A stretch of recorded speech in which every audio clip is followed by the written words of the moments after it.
I'm uploading copyrighted content on Patreon at Cultivation Audiobooks*. You can follow and request any novel you'd like. Please like, follow, and comment on the videos of this YouTube channel. It's free for you and a great motivation for me. Chapter 1885, A Strategy to Stall. Heaven's Secrets meeting lasted for over 3 hours. Second Liege's main goal of holding the meeting was to get everyone to participate in the war. After all, everyone was selfish. Some organizations might be located further away from the main war zones. They would possibly want to stay away from the trouble and be unwilling to participate in the war.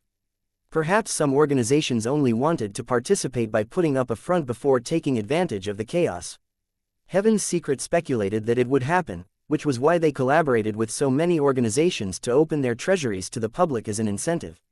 As soon as the incentive was revealed, it would encourage organizations to participate in the hunt. The more abyssal creatures they killed, the more rewards they would obtain. Those organizations that initially wanted to stay away from trouble would naturally not be able to sit still. Those who wanted to take advantage of the chaos would naturally become enthusiastic. Although this initiative would result in a great loss to their treasuries, Heaven's Secret and the organizations that participated in the opening of the treasuries understood that they would lose everything if they lost the war. After some encouragement, Heaven's Secret's Second Liege very soon briefed them regarding the overall plan for this round of the war. Facing the enemies below Dao level, Heaven's Secret suggested not sending powerhouses on and above Dao level as well. They did so to prevent the war from progressing too quickly. On the other hand, they also wanted to prevent the Abyss from probing the number of powerhouses on the Infinite Universe's side. In reality, only Lin Huang knew the real reason for the plan. The reason being was that he informed the great chaotic heavenly Dao, getting it to stall as much as it could. To Lin Huang, each day he was able to cultivate would result in the number of chaotic cosmoses he integrated with skyrocketing. Everyone had no objections to the plan Second Liege suggested. In reality, everyone was not ready for this war, and most of the powerhouses needed time to prepare. For instance, the equipment, elixirs, odal crystals and other resources that would be exhausted during the war had yet to be prepared. Some even wanted to seize the available time to break through. After the meeting ended, everyone turned off the video and returned to their positions. A small number of organizations that did not send their members to participate in the war earlier began to send members below Dao level to the closest war zone instantly. Meanwhile, many of those that had already sent their members sent even more. Many organizations sent almost all of their members that were below Dao level. Even Lin Huang hesitated about whether he should send all of the remaining gods in his kingdom to participate in the war. However, after some careful thinking, he gave up on the idea. If too many of them died, it would be terrible in the sense that it would result in a discontinuity in quantity among Dao level powerhouses for a period of time. The number of Dominator level powerhouses would be affected as well. He had also considered whether to send the Bug Tribe, but he denied that idea instantly. After all, the Bug Tribe was still an unpopular third party to other tribes at the moment. Moreover, judging by the current situation, it was unnecessary. The Bug Tribe could totally appear at a crucial moment as a special force. After giving the Sword Alliance's current battle strategy some thought, Lin Huang got Bloody and Sword 1 to take over entirely. Meanwhile, he focused mainly on integrating chaotic cosmoses. War had begun in the Infinite Universe. Within a day, almost 50% of the entire Infinite Universe was engulfed in flames of war. At that moment, all of the mystic territories became teleportation portals for the soldiers the Abyss sent. Time flew by, and half a month soon passed. At that moment, war had broken out in over 80% of the entire Infinite Universe. The major organizations aside, even some of the minor organizations that did not have Dominator level and Heavenly Dao level powerhouses participated in the war as well.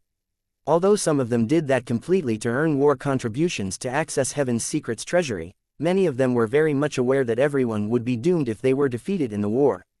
Throughout the half-a-month period, although the Infinite Universe had the upper hand, the Mystic Territories continued to send more and more abyssal creatures to join the war every day. They seemed to be endless. At first, all of the powerhouses were quite happy. After all, the more monsters they killed, the more bronze medal points they would obtain, and the more treasures could be traded from the treasuries. However, as time passed by, everyone suffered differing levels of exhaustion. The chaotic scene of them fighting to kill monsters at the beginning had slowly turned organized now. Many areas even operated in shifts. While one team was fighting, the other team would be resting. Two other teams would replace them on the second day, and they would take over the shift once again on the third day. Lin Huang thought that it was quite funny when he saw that. As the rotation system began to spread, everyone became more and more familiar with handling the abyssal invaders. However, this situation only lasted for a few days. On the 18th day after the war began, the Abyss finally released Dao-level monsters. At that moment, Lin Huang had integrated over 20 octillion chaotic cosmoses. Minor Dao-level and major Dao-level abyssal monsters joined the war one after the other. When the organization saw that, they got their god-level armies to retreat from the front lines instantly and sent minor Dao-level and major Dao-level powerhouses to join the war effort. As the Dao-level powerhouses had been sitting on the bench for 18 days, they had been observing the war this entire time, and were excited that it was finally their turn. They participated in the war enthusiastically. Naturally, the Sword Alliance sent over many Dao-level powerhouses as well. However, the Abyss remained the same. The number of Dao-level powerhouses that were sent into the war was growing every day. There would be Dao-level powerhouses rushing out of all the mystic territories every day. Although the number was less than 1/100th of the god-level powerhouses that were sent before, throughout the half-a-month period, the number had surpassed the total number of Dao-level powerhouses the infinite universe had. Just as the organizations were hesitating about whether to send heavenly Dao-level powerhouses to the war, Lin Huang sent 1/3 of the Dao-level powerhouses he had in his kingdom. It almost doubled the number of the Dao-level powerhouses the infinite universe had. This batch of Dao-level powerhouses relieved the pressure on the situation significantly. Many Dao-level powerhouses were curious about the origins of the Dao-level powerhouses coming from Lin Huang's kingdom. All of them said that they were from the Sword Alliance. Since then, almost all of the Dao-level powerhouses found out about the Sword Alliance. Almost half a month after Lin Huang had released the Dao-level powerhouses. From his kingdom, the infinite universe's Dao-level combatants had fallen into a state of exhaustion. Noticing that, Lin Huang released yet another 1/3 of Dao-level powerhouses in his kingdom. This relieved the pressure on the situation once again. 3 days after that, the Abyss finally could not hold back and released heavenly Dao-level powerhouses into the war. All of the organizations in the infinite universe reacted instantly. They got the minor Dao-level and major Dao-level powerhouses to retreat from the front lines and began to send the heavenly Dao-level powerhouses, who had been prepared since the beginning, into the war. Up to this point, Lin Huang had integrated 260 octillion chaotic cosmoses. Compared to over a month ago, he was undoubtedly countless times more powerful now. However, he did not slack off at all. He seized every minute and second before Azza personally came to continue elevating his ability. Chapter 1886. Nyarlathotep heavenly Dao-level powerhouses were basically the top existences below Dominator level. The level was the final goal most talents and geniuses aspired to get to. Those who were lacking innately could not make up for it no matter how hardworking they were. Those who could achieve Dominator level had to be at least at Eon Rank 8 in terms of life level. This was the main reason why there were many outstanding entities in history who were stuck at heavenly Dao level. Life level decided the strength of one's physical body and God's soul and, to a certain extent, decided the toughness of one's kingdom. If one had a lacking life level, they would only be seeking death if they tried to break through forcefully. Therefore, many powerhouses in the infinite universe were stuck at heavenly Dao level. Their number was merely slightly lower compared to the number of major Dao level powerhouses. Since the heavenly Dao level war broke out, it almost seemed one-sided for the first few days. All of the heavenly Dao level powerhouses in the infinite universe had over a month of preparation before joining the war. From the 2 previous rounds, all the organizations had found a suitable approach. From the beginning, they would get all of the heavenly Dao level powerhouses to fight in 2 shifts. They would no longer fight alone. Instead, they were divided into groups of 3 to 5. Moreover, they would not wait for those invaders to scatter. They stood by at the entrance of the mystic territories where the invaders were being teleported out of. This resulted in a situation of the abyssal creatures being killed one-sidedly by the infinite universe's powerhouses for the first few days after the 3rd round started. However, the Abyss very soon discovered the problem and began to send over more and more heavenly Dao level powerhouses. Within a week, everyone started to feel the pressure. The reason being was that there were too many heavenly Dao level powerhouses coming from the Abyss. Lin Huang released 1/3 of Heavenly Dao level powerhouses in his kingdom to join the war when he saw that. It doubled the number of Heavenly Dao level powerhouses in the infinite universe again and instantly relieved the pressure on the situation. Meanwhile, the Abyss began to send more Heavenly Dao level powerhouses when they realized the unusual situation that was unfolding. Less than 10 days later, the number of Heavenly Dao level powerhouses from the Abyss suppressed the infinite universe again. Lin Huang released another 1/3 of the Heavenly Dao level powerhouses from his kingdom into the war. Less than a week later, the Heavenly Dao level powerhouses from both sides reached a stalemate. The war fell into a stagnant state. However, the stagnant state did not last even a week. The Abyss finally could not hold back. A commotion broke out again. However, they did not continue to release more Heavenly Dao level powerhouses this time, nor did they enter the next phase, which was to send Dominator level powerhouses to the war. This time, the commotion originated from the source of the war, the biggest mystic territory in the entire infinite universe. The moment it happened, Lin Huang looked across space. He looked at the jet black door that was comparable to the size of a chaotic cosmos. There was thick, black fog behind the door, which shielded it from all kinds of probing techniques from the outside world. A gigantic, skinny figure walked out of the thick fog. The door that was comparable to a chaotic cosmos seemed just right given its height. It wore a luxurious and colorful robe, and there was a tall crown that dazzled with golden light on its head. It looked like a beautiful man, but there were endless squirming tentacles under the robe. Sensing the countless divine telekinesis that tried to probe him, the skinny man's red lips, that seemed to be dyed with blood, smirked. The next second, countless powerhouses recalled their divine telekinesis in fear. Those who failed to recall their divine telekinesis in time were smiling like they had been turned into fools.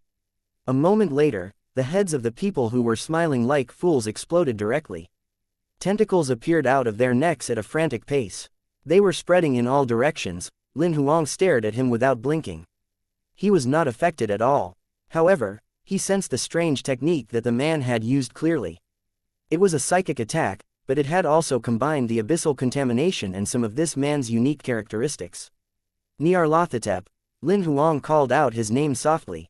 He was Nyarlathotep, one of the 3 outer gods. The most powerful one under Oz's command.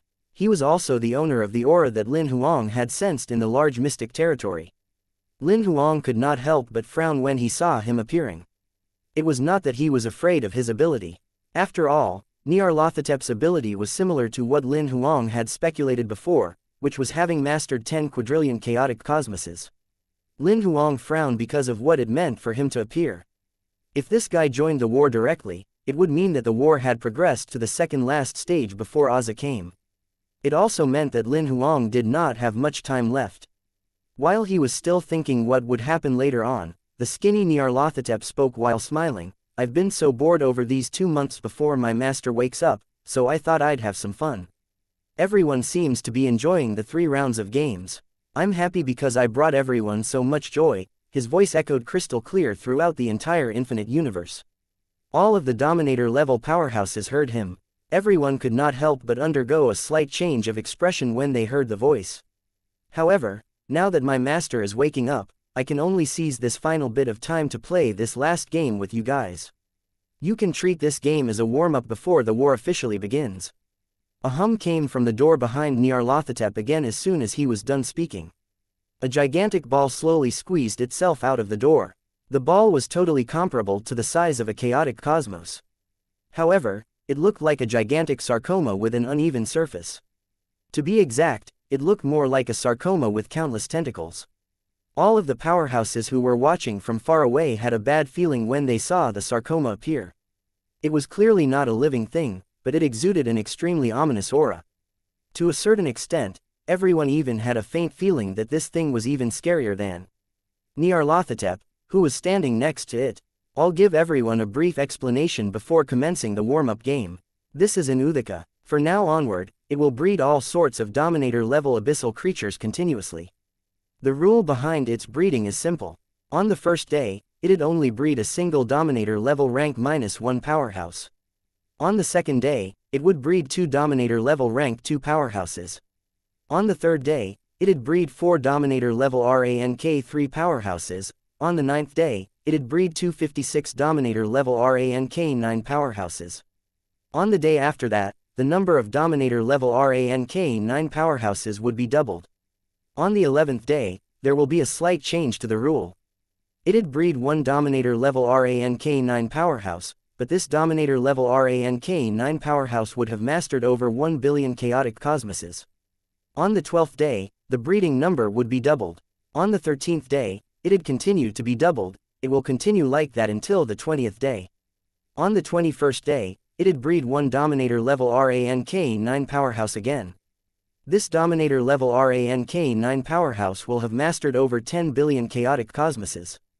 The number of Dominator level rank 9 powerhouses would be doubled on the 22nd day, the 23rd day, all the way to the 30th day. The breeding rule would then be repeated.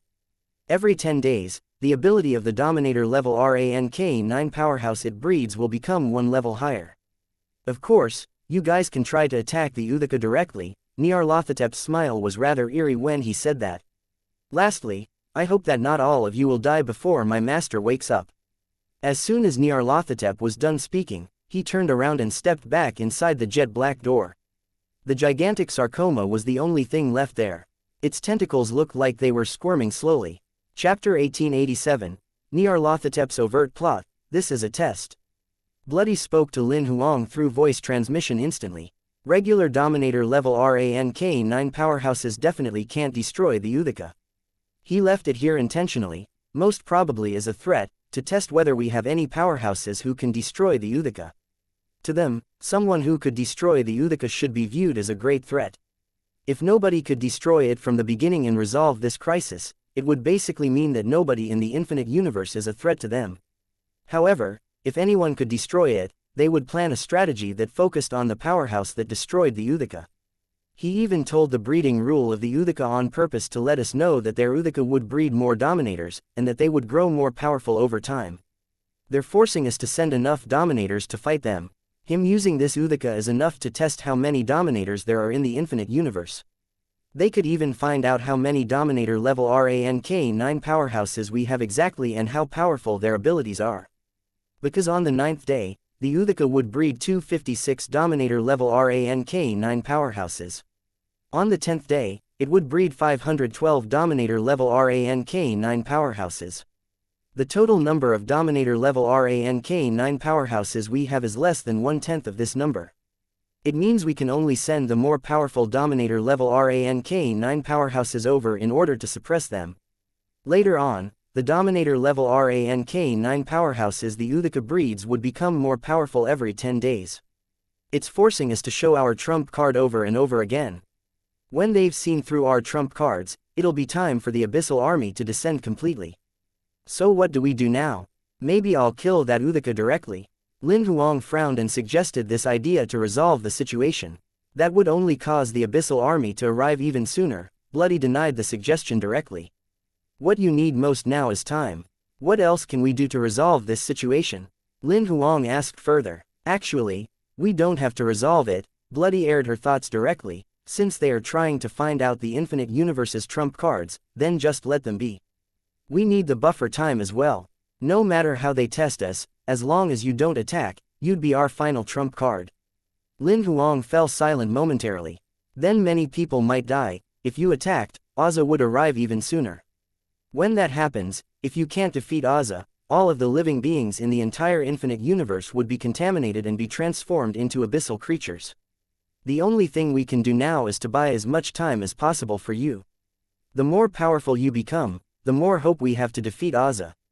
Bloody was very determined. Even if I don't fight, First Liege will definitely attack. Lin Huang very soon thought of another factor. First Liege's ability was on par with Azza's Primordium. With his ability, it was not a big problem to kill this Uthika. He will not appear so soon as well, Bloody said with certainty. Since Heaven's Secret treats him as their trump card to fight Azza, they'll definitely hide his real ability until Azza shows up. Because only by doing that can they catch Azza off guard. Also, those people from Heaven's Secret are well aware of what Nyarlathotep is plotting. Lin Huang fell into a long period of silence after hearing what Bloody said. He knew very well what would happen in the end if First Liege and him did not fight. However, he also knew that, in order to secure the final victory, there were some sacrifices that could not be avoided. I suggest that you don't observe the movements of this Uthika for now, Bloody reminded. She worried that Lin Huang would fail to hold back his desire to fight when he saw many powerhouses dying. Don't worry, my will isn't that shaky. Lin Huang shook his head lightly. Bloody's voice transmission ended quickly, while Lin Huang looked toward where the Uthika was again. There were some dominators gathered there. Since they heard about the Uthika's breeding rule from Nyarlathotep, naturally, many of them had the same thought as Lin Huang did, which was to destroy the Uthika before it bred dominators that were a threat to them. At first, everyone stayed far away. They only dared to observe from a distance. However, some of them soon began to approach it slowly. They were 100 kilometers around the Uthika, yet they had not been attacked. This thing doesn't seem to attack consciously. A dominator level rank -1 powerhouse who entered the 50-kilometer radius around the Uthika could not help but yell.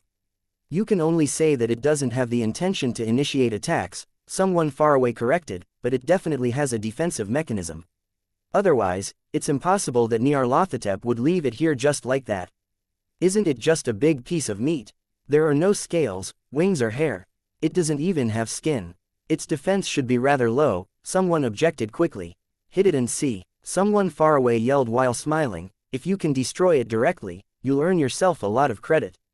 Watch me. It was a plump and short sword cultivator who said that. His combat strength was at dominator level rank 2. He was actually considered among the more powerful of those gathered here. After charging the long sword in his hand, he swung it. A golden sword gleam shot at the Uthika like a crescent moon. It hit the Uthika almost immediately. However, it vanished as if the attack had hit something unshakable. Most importantly, they did not see any defensive mechanisms outside the Uthika. The dominator level rank 2 sword cultivators close to full force attack did not leave a mark on the Uthika at all. It took the attack just like that. Someone among the crowd mumbled softly. Right at that moment, something strange happened. A thick tentacle on the Uthika suddenly subdivided itself into a whip that was the size of an arm. It was shot out quickly, slicing the plump man who swung the sword gleam into half cleanly. Almost at the same time, 2 whips came out from the same tentacle. They turned into 2 pipes that pierced the man's sliced corpse at blinding speed. The corpse began to dry up at a speed that was visible to the naked eyes. Shortly after, the corpse turned into dust altogether. The dominators who were closer to the Uthika retreated quickly when they saw that. They retreated hundreds of kilometers away. However, those tentacles did not go after them. They seemed to only have attacked in response to the man's earlier attack. Lin Huang saw everything from far away. The attack from the whip gave Lin Huang a rough idea of the Uthika's level of ability. Judging by the strength of the attack, it's at the level of a dominator level rank 9 powerhouse that has mastered close to quadrillion chaotic cosmoses. In order to break through its defense, perhaps only powerhouses who have abilities on par with the outer gods are capable of doing so. Chapter 1888, Testing and Watching. Seeing the Uthika's attack, Lin Huang was even more certain regarding Bloody's speculation about the abyss testing the threat levels posed by the infinite universe. The reason being was that only powerhouses with abilities at least on par with the 3 outer gods could destroy this Uthika. If anyone could do it, it would mean that this person would be a threat to the outer gods. Perhaps we can destroy it if many dominators form a battle formation. Just when Lin Huang had that thought, the people around the Uthika began a new attempt. If a dominator level rank 2 powerhouse can't break past its defense, perhaps only powerhouses at dominator level rank 4 or dominator level rank 5 can destroy it. The dominators who had lacking abilities did not realize how terrifying the Uthika's attack was earlier. They thought if a dominator level rank 2 could not break past its defense, dominator level rank 4 or dominator level rank 5 powerhouses would be able to do it. Let me try. A saber cultivator walked out of the crowd. He looked like he was in his early 30s. He had a ponytail, and his aura was clearly at dominator level rank -4. The saber in his hand was clearly a chaotic supreme treasure. After seeing the dominator level rank 2 being killed earlier, this man with a ponytail did not dare to approach the Uthika again. He held the saber and attacked from hundreds of kilometers away. A purple saber gleam shot out like lightning. It landed directly on the surface of the Uthika. A moment later, there was still no mark left on the Uthika after the saber gleam faded. The crowd that was watching underwent a slight change of expression. At that moment, a tentacle suddenly moved. A thorny whip appeared from the top. When the man saw that, he retreated frantically without hesitation. He retreated tens of thousands of kilometers away. Just when he thought he was safe at that distance and slowed down his speed, turning around to look at the situation, the thorny whip disappeared. However, Lin Huang saw that it did not really disappear. It was just that its speed was too fast, so fast that it exceeded the speed that everyone could capture with their naked eyes. Almost the same instant when the thorny whip disappeared, the man with a ponytail sensed a fatal threat to his life. He swung his saber directly, without hesitation, but he was still too slow. Before he managed to swing his saber, a hole that was the thickness of a thumb appeared on his forehead. The thorny whip pierced between his eyebrows accurately and began to suck all of the nutrients out of him. The man's corpse began to dry up quickly at speed that was visible to the naked eye. It was the same as what the plump man had experienced from the beginning to the end, whereby he turned into dust and vanished. Not only did a Dominator level rank 4 saber cultivator fail to break past its defense, he was killed instantly. It was undoubtedly shocking to everyone present. Although they were pretty sure that the Uthika would not initiate attacks, the people who were surrounding it retreated hundreds of thousands of kilometers away on their own. A small number of them even retreated millions of kilometers away. This thing's defense is invincible, someone spoke through voice transmission. A Dominator level rank 4 saber cultivator's full force attack didn't even leave a mark. It proves that it's basically impossible for even a Dominator level rank 5 powerhouse to destroy it. The man with a ponytail's attempt finally made the people realize that the Uthika could not be destroyed by people of their level. Although all of the major organizations only have Dominator level rank 5 powerhouses on the surface, many people should know that some of the top organizations have Dominator level rank 6, and even rank 7 powerhouses, among them. If they're willing to fight, they should be able to destroy this Uthika. It was a white-haired old man who spoke this time. He had still underestimated the Uthika's strength. So what do we do now? Inform the few top organizations about the situation. Someone asked. No need. They must be watching now. I'm sure that all of our actions are being watched. Someone spoke the truth.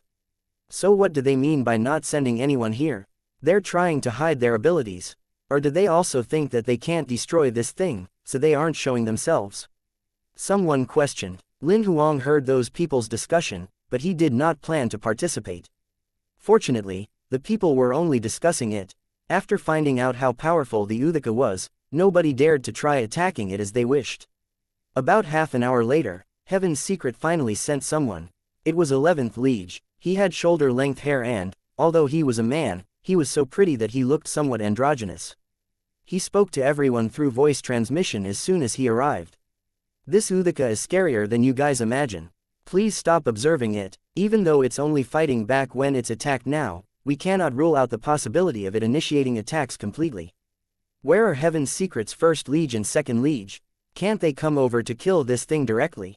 Someone asked directly. 11th Liege turned his head to look at the person who spoke and explained, we're still exploring solutions to handle this Uthika. Before that, we hope that everyone can cooperate to kill the abyssal creatures that it breeds. Have you guys spoken to the other top organizations? Star Palace, Sword Palace, Dragon Island and Snow Domain, can none of them handle this Uthika? Someone asked further. Everyone looked at 11th Liege as soon as that was said.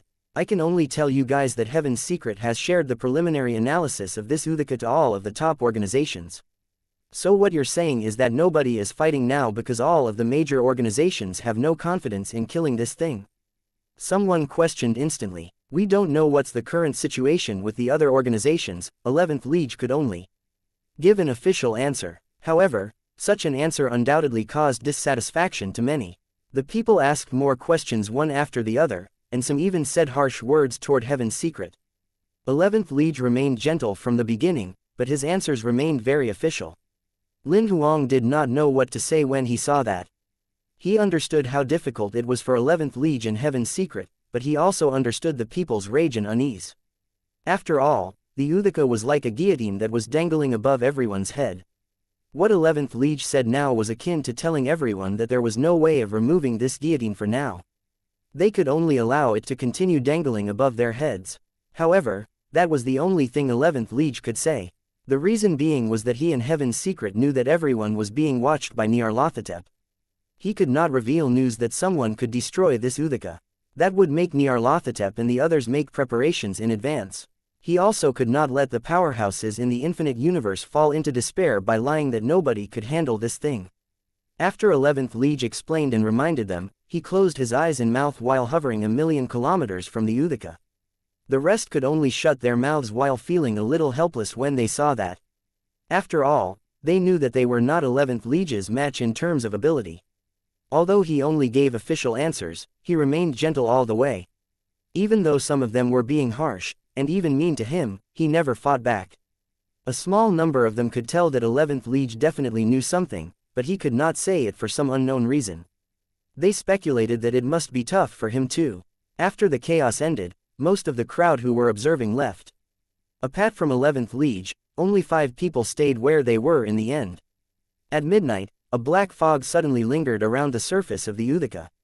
The countless tentacles began dancing. Everyone stared at the Uthika's changes without blinking. Naturally, Lin Huang was no exception. He scanned the Uthika over and over again with his divine telekinesis, observing all of the changes it was undergoing in detail. So this is it. Lin Huang saw life breeding inside of Uthika quickly. After that, the thing that had just been formed was transferred into one of the tentacles directly. During the transfer, its aura began to skyrocket. By the time it had been transferred from the root of the tentacle to the tip of the tentacle, its aura had been stabilized at Dominator level rank -1. However, the rest could not see the process behind it. They only saw that, at the tip of one of the tentacles, a Dominator level rank -1 powerhouse was suddenly spat out. Chapter 1889, The Uthika Hatches. It was a short and plump red man. It had a human-like form, but in the place of its left hand was a strong, sharp claw, while its right hand was a sword. The people who were observing the situation unfold were stunned when they saw the monster. It was for no other reason than the fact that the monster looked 50% to 60% similar to the short and plump sword cultivator that the Uthika had killed not long ago. It felt as if the monster only looked because the Uthika had absorbed the sword cultivator. Naturally, the one thing that was different from the sword cultivator was that this abyssal monster's combat strength's aura was clearly only at Dominator level rank -1. When Lin Huang saw the abyssal creature that was bred, he had some guesses regarding the Uthika's function. After the tentacle spat out the short and plump monster, it stood there in a daze for a while. A moment later, it seemed to have recalled its objective and spread out its divine telekinesis. It soon locked onto a Dominator level rank -1 powerhouse who was watching. It turned around directly and exerted strength into both its feet. It attacked that observer. Lin Huang raised his eyebrows when he saw that. It didn't attack the target closest to it. Instead, after spreading out its divine telekinesis, it targeted someone who was farther away, but had the weakest ability. The monster looked ferocious. It arrived before the Dominator level rank -1 powerhouse instantly and swung its sword arm like lightning. The Dominator level rank -1 powerhouse dodged immediately and barely dodged that sword gleam. Just when the people thought that there would be a battle, the monster did not go after the powerhouse any further. Instead, it suddenly turned around and ran far away from the people. It's running away. The Dominator who had been attacked screamed instantly. However, at the same time, the monster froze. A Dominator level rank 2 powerhouse who was close to it attacked without hesitation. He blocked the monster's path with his spear gleams. He might not have intervened if the two had kept fighting. However, now that the monster was running away, he could not just ignore it. Watching the spear gleams closing in on it, the monster was fearless as it swung its sword arm over and over again. In the air, countless sword gleams and spear gleams collided. The sword gleams were not destroyed. Instead, they faded away together with the spear gleams. The Dominator level rank 2 powerhouse had a slight change of expression when he saw this. He was not surprised, but felt a little humiliated. After all, he was a Dominator level rank 2 powerhouse.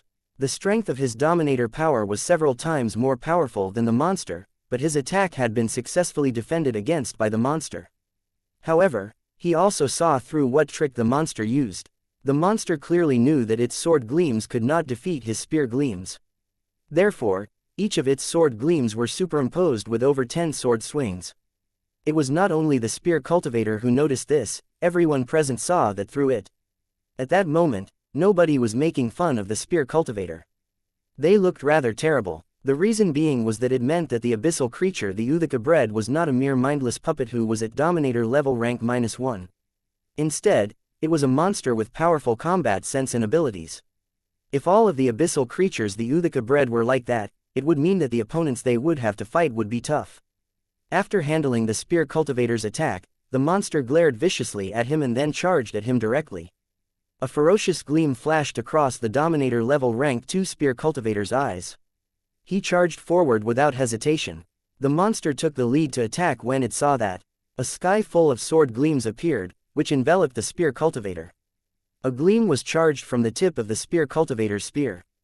The powerful, cold gleam crushed the sky full of sword gleams entirely. However, when the sword gleams were destroyed, he did not see the monster.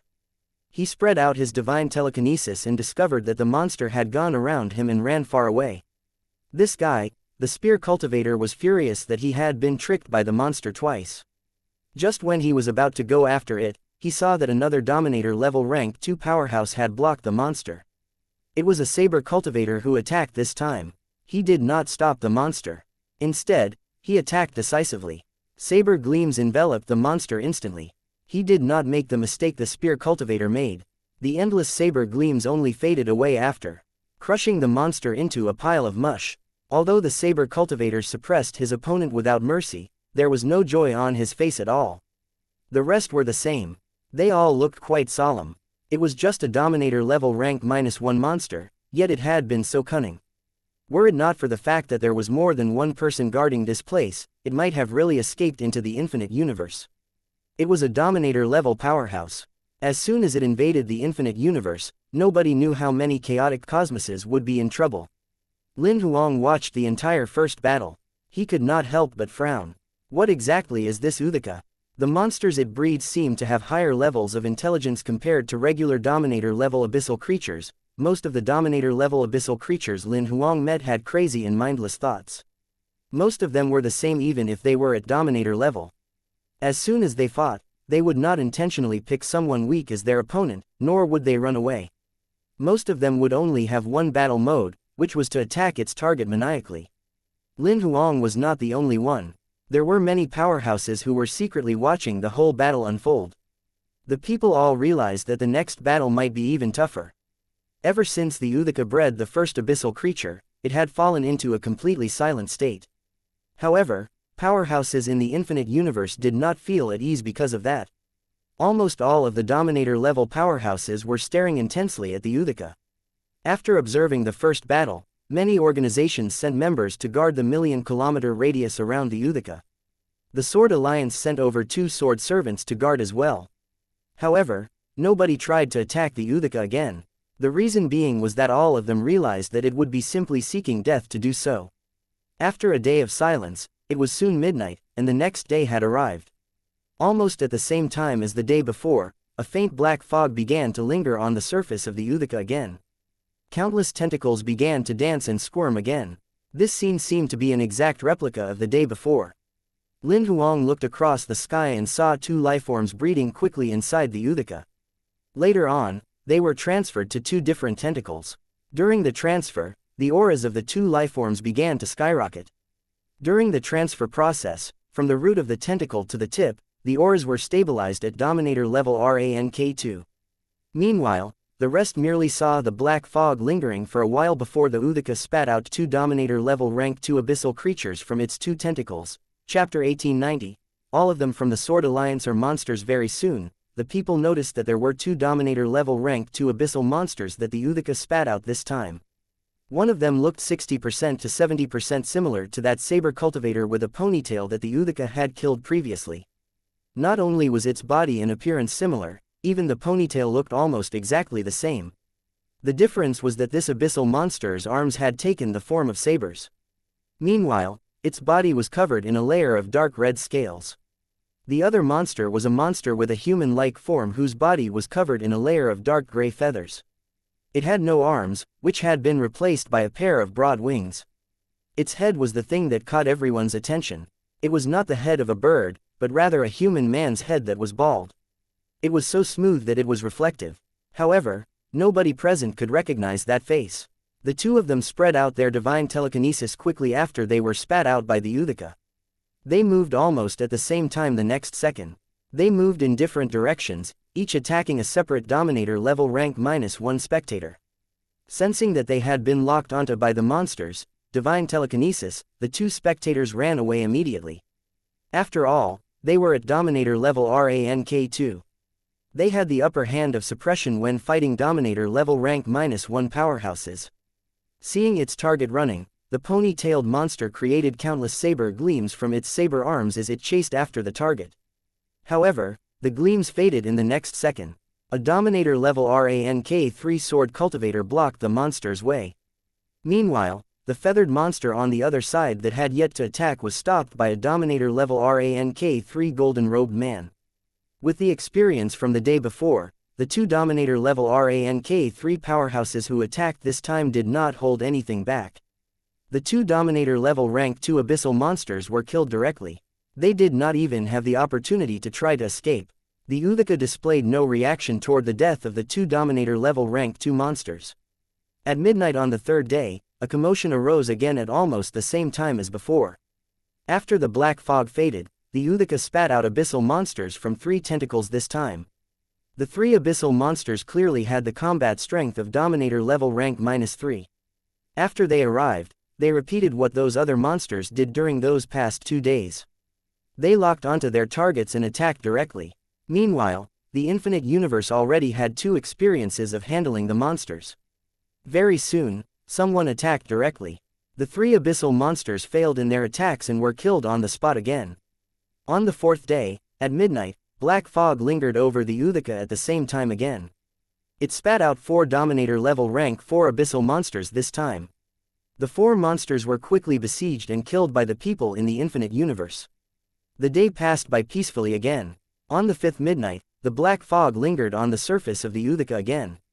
This time, just like the breeding rule Nyarlathotep described, the Uthika spat out 5 Dominator level rank 5 abyssal monsters. Sensing the aura emanating from the 5 monsters, many people present looked extremely solemn. The reason being was that, on the surface, Dominator level rank 5 was already the strongest force in the entire Infinite Universe. Meanwhile, the Uthika had spat out 5 at once. What was more terrifying was that, if the Uthika's breeding rule was just as Nyarlathotep described, then it would breed even more powerful monsters later on. As soon as the 5 Dominator level rank 5 abyssal monsters appeared, the powerhouses from the Infinite Universe initiated their attacks before the monsters could do anything. There were many people gathered around the Uthika these days. If they allowed the abyssal monsters to attack first, others might not be able to rescue them in time. The Sword Alliance's sword servant, Sword 28, also participated. He was already at Dominator level rank 6. Meanwhile, Sword 3, who was from the same organization, did not fight. He was already at Dominator level rank 7. Sword 28 blocked a half-bug, half-dragon monster with his sword in a flash. It looked a little like a giant centipede with countless arthropods. Its back had both the shell of a bug as well as scales. What people found strange was that its head was clearly shaped like a dragon. However, there were sarcomas all over its neck under the head. It looked rather mutated and ghastly.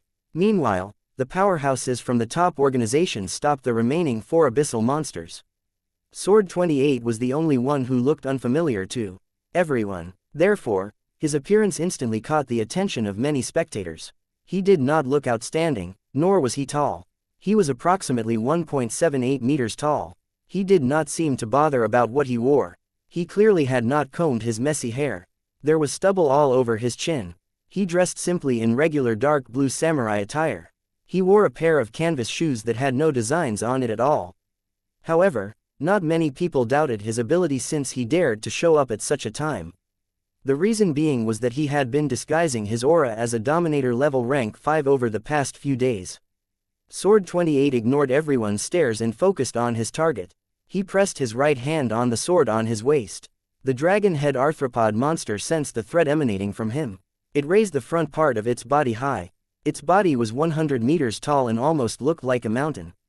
The next second, the mountain-like body charged directly at Sword 28.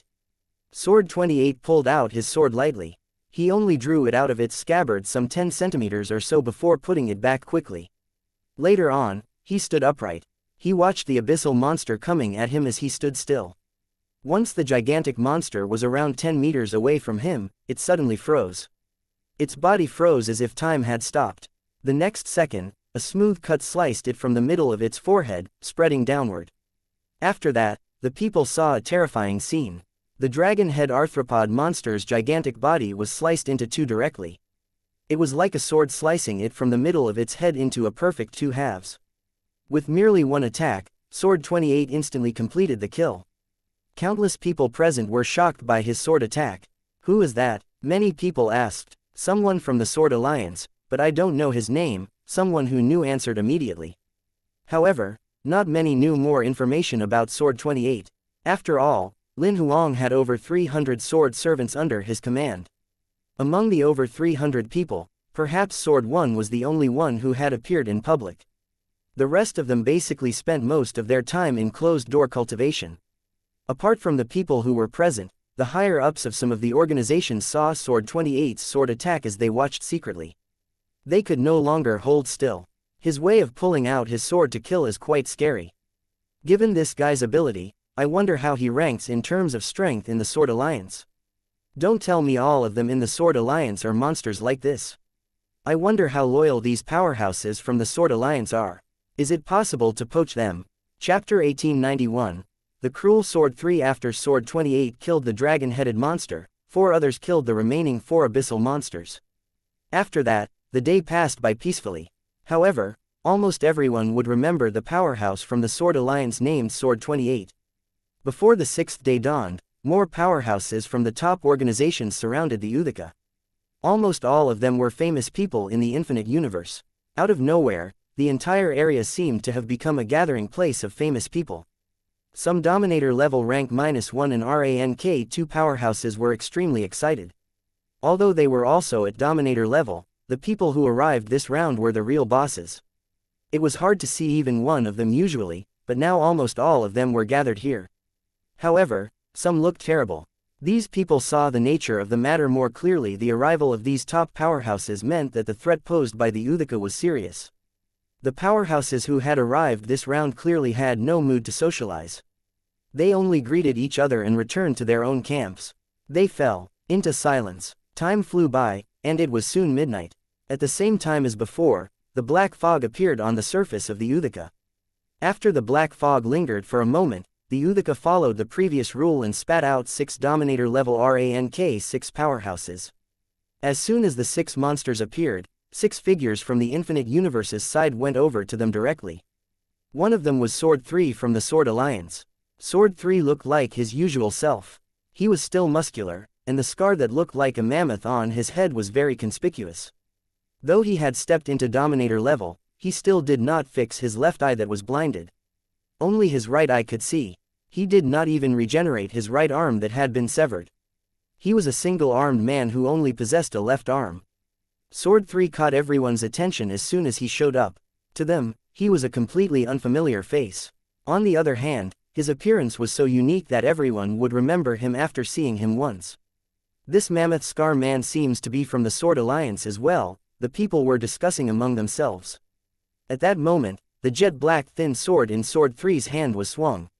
His opponent was a swollen, fat, gigantic monster. It was 10,000 meters tall, and its waist was also 10,000 meters wide. A layer of transparent fat secreted out of the fat flesh across its entire body. It was completely enveloped in fat. Its skin even reflected light. There was no hair on its head at all, and its face was chubby. A huge eye seemed to be mounted right in the middle of its forehead. There was no neck under its head. It had been replaced by plump-looking flesh that was similar to a frog's abdomen. Beneath that was 2 saggy breasts and a large tummy that made it look like it had been pregnant for a couple of years. However, what caught everyone's attention was not its fat appearance, but rather the tail that looked like a larva below its waist. Everyone knew that this giant was not to be offended. However, Sword 3 attacked with determination. He appeared above the gigantic monster's head in a flash. The black sword was swung directly at its bald head. 1 swing, 2 swings, 3 swings. Tens of thousands of sword swings had been completed within a split second. The giant monster had only just reacted and lifted its head to look at Sword 3. However, the next second, its body turned into a pile of cloudy mush. It was sliced into mush directly. I'm afraid this monster is no different than a piece of meat on the chopping board for him. A cruel man who crushed his opponent into minced meat merely due to a disagreement. Or all of them in the Sword Alliance monsters like this? Not only the people present were discussing, even those who were secretly watching were stunned. One had to say that Sword 3's technique was cruel indeed. It was not about his fetish for turning his opponent into mincemeat, but rather his onslaught combat style. He used the speed and strength approach. He could not really stop himself once he got riled up. He would accidentally crush his opponents into tiny pieces. Regarding this, Lin Huang had spoken to him several times. The reason being was that he crushed his targets into tiny pieces. Lin Huang could not sell the carcasses of the monsters he killed at all. Later on, he tried his best to control that tendency, but he would still get too excited from time to time. Just like this time, he actually saw that this gigantic monster's defensive abilities and techniques were powerful. The truth was indeed so. Not only did the fat on his body provide a powerful layer of defense, it could heal itself continuously. The layer of fat on the surface of its body also had the extremely powerful effect of dispersing damage. Under usual circumstances, any attacks that landed on it would be dispersed. Sword 3 sensed that powerful dispersing effect when he swung his sword the first time. Given the terrifying defensive capability of the layer of fat on its body, it felt like he had cut into a layer of sticky liquid. Therefore, he continuously adjusted his strength, angle and number of Dao seals used on his second and third swing. It got easier as it went. In the end, he adjusted it to the point as if he was cutting a piece of tofu. When he snapped back to his senses, it had turned out like this. Looking like the carcass that was like a pile of mush, there was a rather strange expression on his face. He knew that Lin Huang had been watching the battle. It would mean that what had happened just now had been seen by his swordmaster from the beginning to the end. Oh, no, Swordmaster is going to give me an earful. The people did not see the strange look on his face, but Sword 28 saw it crystal clear. He comforted him through voice transmission directly. Third brother, Lord Swordmaster won't blame you. This guy is to be blamed because it felt so nice mincing it up, Sword 3 responded through voice transmission. Not long after Sword 3 returned to Sword 28's side, the remaining 5 battles ended one after the other. The 6 Dominator level rank 6 abyssal monsters could be considered to have been killed without suspense. The few Dominator level rank 7 powerhouses had stunning abilities, but the one who left the strongest impression was still Sword 3 from the Sword Alliance. It was hard for him to not be noticed due to his cruel act of turning the enemy into mincemeat. After the battles calmed down, peace soon returned to the area around the Uthika. Before the dawn of the 7th day, the few top organizations sent over new powerhouses consecutively. The powerhouses the organizations sent over this time were basically leaders. Shui Luo from the Snow Domain, the white-bearded Palace Master from Sword Palace, Dragon Emperor from Dragon Island. Meanwhile, the Sword Alliance sent over the siblings Lin Xin and Lin Zan, as well as the little girl who looked like she had yet to hit puberty Sword 8. As the person who had the most talent among the sword servants, her combat strength had been elevated to the limit of Dominator level rank -8. She was only a step away from elevating to rank 9. In terms of comprehensive ability, she might have surpassed Sword 1, who was also at Dominator level rank -8. She had become the most powerful one among the sword servants. Meanwhile, Lin Xin and Lin Zan had just elevated to Dominator level rank 9 not long ago. Lin Xin had only broken through less than a month ago. Meanwhile, Lin Zan just did so yesterday. The two of them came this time to use the opportunity to train their combat abilities in a real battle. Chapter 1892, The Naive Sword 8 time flew by. Soon, it was midnight on the 7th day. Black fog lingered on the Uthika's surface at the same time as usual. This time, it bred 7 Dominator level rank 7 powerhouses. Sword 8 glanced at each of the 7 of them one after the other as she held her chin in her hands. While she was struggling to choose one as an opponent, the other top organizations sent over 7 powerhouses. They attacked the monsters directly.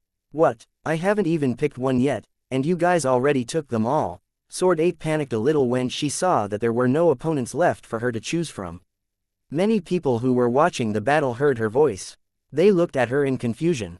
Many of them revealed expressions of doubt on their faces when they saw that the person who spoke was a petite girl who looked like she had not even hit puberty. A small number of them, who were watching, were from the Sword Alliance. They had no doubt about Sword 8's ability. You can only wait for tomorrow's battle now.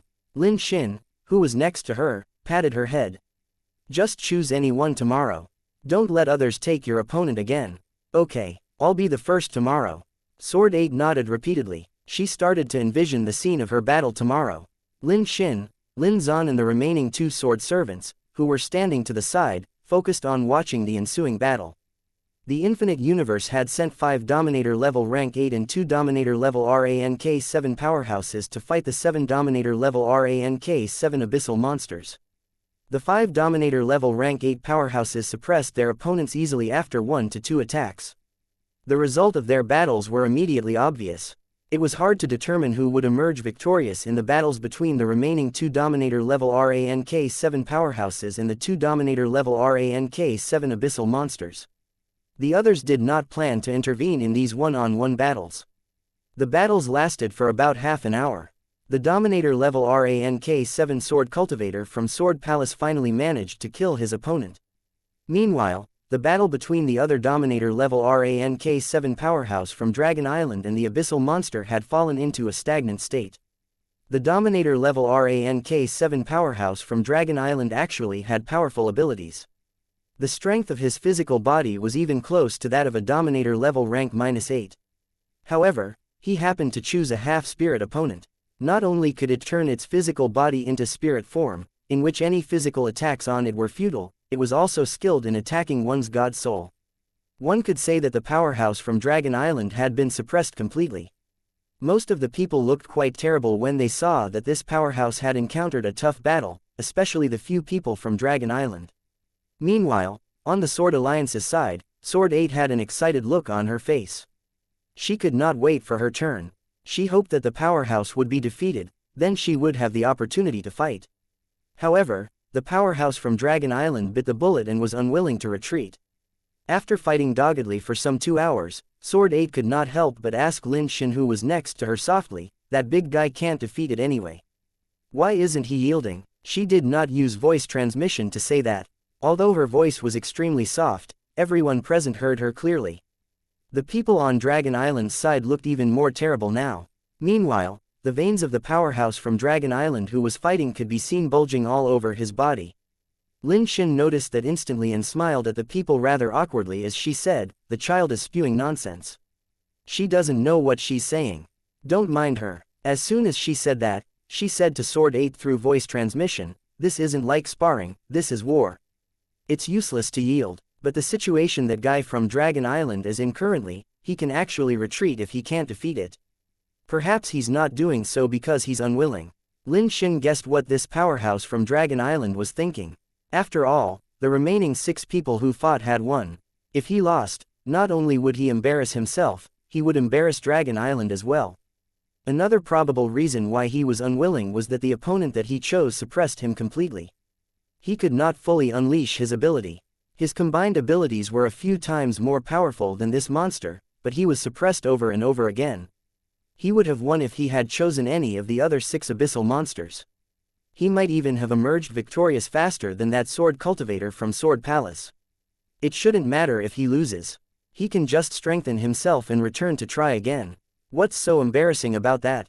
Sword 8 clearly thought that yielding was not something embarrassing. When she followed Swordmaster Great Heaven, she would always spar with the other sword servants like Sword 1 and Sword 2.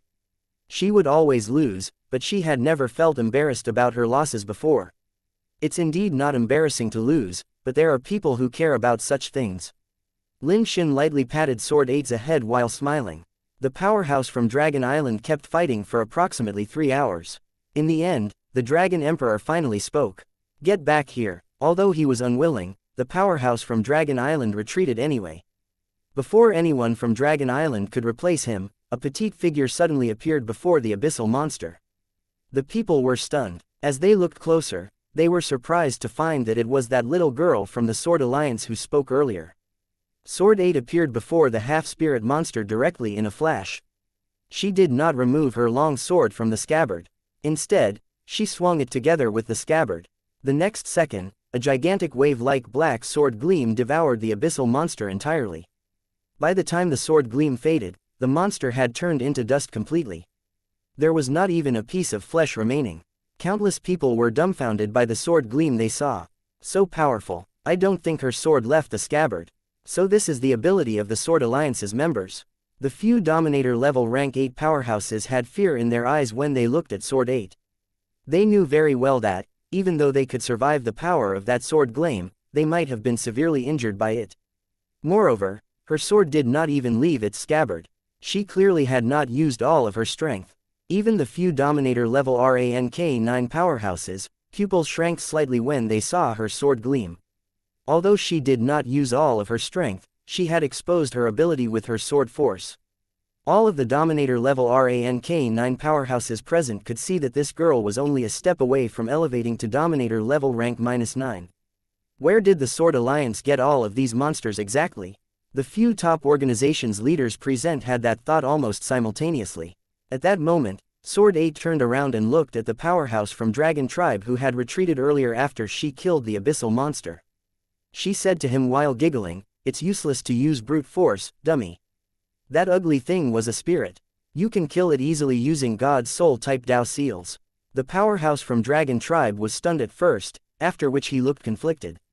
Of course he knew he should use God's Soul type Dao seals, it was just that he was not good at that technique. Dragon Emperor, who was standing to the side, laughed out loud when he heard her words. "Thank you for your reminder, little girl. We'll take note of it next time." He clearly saw through the fact that, although Sword 8 had powerful abilities, her mentality seemed to still be that of a kid. Sword 8 only returned by Lin Xin's side in a flash when she heard his reply. Lin Xin said helplessly while smiling, "You even lectured him, you mischievous thing." Sword 8 had pride fill her face when she heard that. "I was Lord Swordmaster's teacher too." Lin Huang, who had been probing, smiled. Sword 8 was not exaggerating. In order to obtain Great Heaven's inheritance back then, he had indeed gotten many sword servants to train with him, and had received many pointers from them. Naturally, that girl Sword 8 was among them. Chapter 1893. The siblings joined the battle after the 7th midnight. Many Dominator-level powerhouses now knew Sword 8. This girl, who looked and sounded like a child, possessed shocking abilities. However, she did not care about the attention. She spent most of the time eating snacks, and she would chat with Lin Xin and Lin Zan who were beside her when she occasionally thought of something. The 8th day passed by peacefully as usual. Black fog appeared on the Uthika again at midnight. At this time, it released its predetermined quota of the day once again 8 Dominator level rank 8 abyssal monsters. Seeing the monsters the Uthika spat out, Sword 8 did not even think this time. She went forward in a flash, and appeared before an 8-armed monster directly. She had not gotten an opponent the day before as she had hesitated for a moment. This time, she did not spend time picking at all, and simply went for the closest opponent. No matter what, she would take one first. Lin Zan frowned when he saw the opponent that she had chosen. This girl picked the most powerful one. I don't think she did it on purpose. Lin Xin, who was standing to the side, smiled while shaking her head. She knew that although Sword 8 had powerful abilities, she was not very sensitive to the strength of an opponent's aura. Regarding this, Lin Huang had even conducted an experiment not long after Sword 8 elevated to Dominator level. He got her to try and sense the Dominator level powerhouses' strength through their auras. It turned out she could only tell their ranks apart, but not the strength of people within the same rank. Even though she was at Dominator level rank 8 now, she could not differentiate the strength of the 8 abyssal monsters through their auras. Only if one of them was at the same level as her, which was the limit of Dominator level rank 8, would she possibly be able to tell their strength apart forcefully. While they were chatting, the other powerhouses from the few top organizations blocked the remaining 7 abyssal monsters. Meanwhile, Sword 8 attacked directly. She could now tell that this 8-armed monster before her was much more powerful than the one she killed yesterday. Therefore, she removed her battle sword from the scabbard without hesitation this time. The sword gleam turned into a giant wave again, suppressing the 8-armed monster. The monster was almost 3 meters tall. It had bulging muscles all over its body. The flesh on its bald head was rotten and some exposed bones could be seen on its head. It pressed its 8 palms together when it saw Sword 8's sword gleam coming. The second the 4 pairs of palms were pressed together, a massive shadow that was comparable to a galaxy was instantly formed above its head. The shadow had a human-like form. It sat above a cloud with its legs crossed, while it had thousands of arms on its upper body. The thousands of arms stretched out their huge palms almost at the same time, slamming toward the tsunami-like sword gleam. The second the thousands of arms collided with the sword gleam, they consolidated into one palm and hit the endless black sword gleam suddenly. Layers of massive waves crashed together as the tsunami-like sword gleam hit the palm. The sword gleam's momentum had clearly slowed down. However, that situation only lasted for a moment. The palm print then collapsed entirely. The black sword gleam continued to suppress the eight-armed monster like a tsunami. The monster chanted several secret incantations. The massive shadow above its head slammed countless palm prints against the sword gleam continuously. The palm prints stacked themselves in the air, turning into a huge black wall. This time, the charging sword gleam finally stopped entirely, as if it had fallen into a stagnant state when faced with the black wall. Just as the eight-armed monster was feeling slightly relieved, a sense of fear and dread suddenly appeared again. It lifted its head to look upward. Sword 8, who was standing expressionlessly in the distance, swung her sword again. The resulting massive wave was not only powerful, it was even a few times faster than before. It suppressed and crushed the giant wall that was made from countless palm prints directly. Before the eight-armed monster could even struggle further, it was drowned within. With only 2 swings of her sword, Sword 8 had killed the most powerful one among the 8 abyssal monsters. The people who were watching were dumbfounded. They were shocked. However, Sword 8 was not too happy. She thought that she could kill her opponent with a single swing of her sword, but she ended up using 2 swings this time. She looked rather upset upon returning to Lin Xin and Lin Zan's side. Some battles were still ongoing elsewhere on the battlefield. Sword 8 had been the first to attack, but she was not the first one to kill the opponent. 3 Dominator-level rank 9 powerhouses had killed their opponents instantly before she did. 2 Dominator-level rank 9 powerhouses ended their battles almost at the same time as she did. The remaining 2 battles were battles between Dominator-level rank 8 powerhouses. As the more powerful abyssal monsters were picked by Sword 8 and the few other Dominator-level rank 9 powerhouses, the remaining 2 were the weaker ones. Therefore, the battles themselves did not hold much suspense. The Dominator-level rank 8 powerhouse from Star Palace only killed his opponent half an hour later. Meanwhile, the Dominator-level rank 8 powerhouse from Snow Domain only managed to kill his opponent a little over an hour later. After that, the battlefield fell silent once again. Until the 9th midnight. At midnight, and at the same time, black fog once again lingered on the surface of the Uthika. Many people looked nervous as they watched it spit out 9 Dominators slowly. These were bona fide Dominator-level rank 9 powerhouses. Most of the people present had not even seen powerhouses of such a level until a few days ago. There were even many who were not sure whether there were powerhouses of the same level in the infinite universe who could fight a fair battle with them. Fortunately, the people's concerns were soon resolved. The reason being was that they saw 9 figures standing out one after the other. Dragon Emperor from Dragon Island, Shui Luo from Snow Domain, Sword Palace's Palace Master. On the Sword Alliance's side, Lin Zan and Lin Xin chose to participate. Lin Zan, who had just broken through to Dominator-level rank 9, wisely chose the weakest one among the 9 abyssal monsters. Lin Xin did not act recklessly. She chose the one with the second weakest aura. After all, it had only been a month since she broke through to Dominator-level rank -9. Seeing that the Sword Alliance had sent a young man and lady to the battle, many spectators could not help but focus their attention on the two. On the battlefield, the battles between Dominator-level rank 9 powerhouses soon broke out. Dragon Emperor from Dragon Island took the lead to attack first. He grabbed his opponent with his palm that seemed like an endless mountain range. His opponent, which was a gigantic abyssal monster, could not run, so it could only defend forcefully. However, it was crushed into a pile of mush directly in the next second. Dragon Emperor had completed the kill in one hit. He was so powerful that it caused countless spectators to exclaim. Shui Luo was quick too. She merely pointed in the air, and a blue spark started burning between the abyssal monster's eyebrows. The spark slowly spread. Within a single breath of time, the monster was burned into dust directly. Many spectators had goosebumps when they saw that strange technique. Most of them did not even understand what technique she used exactly. Nevertheless, Lin Huang, who was watching the battle secretly, had seen it crystal clear. She used a technique that was a combination of witchcraft and sorcery. She penetrated the monster's head with fire element Odal Dominator power and released it later on. In reality, this technique was more taxing on one's control abilities. Chapter 1894. Lin Xuan's counterattack. Shui Luo, Dragon Emperor and a few others completed their instant kills quickly. Although they were also at Dominator level rank 9, they had mastered 100 billion to even trillions of chaotic cosmoses. Naturally, they could not be compared with those abyssal monsters that had just stepped into the ranks of Dominator level rank 9 powerhouses. Countless people who were present were dumbfounded when they saw their instant kills. On the battlefield, Lin Xin and Lin Xuan were among those still fighting the remaining Dominator level rank 9 abyssal monsters.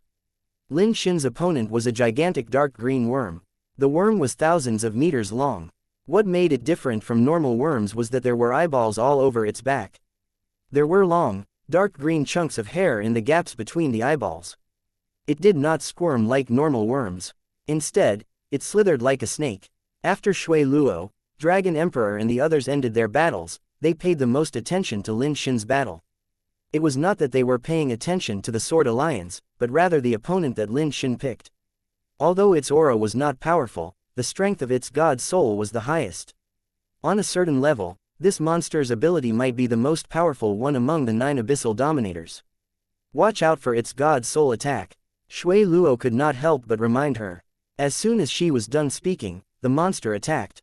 The eyeballs opened quickly on its back and they locked onto Lin Xin. When 80% of the total number of the eyeballs had opened, a crimson gleam lit up in the eyeballs. However, Lin Xin did not seem to feel anything off. She only felt that the light was quite glaring, so she blinked twice. She swung the battle sword in her hand without hesitation. 1 swing, 2 swings, 3 swings, realizing that her current opponent was at Dominator level rank 9 just like she was, Lin Xin did not dare to be reckless at all. She used all of her might as soon as she attacked. Her golden sword gleams were like a dazzling sun, covering the dense crimson beams. The golden gleams faded away a moment later. The monster almost seemed like it had been burned by a high temperature. It had turned into a pile of dark green goo. The spectators aside, even Shui Luo and the others did not understand what they had just seen. What's with that girl? Was she not hit? Dragon Emperor mumbled softly. He saw clearly that before Lin Xin swung the sword, the monster's psychic attack had covered her entire body. However, it seemed Lin Xin had not experienced anything unusual, and even killed the monster instantly. Shui Luo, who was standing to the side, was stunned for a second before she reacted. She should have a high-grade God Soul Supreme Treasure in her body that makes her immune to the God Soul attack. A few of them who were standing around came to the same realization when they heard that. They really could not think of any other possibilities. In reality, Shui Luo had got it right. When Lin Huang was still at Imperial level, he had given Lin Xin 3 god weapons. She consolidated one into a gun, one into battle armor and the last one into a soul weapon. The 3 god weapons had been elevated beyond chaotic supreme treasures following her elevation. They were comparable to 3 infinite supreme treasures. Lin Huang then gave her a battle sword that was an infinite supreme treasure and a few gold fingers when she had been elevated to Dominator level rank 9 last month.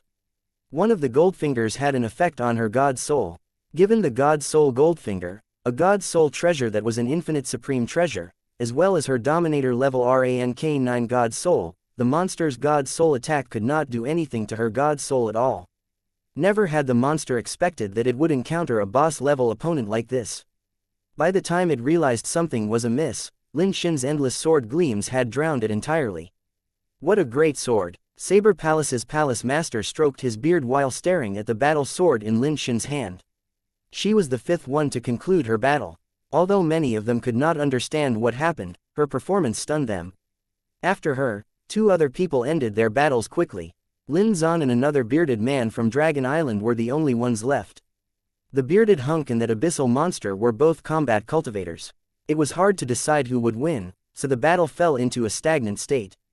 Meanwhile, Lin Xuan was even clumsier.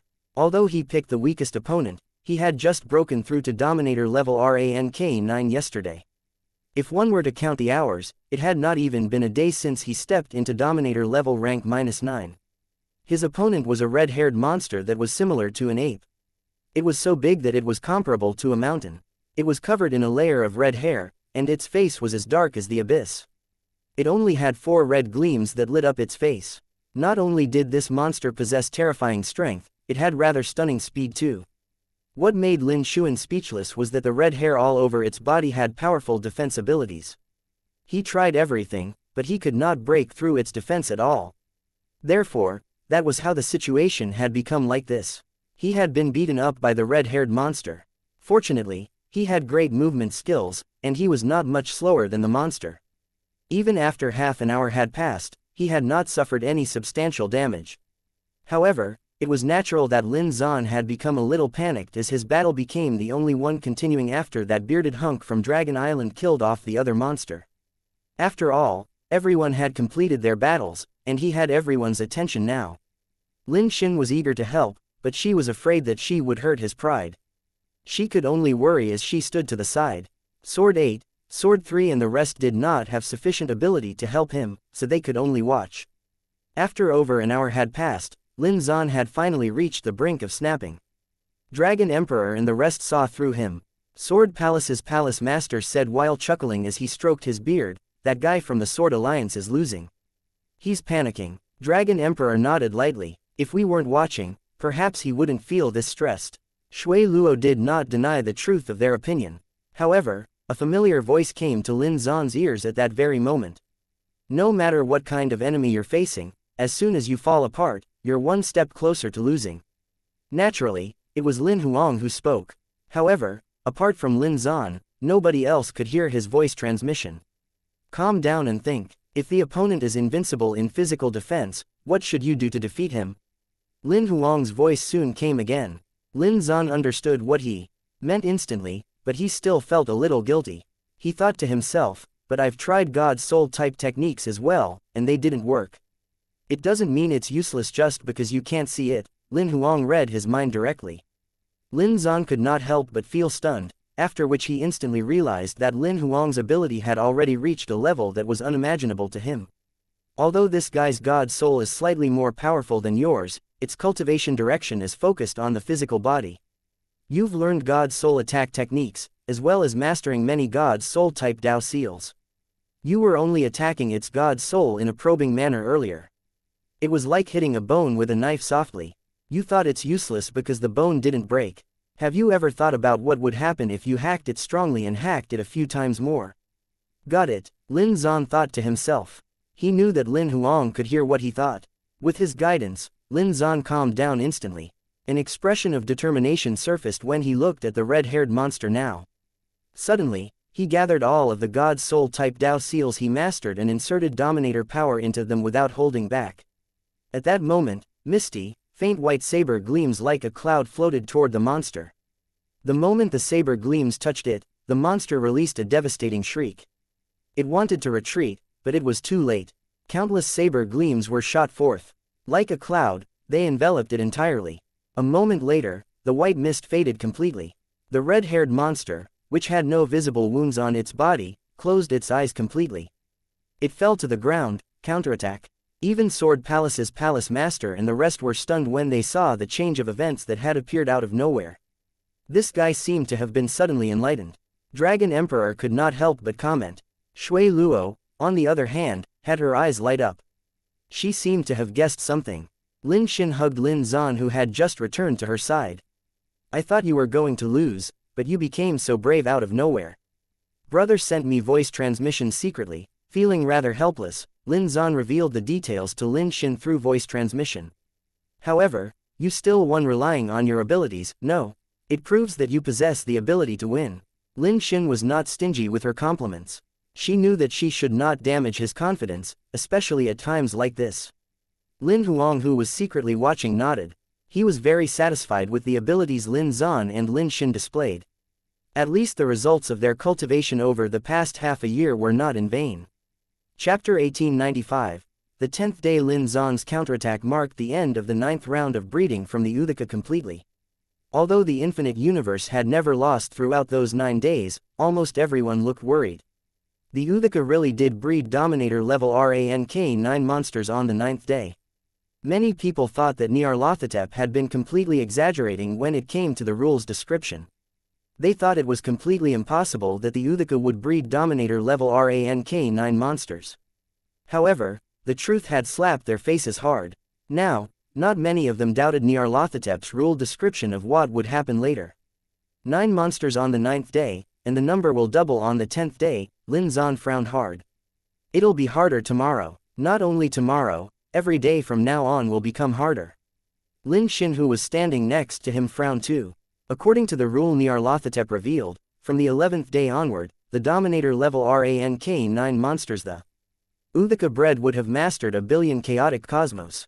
From then on, the number of abyssal monsters it bred would be doubled. Can this thing really breed more powerful Dominator level rank 9 monsters without limits? Sword 3, who was standing to the side, could not help but ask Lin Xin and Lin Zan. According to brother, there's a limit. The highest combat strength it can breed might be that of the outer gods, but the possibility of it breeding monsters weaker than the outer gods is higher, Lin Zan explained through voice transmission instantly. Then, how powerful are the outer gods exactly? Sword 3 asked rather curiously. Brother said the outer gods should have mastered over 10 quadrillion chaotic cosmoses. It was Lin Xin who answered the question this time. Which means there's a high chance that this thing will breed batches of Dominator level rank 9 monsters that have mastered a quadrillion chaotic cosmoses, Lin Zan added. A quadrillion chaotic cosmoses? Sword 8 was stunned when she heard that. She knew very well that as long as one mastered over 100 million chaotic cosmoses, they could elevate to Dominator level rank -9. Powerhouses who had mastered a quadrillion chaotic cosmoses could suppress regular Dominator level rank 9 powerhouses like killing an ant. There was one thing that Sword 8 dared not ask: was there really someone who could resolve this crisis in the infinite universe? Did Bai mention when they would come? Seeing that Sword 8 said nothing, Lin Zan asked Lin Xin. No, but don't worry. They'll definitely make it in time, Lin Zan said with determination. As soon as Lin Xin was done speaking, a figure suddenly arrived where the few of them were standing. It was Bai, who was dressed in dark blue casual wear. Lancelot and the rest will come later, Bai said to Lin Xin and Lin Zan through voice transmission as soon as he showed up. The two of them nodded and did not ask further. Bai's appearance instantly caught the attention of the many powerhouses present. Some powerhouses had met Bai and the rest in the mystic territories before. They had a rough idea of his abilities. There were also a small number of powerhouses who could sense from Bai's aura that he was at Dominator level rank 9, although they had never met before. Not only that, he had powerful abilities. Most people speculated that this white-haired young man's abilities should be quite powerful, judging by the time Bai chose to arrive. Everything remained peaceful on the 10th day. Then, when midnight arrived, black fog appeared on the surface of the Uthika again. This time, it spat out 18 abyssal monsters at once. Just like what Nyarlathotep described, all 18 abyssal monsters were at Dominator level rank 9, which was double the number of those on the 9th day. This time, the Sword Alliance sent out 3 people directly: Bai, Lin Xin and Lin Zan. As usual, Lin Zan picked the weakest opponent. The rest had no objections to that. After all, they could tell that he had just been elevated to Dominator level rank 9 not long ago. Lin Zan had calmed down significantly. He knew that the reason he participated in this war was to train his real combat abilities. He only had 2 chances to fight. He would not be able to handle the opponents that would arrive later on. The remaining Dominator level rank 9 powerhouses from the major organizations picked out their opponents accordingly. Some picked 2, and some picked 3. Bai did not show off. He only picked 2. Although the 2 that he picked out did not have the most powerful auras, they might be the most difficult ones. One of them had dragonfly-like wings. It was so fast that it was almost comparable to teleportation.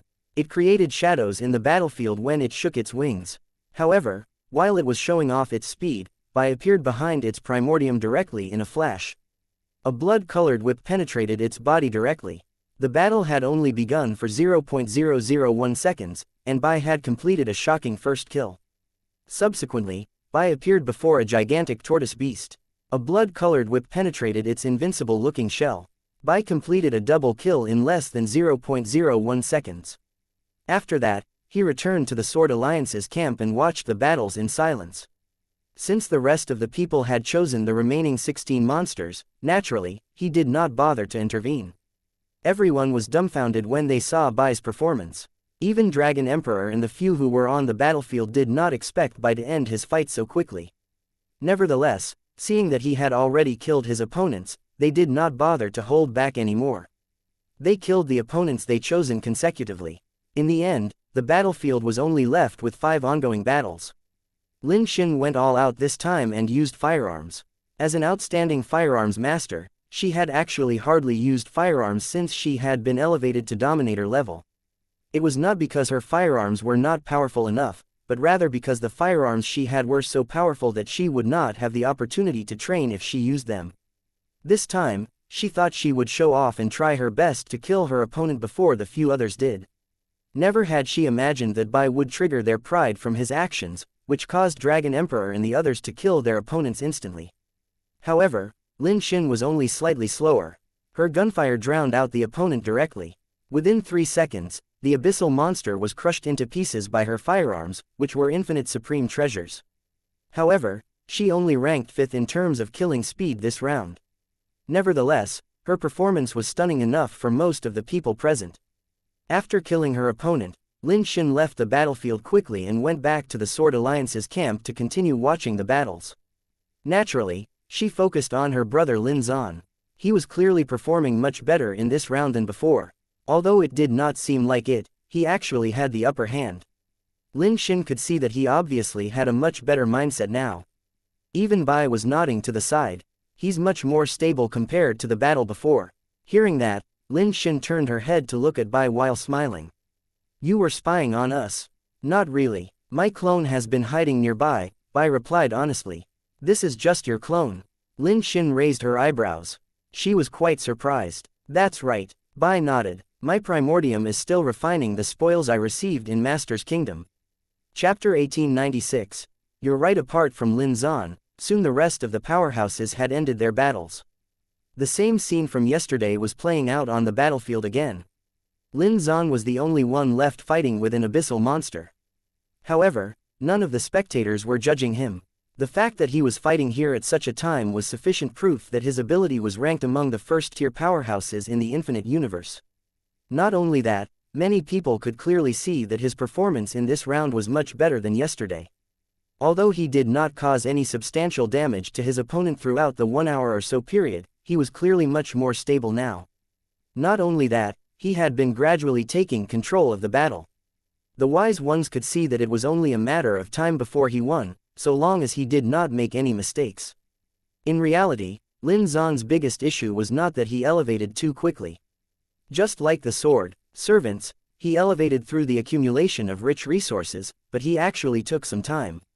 It was just that it was completed under the over 6 billion times of time flow acceleration in Lin Huang's kingdom.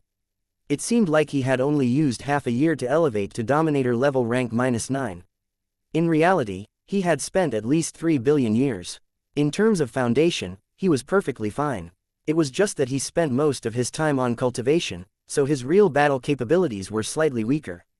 Even when he hunted in the mystic territories, he had never encountered Dominator level rank 9 enemies. Given the psychological burden he had been feeling, it naturally caused his performance in the previous battle to be below par. However, he had put down that burden in this round entirely. Furthermore, thanks to his experience in the previous battle, he could finally unleash his real abilities now. His opponent was a monster with a sword and a shield that possessed both attack and defense capabilities. Not only did it possess attack abilities that were no weaker than Lin Zan, it had powerful defensive abilities too. Throughout the hour or so period, Lin Zan did not manage to find an opportunity to break through the situation. However, he did not panic at all. He had even immersed himself in the battle completely. He had forgotten that there were people around him watching. After immersing himself in the battle, he started treating the opponent as a training partner completely, gradually unleashing his talent as a saber cultivator fully. After attacking frantically for over 2 hours, the defenses of the monster with the sword and shield crumbled for a moment. Lin Zan caught that moment to decisively pierce the tip of his saber through the gap in its defenses. Hundreds of saber gleams shot out manically, crushing the monster's head. Watching the headless carcass fall on the ground, Lin Zan released a long sigh of relief. This battle had been unprecedentedly fun. Watching as he returned to the Sword Alliance's camp, Sword Palace's palace master nodded with satisfaction as he stroked his beard. I didn't expect that the Sword Alliance would manage to train such an outstanding saber cultivator. Although Lin Zan took the longest time, his battle had received everyone's approval.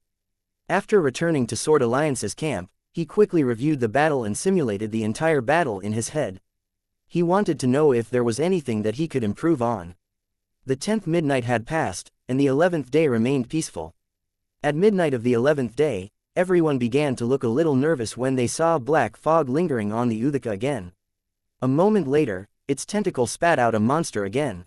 All of the pupils of the Dominator level rank 9 powerhouses present shrunk the moment they saw the monster. The reason being was that this Dominator level rank 9 monster's aura really was that of a powerhouse who had mastered a billion chaotic cosmoses. This time, before anyone did anything, Sword Palace's Palace Master swung his sword directly from a distance, killing this gigantic abyssal monster. Although he killed the abyssal monster instantly, everyone present looked quite terrible. The appearance of this monster proved that Nyarlathotep had not exaggerated at all. This Uthaka could really breed Dominator level rank 9 monsters that had mastered a billion chaotic cosmoses. Lin Xin frowned as she looked at the monster carcass on the ground. She began to worry about the battles later on.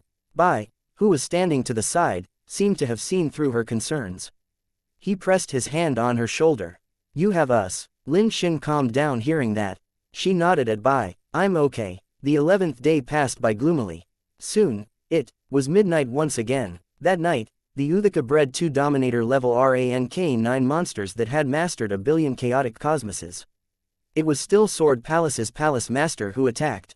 He killed the 2 monsters instantly. Although that was the case, the gloomy atmosphere did not ease up at all.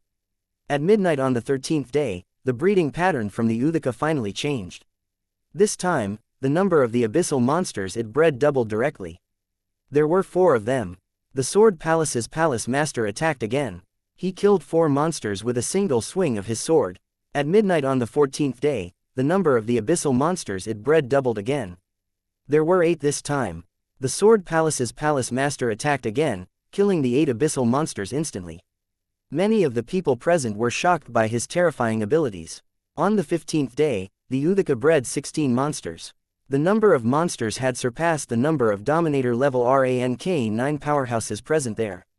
The Sword Palace's Palace Master still swung his sword and killed the 16 abyssal monsters instantly without suspense. On the 16th day, the number of monsters the Uthaka bred doubled again. There were now 32 of them. This time, before the Sword Palace's Palace Master could attack, Dragon Emperor attacked first. He slapped out with his palm. As if suppressed by a mountain, his slap killed all 32 of the abyssal monsters directly.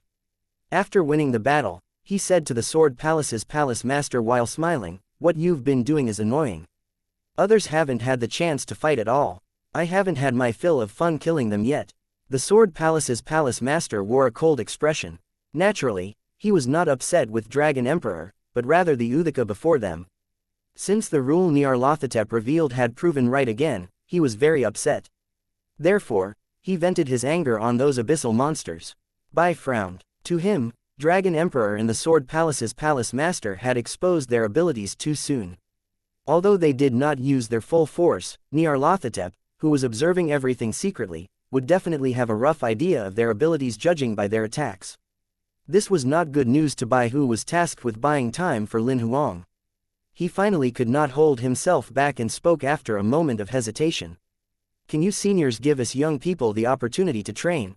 After all, we don't have many chances to meet opponents of such caliber.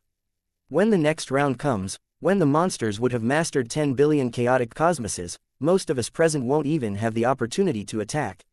What Bai said made many look at him in surprise. Although they knew that Bai was also at Dominator level rank 9, none of them present thought he had the abilities to challenge the other 2. The Sword Palace's Palace Master stared at Bai for a moment before nodding. "You're right, you guys will go first tomorrow." Dragon Emperor, who was standing to the side, also nodded with a smile. "I think you're right too. We should give young people more opportunities." Chapter 1897.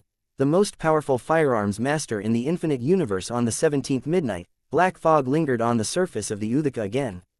This time, it spat out 64 abyssal monsters. These monsters exuded a terrifying aura that made one's heart palpitate. "Pick that semi-transparent one."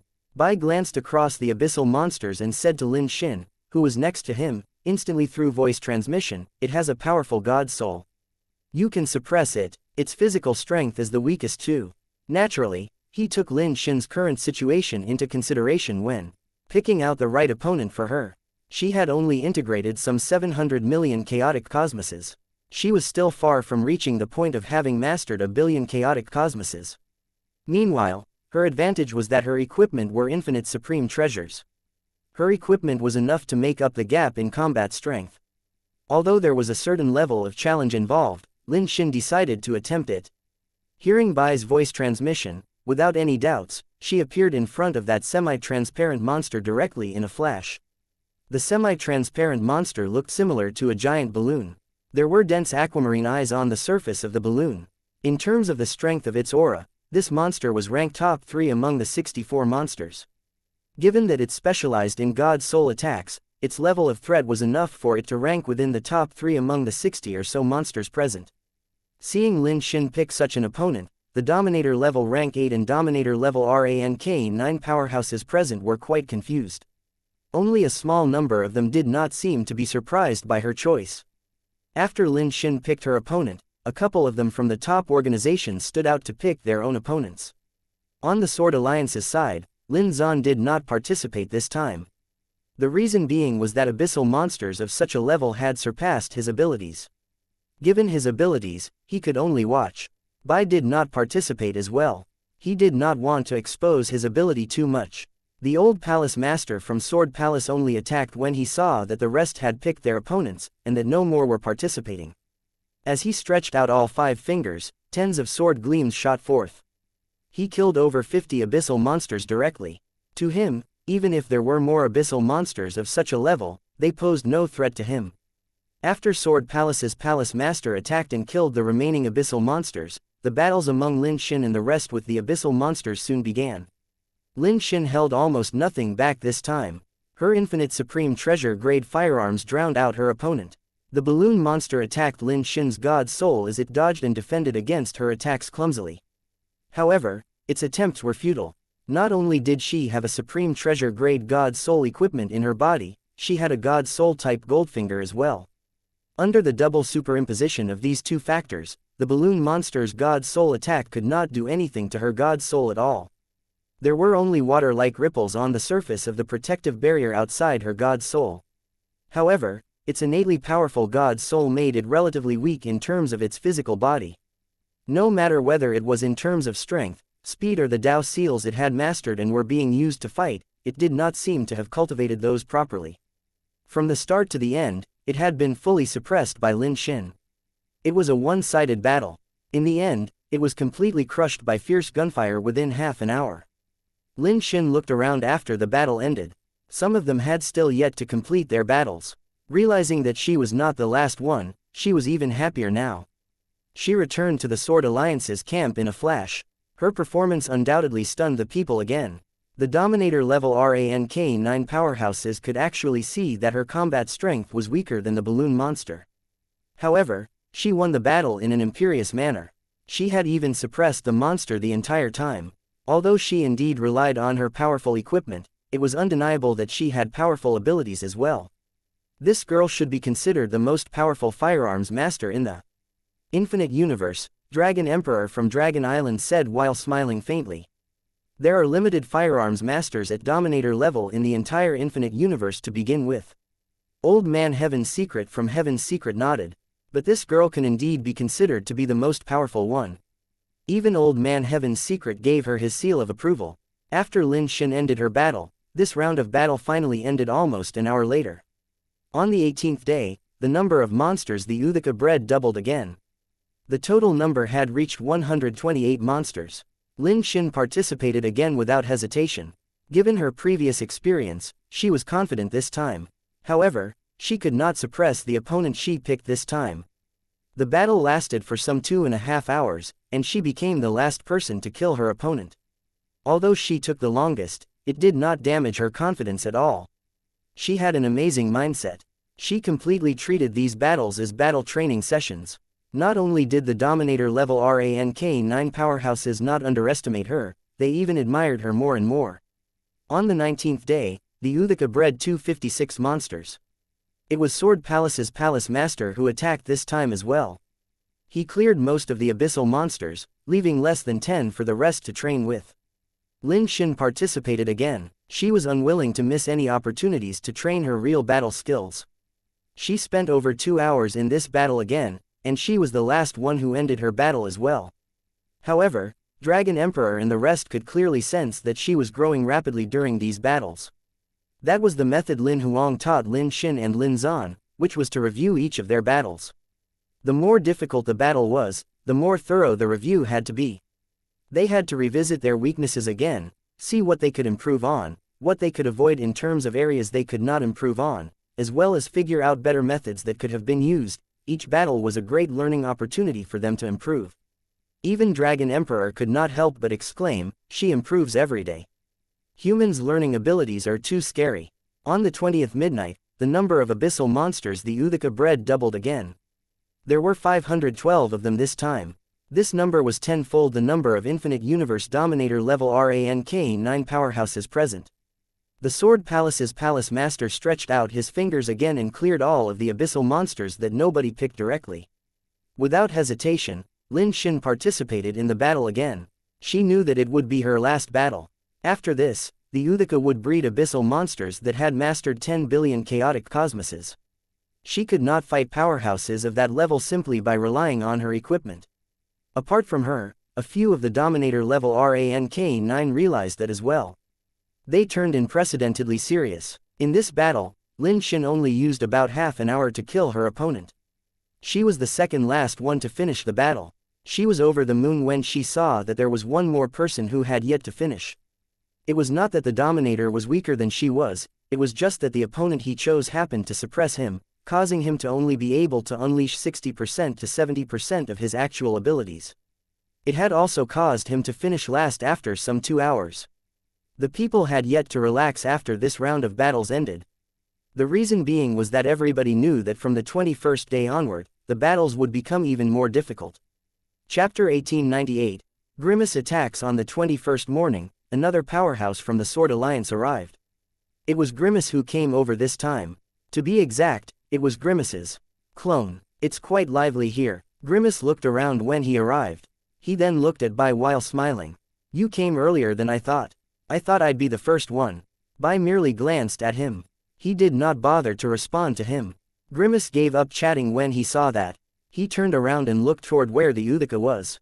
"So that's the Uthika. It doesn't look special. It bred 512 abyssal dominators that had mastered 1,000,000,000 chaotic cosmoses each yesterday at midnight," Bai, who was standing to the side, said expressionlessly. "Really? I thought the breeding rule was rather exaggerated." Clearly, Grimace had heard of this Uthika's breeding rule before coming here. Did anyone try to destroy it directly? Grimace asked further after falling silent for a moment while holding his chin. A Dominator level rank 2 powerhouse and Dominator level rank 4 powerhouse tried, and they were killed by this thing. It was Sword 3 who spoke up this time. He witnessed the scene 20 days ago. No Dominator level rank 9 powerhouse tried their hand at it. Grimace seemed to want to give it a try. Since those 2 Dominators were killed, nobody had tried it again. Sword 3 shook his head. Bai, who was standing to the side, frowned. "Master asked us not to expose our real abilities as much as possible." "All right then." Grimace could only give up after hearing Bai mention Lin Huang. "I should just watch obediently then." Grimace took out a deck chair from his kingdom as soon as he was done speaking and lay down on it directly. He even changed into beach vacation clothes, while putting on sunglasses and earplugs. He slept right then and there before everyone's eyes. What he did made the people watching from the other organizations dumbfounded. Is this guy here for a vacation? How can he sleep at such a time? The guy the Sword Alliance sent over this time doesn't look too reliable. Meanwhile, Dragon Emperor could not help but laugh. There's such an interesting guy in the Sword Alliance. On the Sword Alliance's side, Bai and the rest were aware of Grimace's behavioral tendencies. Seeing him doing that, they did not bother to stop him. That was the one tiny event that happened during the day, and it remained peaceful until midnight, when black fog once again appeared on the Uthika. A moment later, an abyssal dominator was spat out again. As expected, the Uthika bred an abyssal monster that had mastered 10 billion chaotic cosmoses this time. This monster did not conceal its aura at all. It was so powerful that Lin Xin and Lin Zan felt suffocated. Fortunately, this terrifying feeling of suffocation only lasted for a second before it faded away suddenly. The Sword Palace's palace master attacked again with a cold expression on his face. He crushed its head directly with a swing of his sword. The appearance of this monster confirmed that what Nyarlathotep said was not a lie. This made everyone present feel even more concerned now. On the third round of breeding, an abyssal dominator that had mastered 10 billion chaotic cosmoses had appeared. In the fourth and fifth rounds, there would be abyssal dominators that mastered 100 billion chaotic cosmoses, and even a trillion chaotic cosmoses arriving. The Sword Palace's palace master looked even grimmer as he thought of that. He had only mastered over 900 billion chaotic cosmoses. It was not that he did not want to integrate more, but his kingdom had reached its limit. It would mean that as soon as the Uthika started breeding the fifth round's monsters, even he would lose the eligibility to participate in the upcoming battle. The people in the Sword Alliance's camp looked terrible too. Bai still remembered Lin Huang's order clearly. He would stall as much as he could. However, he was not too sure now whether it was actually the correct move to allow this Uthika to breed abyssal dominators as it wished. Grimace, who was laying on the nearby deck chair, remained asleep, as if what had just happened had nothing to do with him at all. The 22nd day soon passed by peacefully. At midnight, as usual, the Uthika followed its rule and bred 2 abyssal monsters that had mastered 10 billion chaotic cosmoses. It was still the Sword Palace's palace master who attacked this time. He killed them both instantly. The 23rd day and 24th day passed by. The Sword Palace's palace master attacked over and over again, while the rest did not bother to intervene. Grimace had been lying on the deck chair. He had never gotten up even once. Apart from adjusting his sleeping posture occasionally, he did not do much. He never even opened his eyes. Time flew by and, soon, it was the 30th day. On that day, the number of abyssal monsters the Uthika bred reached 512 again.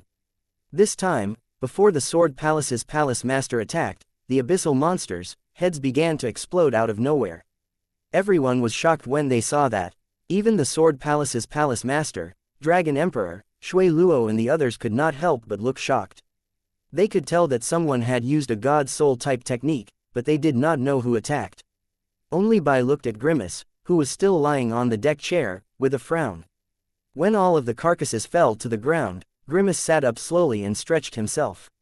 I had a dream. I dreamed that I crushed a batch of abyssal monsters' heads. That felt amazing. Grimace yawned while speaking vaguely. Everyone was stunned by what he said, but eventually came to a realization that the shocking scene was done by this sleeping god. Seeing that nobody said anything, Grimace got up slowly and walked toward the Uthika. He stretched out his arm fearlessly and picked up the headless carcasses one by one. He then tossed them into his kingdom. After he was done collecting all of the over 500 carcasses, he seemed to be a little tired. He stretched himself again and lifted his head to look at the Uthika that was less than 100 meters away from him. The spectators present could not help but reveal looks of excitement on their faces when they saw that the sleeping god before them had just proven his abilities. Many people thought that he should be able to destroy this Uthika, as long as he was willing to. Bai frowned when he saw that.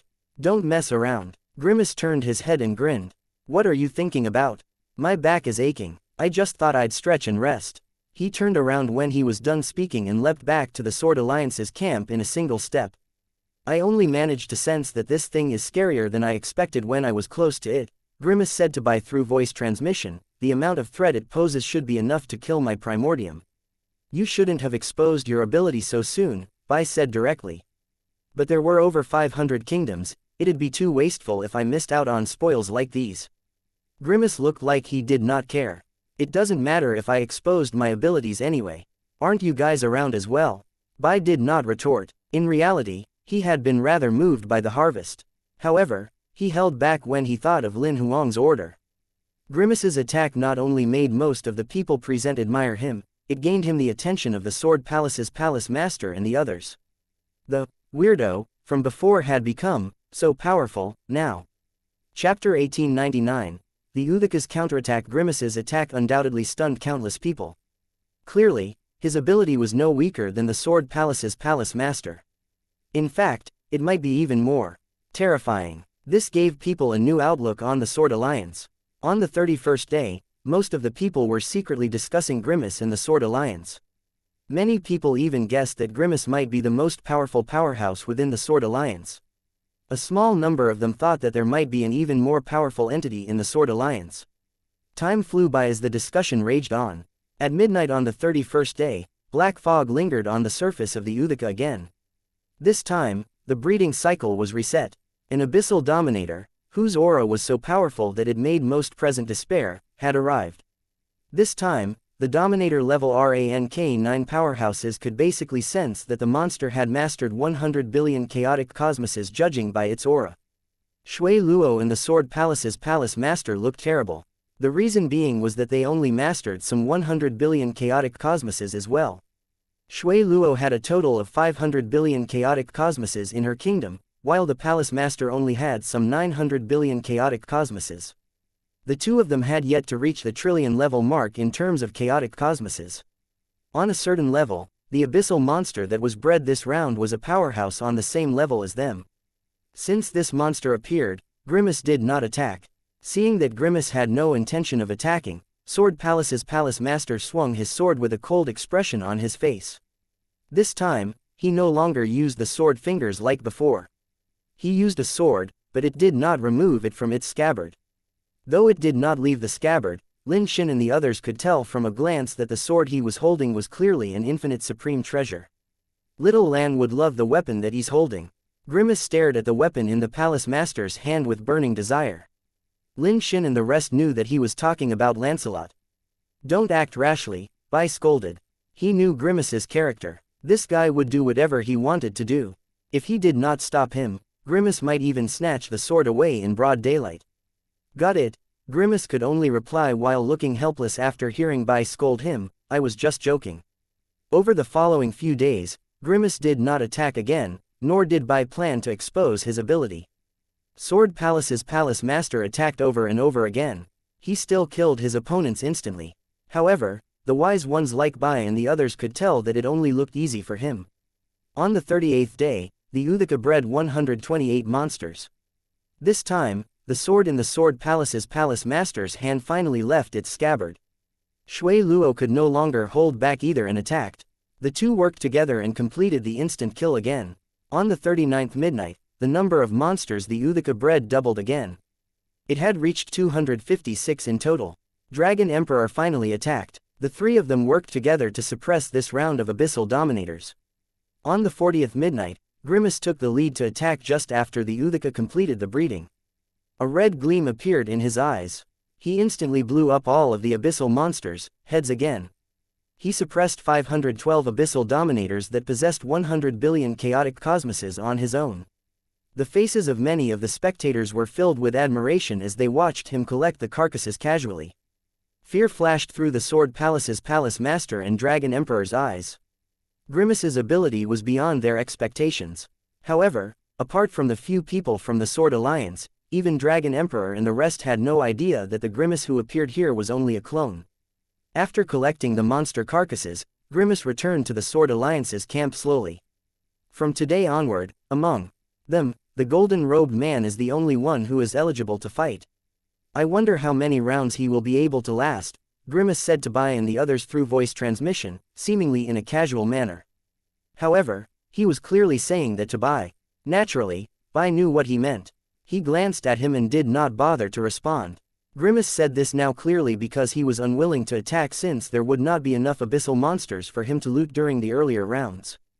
Bai carried out Lin Huang's order with determination. He would avoid exposing his ability as much as he could. He would only fight if it was the last resort. After Grimace killed this round of abyssal monsters, Dragon Emperor and the others looked terrible. It was not because of Grimace, but rather because they were thinking about what would happen later on.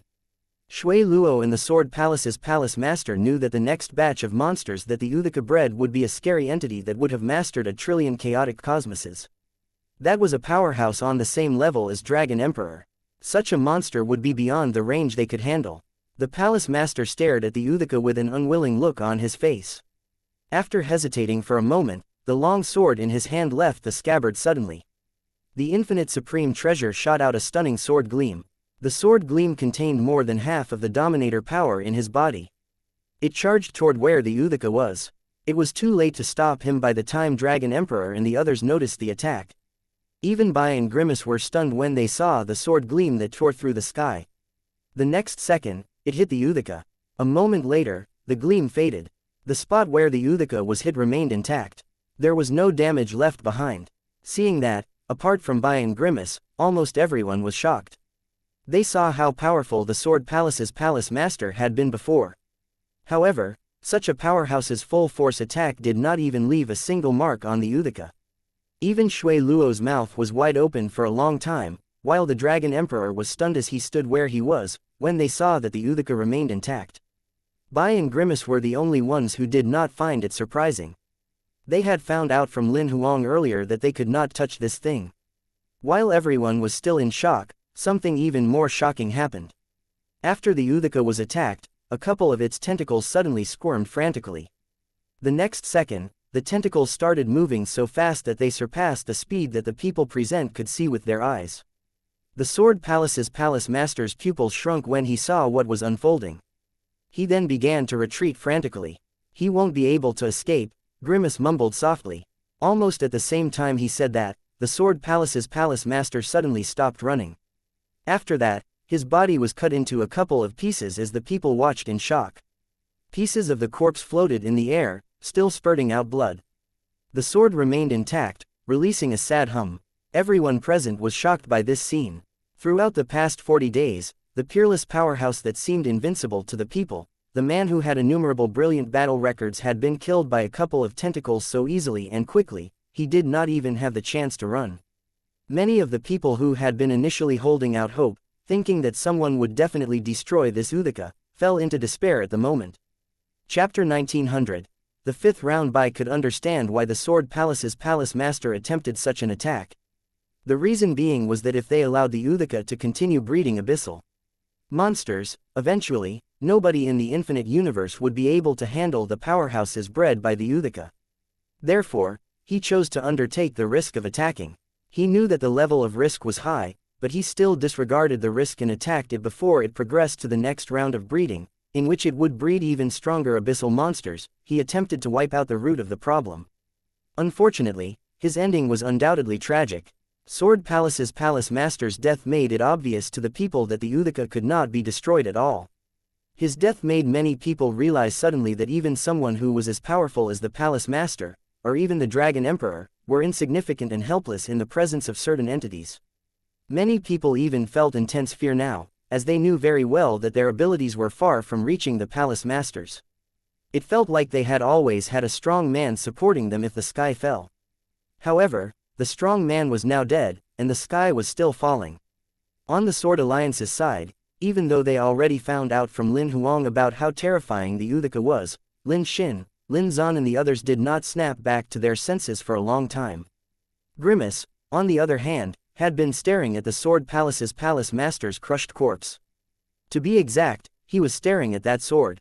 However, Bai noticed his subtle actions instantly. "Don't you even think about it. We can't take that." Grimace stared at Bai angrily. "You're such a party pooper." People from the Sword Palace went over to collect the corpse while the two of them chatted. Those people conveniently took that infinite supreme treasure level sword away. After that, a heavy atmosphere seemed to linger over everyone present. At midnight of the 41st day, the Uthika began to breed again. This time, its breeding routine was reset again. It only bred a single abyssal monster, but that monster's aura had skyrocketed once again.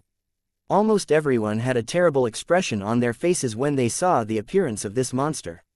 This was especially true for some of the powerful Dominator level rank 9 powerhouses. They could clearly sense from its aura that the monster's combat strength had surpassed the Sword Palace's palace master who had just died. A monster that has mastered 1,000,000,000,000 chaotic cosmoses, even Dragon Emperor's pupils shrunk. It was a dark purple, 12-headed python beast. Its 12 heads were of dragon origin, and they had various forms. The reason they called it a python beast was because it did not have dragon claws. Beneath its many heads, it had a thick snake-like body. It felt as if the original python's head had been severed, and 12 heads from different dragon beasts had been sewn onto its body instead. Dragon Emperor looked terrible. Apart from his speculation that he was a powerhouse on the same level as that monster, He looked terrible because of the monster's 12 dragon heads. Before the abyssal monster even did anything, Dragon Emperor struck first. His right arm turned into a golden dragon claw that tore through the air. The 12 dragon heads on the python beast lifted their gazes at the same time, releasing deafeningly furious roars at the giant claw. The giant golden dragon claw merely paused for a second before continuing to suppress the monster like a mountain. A moment later, the python beast's 12 dragon heads exploded one after the other. By the time the dragon claw had pressed down completely, all 12 of the python beast's heads had exploded. The headless carcass was soon crushed into a pile of mush. "This guy's ability is not bad," Grimace secretly commented through voice transmission to Lin Xin and the others. "He should have mastered some 3 trillion chaotic cosmoses or so." That python beast had only mastered about 1 trillion chaotic cosmoses, so it makes sense that this would be the end result. Bai saw through Dragon Emperor's combat strength. "What level of ability are the both of you at now? More powerful than the Dragon Emperor?" Lin Xin could not help but ask. Hearing that question, Lin Zan and the other few sword servants pricked their ears. "Slightly more powerful than him, I guess," Bai said honestly. "What about your primordium?" Lin Zan, who was standing to the side, asked further. "Slightly more powerful than his clone, I guess," Grimace answered. He seemed to be unwilling to expose Bai's and his own real abilities. "I don't know about the others, but I've just surpassed 20 trillion chaotic cosmoses recently." Bai glanced at Grimace and answered that question honestly anyway. In reality, the speed of his ability elevation was already fast enough throughout that half-a-year period. He had seized the opportunity provided by the frequent opening of mystic territories throughout the half-a-year period, and hunted inside them by creating tens of thousands of clones. His primordium stayed inside Lin Huang's kingdom, continuously refining those abyssal monsters, kingdoms which had been cleansed by Lin Huang. However, the time provided to him was still too short. One had to know that the combat strength of Bai's primordium had been on par with Shui Luo a couple of months ago. Now that several months had passed, his level of ability had surpassed Dragon Emperor's. Nevertheless, there was still a large gap in comparison with the outer gods under Oz's command. The heaviness in Lin Xin's heart did not dissipate at all when she heard that. The reason being was that, even if Bai and the others' primordiums came, they could only take on the monsters bred by the Uthika during the next round. Although Dragon Emperor had emerged victorious in this round brilliantly, and he even gave some of the people present hope, most of them knew that, from this round onward, apart from him, nobody else was eligible to fight with these abyssal monsters. A small number of them knew that Dragon Emperor's ability was only sufficient to handle this round of the Uthika's breeding. When the monsters were strengthened during the next round, his ability would no longer be sufficient. Dragon Emperor's overwhelming victory in this battle did not improve the atmosphere much. Over the next few days, the atmosphere around the Uthika remained gloomy. Everyone watched Dragon Emperor attack over and over again in silence. They watched him kill the monsters bred by the Uthika. However, on the 44th midnight, everyone finally noticed that the battle was starting to become difficult for him. This time, the Uthika bred 8 abyssal monsters. One of them was a monster that was similar to a worm that had mastered the same number of chaotic cosmoses, but, as it kept clinging onto him, Dragon Emperor had no time or chance to take care of the remaining 7 monsters at all. If Bai did not initiate his attack in time, the spectators might all have been killed by the other 7 abyssal monsters. The blood-colored wings on Bai's back transformed into long whips. They killed the 7 abyssal monsters instantly. After that, only the prolonged battle between the Dragon Emperor and the White Worm remained. The spectators retreated far away. "Retreat and don't stay too close to watch," Bai said to the people through voice transmission directly. The reason being is that the coming battles will get more and more out of control. Also, as soon as a monster of that level goes out of control, one attack is all that it will take to kill all of the spectators around here. We might not have the time to prevent that from happening. If someone else said that, these people might have resisted. However, the words had been uttered by Bai, who had just killed 7 abyssal monsters instantly. All of the people chose to believe his words. Even if a small number of them were upset and wanted to stay behind, they did not dare to when they saw everyone was leaving. After Bai spoke, almost all of the spectators retreated within 10 breaths of time. On the Sword Alliance's side, even Lin Xin and Lin Zan left. Bai and Grimace were the only ones remaining in the vicinity. On the Dragon Island's side, apart from Dragon Emperor, the rest left as well. All of the people from the Sword Palace retreated with the Palace Master's corpse. On Snow Domain's side, Shui Luo left with all of her members. Seeing that these top organizations had retreated, the remaining smaller organizations ran away even faster. Meanwhile, on Heaven's Secret's side, Old Man Heaven's Secret was the only one left. He watched the battle from afar. Chapter 1901. Charcoal, Thunder and Little Witch. The intense battle between Dragon Emperor and the Worm Monster finally ended over 2 hours later. He revealed almost all of his trump cards in this battle in order to finally defeat it. After killing the Worm Monster, he did not even collect the carcass. He sat where he was with his legs crossed directly to adjust his breathing. Bai warned Grimace again when he saw the latter staring at the carcass in excitement. After almost an hour, Dragon Emperor finally got up and collected the white worm's carcass. At that moment, he belatedly realized that all of the spectators had left. Apart from himself and the 2 people from the Sword Alliance, Old Man Heaven's Secret from Heaven's Secret was the only one left around the Uthika. "We'll have to pass the baton to the both of you now," Dragon Emperor said to Bai and Grimace while cupping his hands. He knew that the people before him were the only ones who could fight with the monsters. Bai nodded, while Grimace did not bother to respond to him. He turned his head and shouted at Old Man Heaven's Secret, "Old man, we're not taking the responsibility if you're killed in the crossfire." Old Man Heaven's Secret's combat strength was only at Dominator level rank -8, which was even lower than Lin Xin and the rest. However, this old man insisted on staying. "I won't blame anyone if I'm really killed. You don't have to worry about me." Bai asked after a moment of thought, "What does Heaven's Secret know about this Uthika?" "I've actually sent the related information to your Swordmaster." Dragon Emperor and the leaders from the few other top organizations received it as well. "I don't know how much information your Swordmaster revealed to you guys. Since there's no one else here, I'll give you a rough explanation." Old Man Heaven's Secret organized his thoughts before speaking slowly. This Uthika was actually created by one of the 3 outer gods under Azza, whose name is Shub. She's known as the Lord of all things under Azza. Apart from breeding abyssal creatures in Azza's dreamland on her own, most of the monsters in the abyss were actually created by her. This Uthika is known as the Black Goat's Egg. Shub can only create 12 such Uthikas at most. The Uthika has 2 breeding rules. One is as Nyarlathotep described, which is the rule that we've been observing so far. It'll reset each round every 10 days, and the abyssal monsters it breeds will grow more and more powerful with every round. The other breeding rule is that the Uthika would breed the black goat's offspring directly. However, we don't know the exact details behind this. We only know that the black goat's offspring is a terrifying monster whose physical body is even more powerful than the outer gods. Its iron hooves can crush everything in the world. It has a bottomless appetite, and it can devour any substance. It will even obtain the strength to devour all living beings. Only one of the 12 Uthikas are here, which means there are 11 other Uthikas that might breed the black goat's offspring. As soon as that happens, the 3 outer gods will not be our only enemies. There will be 11 entities that have the same level of ability as the 3 outer gods. Bai suddenly looked terrible now. Why not surrender now? Suddenly I feel that it's not too bad to be converted into abyssal creatures.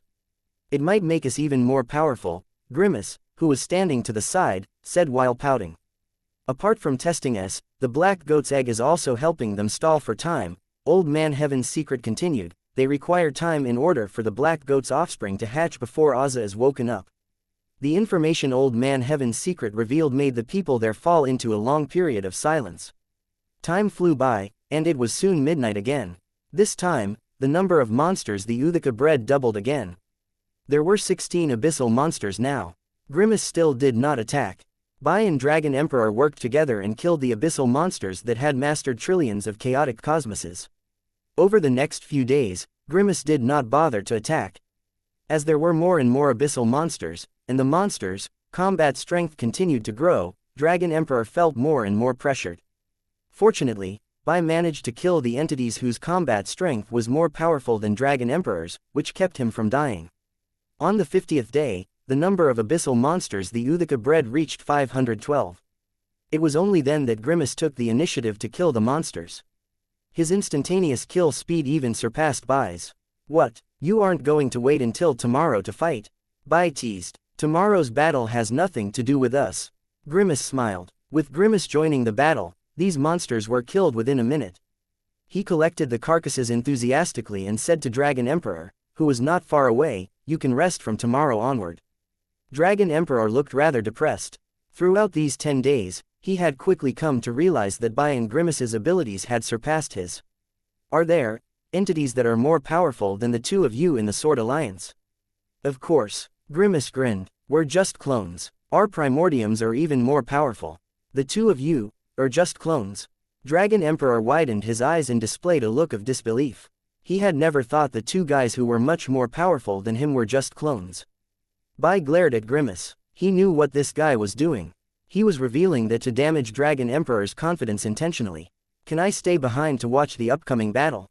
Dragon Emperor asked after some hesitation. "You can stay if you want to. No matter what, just like that guy, we might not have the extra time to take care of the two of you," Grimace said while peeping at Old Man Heaven's Secret, who was standing pretty far away.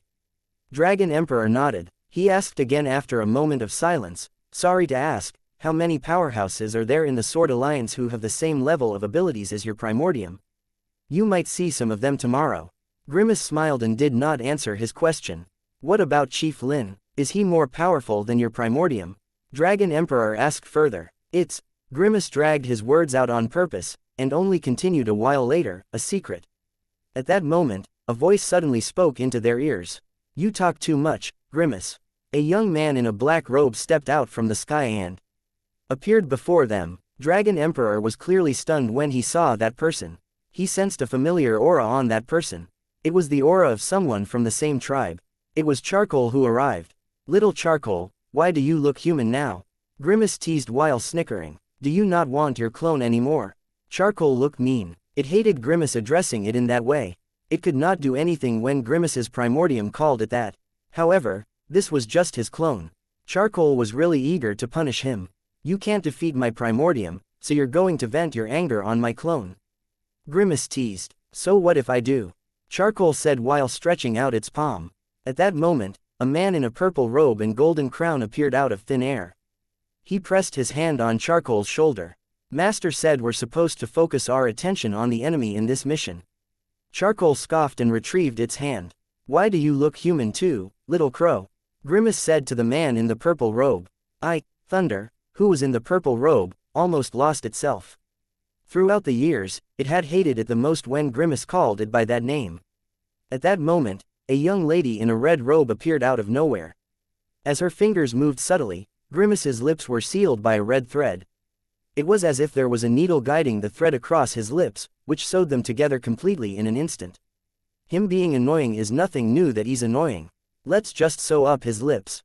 The red-robed young lady's tone was calm. She was Witch, who had always been guarding Lin Xin. Dragon Emperor was completely shocked when he sensed the terrifying auras emanating from these few people. There were so many terrifying powerhouses in the Sword Alliance. Chapter 1902. Because we're at rank 10 inches isn't that going too far, little Witch? Grimace grew another mouth on his face and shouted at Witch. Witch placed her finger on her lips and shushed him softly. It appeared quite threatening. Grimace shut his mouth immediately. He only had a clone here right now.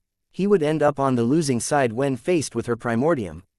Perhaps others would not deign to hit him in the presence of outsiders, but Witch had many tricks up her sleeve. It would be easy for her to punish him with all sorts of tricks. "You're the only one who can get him to shut up, little Witch." Charcoal was smiling happily when he saw that Grimace had met his match. Thunder, who was standing to the side, gave little Witch a thumbs up too. While they were chatting, Tyrant, Fiend, Scarlet Imp, Herculean King, Bing Wang, and the others arrived one after the other. The Imperial monsters did not really conceal their auras. Dragon Emperor was shocked to see that, so much so that he forgot to greet them. After they chatted for a little bit, Charcoal finally noticed that there were two outsiders around. "Your aura, you're from the Dragon tribe." It glanced at Old Man Heaven's Secret, who was standing far away, and it soon turned its attention back to Dragon Emperor. It sensed the same type of aura on him. "That's right, Senior." Dragon Emperor wanted to greet Charcoal when he saw the latter arrive. However, he had been stunned when he saw what Witch did to Grimace. As more powerhouses from the Sword Alliance arrived one after the other, he became even more dazed and totally forgot that he was supposed to come over and greet Charcoal. "Please don't call me Senior. Call me Charcoal." Charcoal was too shy to be called a senior. It knew that if they really wanted to talk about seniority, this person before it was definitely its ancestor. Dragon Emperor had the legitimate dragon tribe's bloodline of the dragon forefather.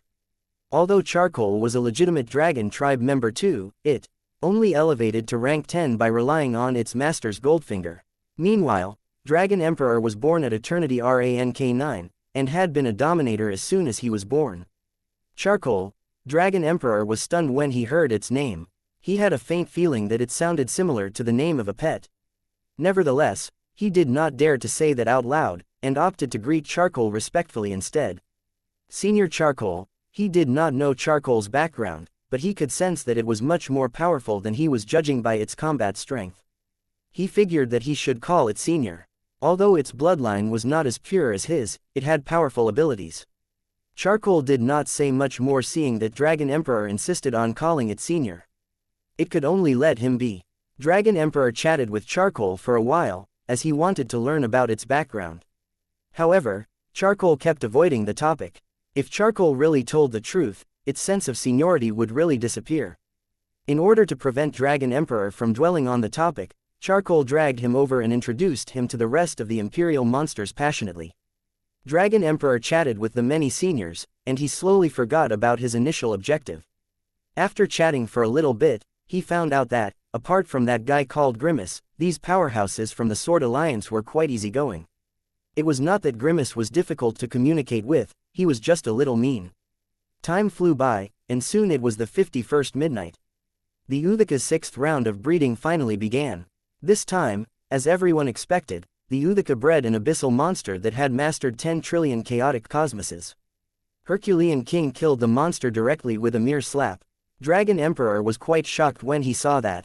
As Dragon Emperor, his physical strength was sufficiently powerful.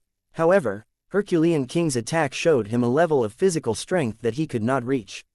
Over the next few days, the number of abyssal monsters the Uthika bred kept multiplying. Nevertheless, they were killed by those people from the Sword Alliance easily. They basically killed all of the monsters instantly. This made Dragon Emperor, who had thought that he was invincible in the infinite universe for a couple of eras, aware that he had been a frog in the well previously. The few seniors from the Sword Alliance in front of him could kill him instantly with a casual slap. When the 60th day arrived, 512 abyssal monsters that had mastered 10 trillion chaotic cosmoses appeared. Still, the few of them killed the abyssal monsters instantly. Dragon Emperor could hold back no longer and finally raised the question that he had been nurturing in his heart, throughout these few days, to Charcoal. Senior Charcoal, why can you guys kill these abyssal monsters so easily when some of their auras are clearly more powerful than yours? Are you all concealing your real combat strength? When Charcoal heard that question, it leaned in close to Dragon Emperor's ear and said softly through voice transmission, "I can tell you, but you can't tell anyone else." Dragon Emperor kept nodding. "It's because we've been elevated to rank 10, Charcoal told him a secret that was not considered a secret. Rank 10. Dragon Emperor widened his eyes. Rank 10 was the ultimate grade that legends claimed that all living beings could achieve. He had always thought that rank 10 living beings were only a legend, and that it was impossible for such beings to really exist. Since being born until now, which spanned a period of tens of eras, he had never seen a rank 10 living being. Even throughout the few eras he had ruled the Dragon Island, whereby its intelligence network spread through the entire infinite universe, he had never heard anything about a rank 10 living being appearing. Although I've only mastered some 20 trillion chaotic cosmoses, with my ability, I can fight on equal terms with powerhouses that have mastered 100 trillion chaotic cosmoses, Charcoal said while glancing at the rest, them too. In the infinite universe, basically all powerhouses that could elevate to Dominator level Rank 9 were Rank 9 living beings. The kingdoms of those that were lower than rank 9 could not contain hundreds of millions of chaotic cosmoses. Everyone had the same grade. That was the reason why, among Dominator level Rank 9 powerhouses, the number of chaotic cosmoses one mastered basically decided which one of them was more powerful. Then, were you guys born at rank 10, senior? Or was it somehow acquired? Dragon Emperor could not help but ask further curiously. Naturally, we only acquired that rank later. Charcoal did not hide the fact. There's a way to do that. Dragon Emperor asked rather emotionally. However, he instantly realized that it was very inappropriate to ask Charcoal about such a secret. As the method for sale. The reason he was so emotional was because Charcoal was also a dragon tribe member like he was. It meant that there was a high chance that he could use the same elevation method that Charcoal used. I really can't tell you that. Charcoal waved directly to decline him. They used Xiao Hei's advance card. Naturally, it could not tell outsiders about such a secret. Lin Huang had been around in the cultivation world for a couple of years.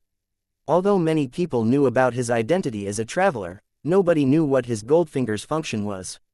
Many guessed that it had something to do with his cultivation speed. A small number of them guessed that it had something to do with his imperial monsters.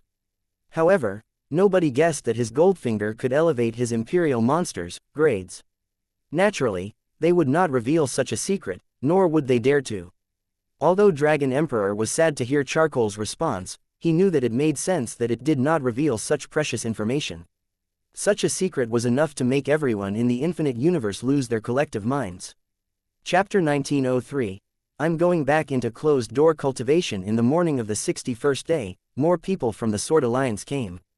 It was Kylie who arrived this time. When it was almost afternoon, Lancelot became the second to arrive. Killer only arrived when the sky was turning dark. Dragon Emperor could clearly sense that the auras of these three people were even more powerful than Charcoal and the others. At midnight, the Uthika entered a new round of breeding again. This time, it bred a human lady. To be exact, it bred a young lady who looked pretty.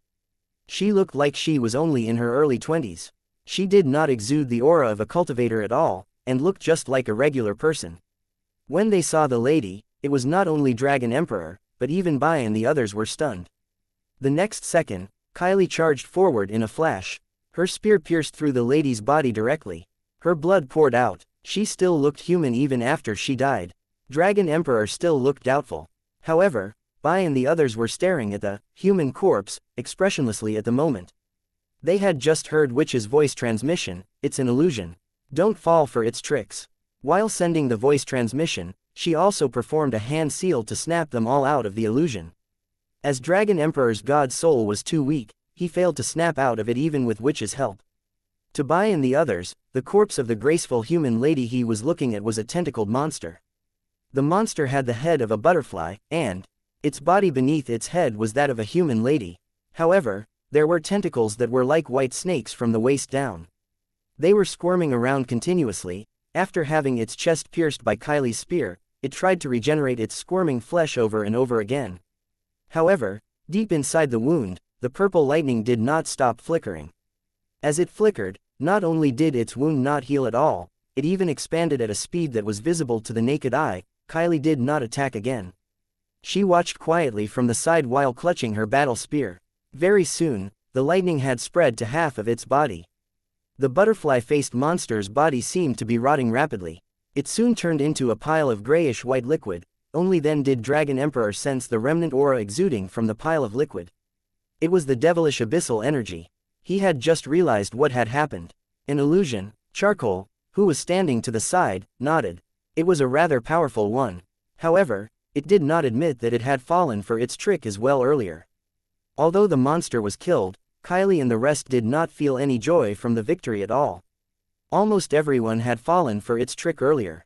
Were it not for which, there might have been casualties.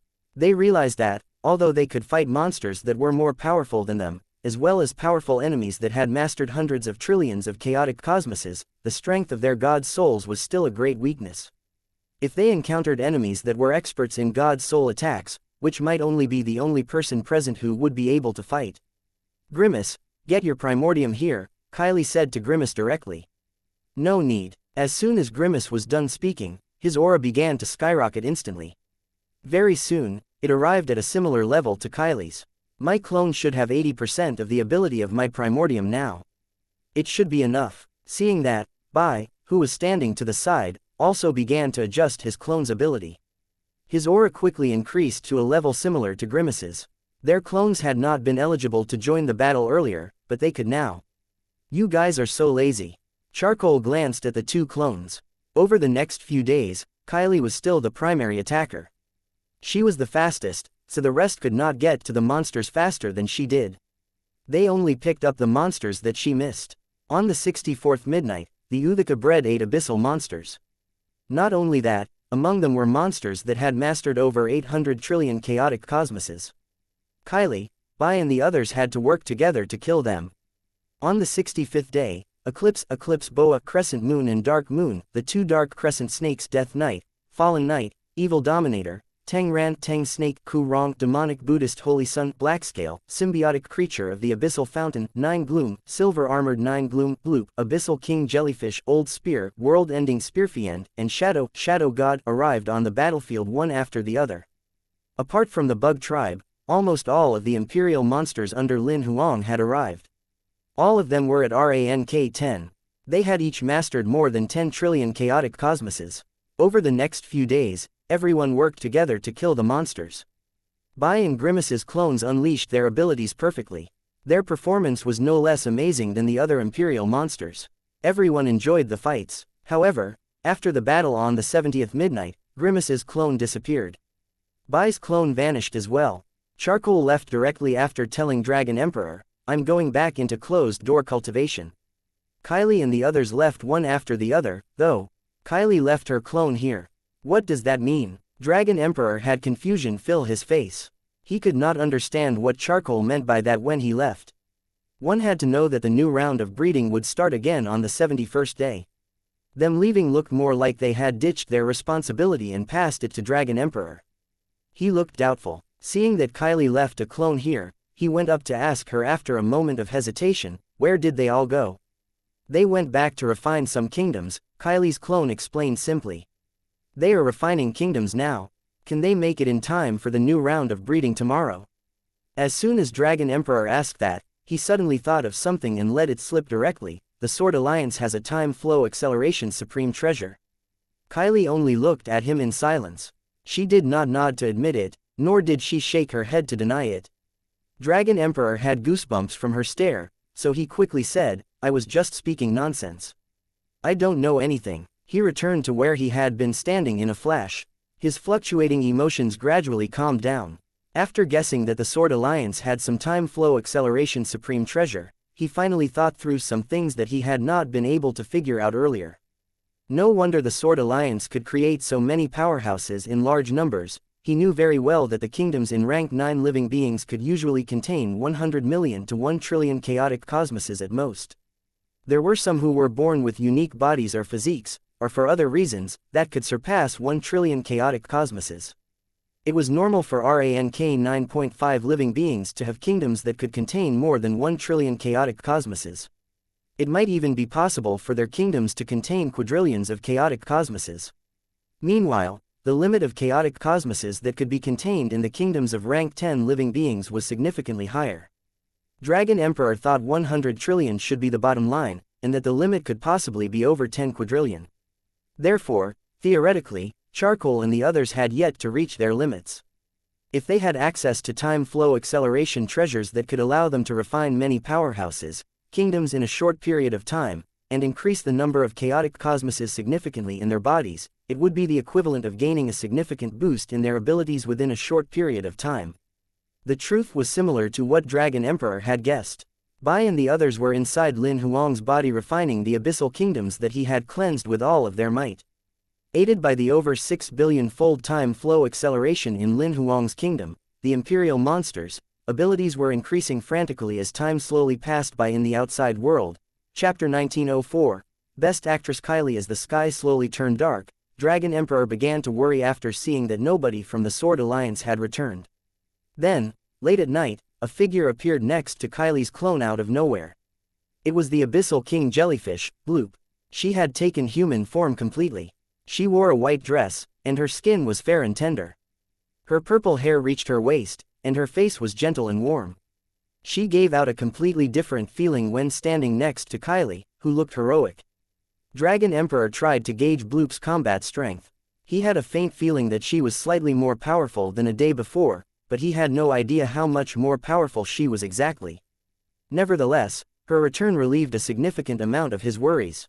Within an hour of Bloop returning, Old Spear, world-ending spearfiend, Shadow God, Tang Ran, Tang Snake, Ku Rong, demonic Buddhist holy sun, Blackscale, symbiotic creature of the abyssal fountain, 9 gloom, silver armored 9 gloom, and the others all came back to the battlefield one after the other. When that happened, Dragon Emperor was finally relieved. Over the next few hours, Lancelot, Charcoal, Tyrant and the rest arrived consecutively. An hour before midnight, apart from Bloody, Bai, Grimace, Kylie's Primordium and the bunch of bug tribe monsters, the remaining Imperial monsters under Lin Huang's command had all basically arrived. Seeing that Charcoal had arrived, Dragon Emperor went over to chat immediately. You guys only left for less than a day, and yet your auras have increased significantly. Of course, Charcoal said while smirking. Are you confident enough to handle this round of breeding? Dragon Emperor immediately asked further. I have full confidence in my ability to do so. Charcoal was bursting with confidence. Can you spill the beans? How many chaotic cosmoses have you mastered now? Dragon Emperor seemed to realize something after asking that question, after which he added, just give me the rough figure. Charcoal did not answer that question directly. Instead, it asked while smiling, can you calculate how many abyssal monsters the Uthika will breed this round? Dragon Emperor was stunned when he heard the question, but he responded quickly, 1 on the first day, 2 on the second day, then it will double on each subsequent day. Finally, there'll be 512 on the 10th day. Therefore, there will be 1023 monsters in total in this round. Why did you ask that? Then how many chaotic cosmoses do you think those abyssal monsters during the last round had mastered on average? Charcoal asked further. I can't calculate that exactly.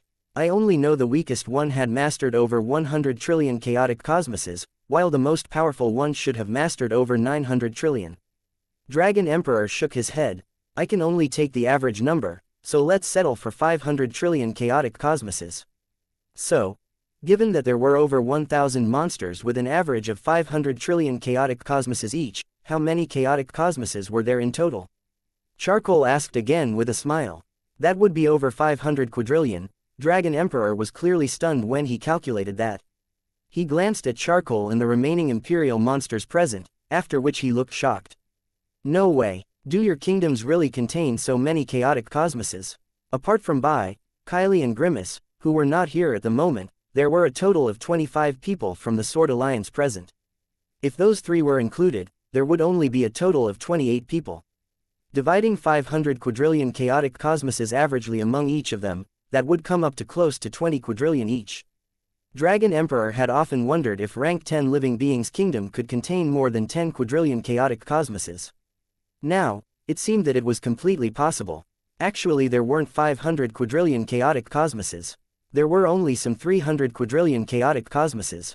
Charcoal did not answer his question directly, but decisively corrected the figure. In reality, Dragon Emperor's calculation was not too far off. For the 25 people who were here at least, they had now mastered more than 10 quadrillion chaotic cosmoses. They were considered to be on the level of the 3 outer gods. As long as any of them was willing, it would be no problem for them to destroy the Uthika in front of them directly. However, Bloody had said something to everyone through voice transmission before they went into closed-door cultivation. This Uthika might be a great threat to others, but, to us, it's equivalent to a valuable supreme treasure. The reason being is that each of the abyssal monsters it breeds is a great trove for our kingdoms. The abyssal monsters that it bred on the 7th round were enough to elevate us to the level of the outer gods. In the 8th round, it can definitely provide us with more resources for our kingdoms. In my opinion, when you guys return to the battlefield, even if you have the ability to destroy the Uthika, there's no need to do so at all. My suggestion is that everyone should restrain your combat strength and maintain your auras at 100 trillion chaotic cosmoses so as to obtain the resources from the 8th round, forcefully. You guys better put up a good act and not expose your real abilities to prevent Nyarlathotep from recalling the Uthika halfway through.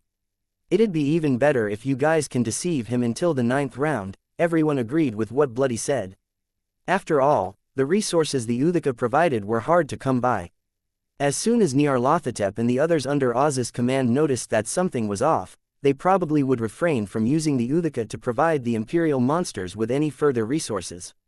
Due to Bloody's reminder, everyone suppressed their aura at 100 trillion chaotic cosmoses as soon as they left closed-door cultivation.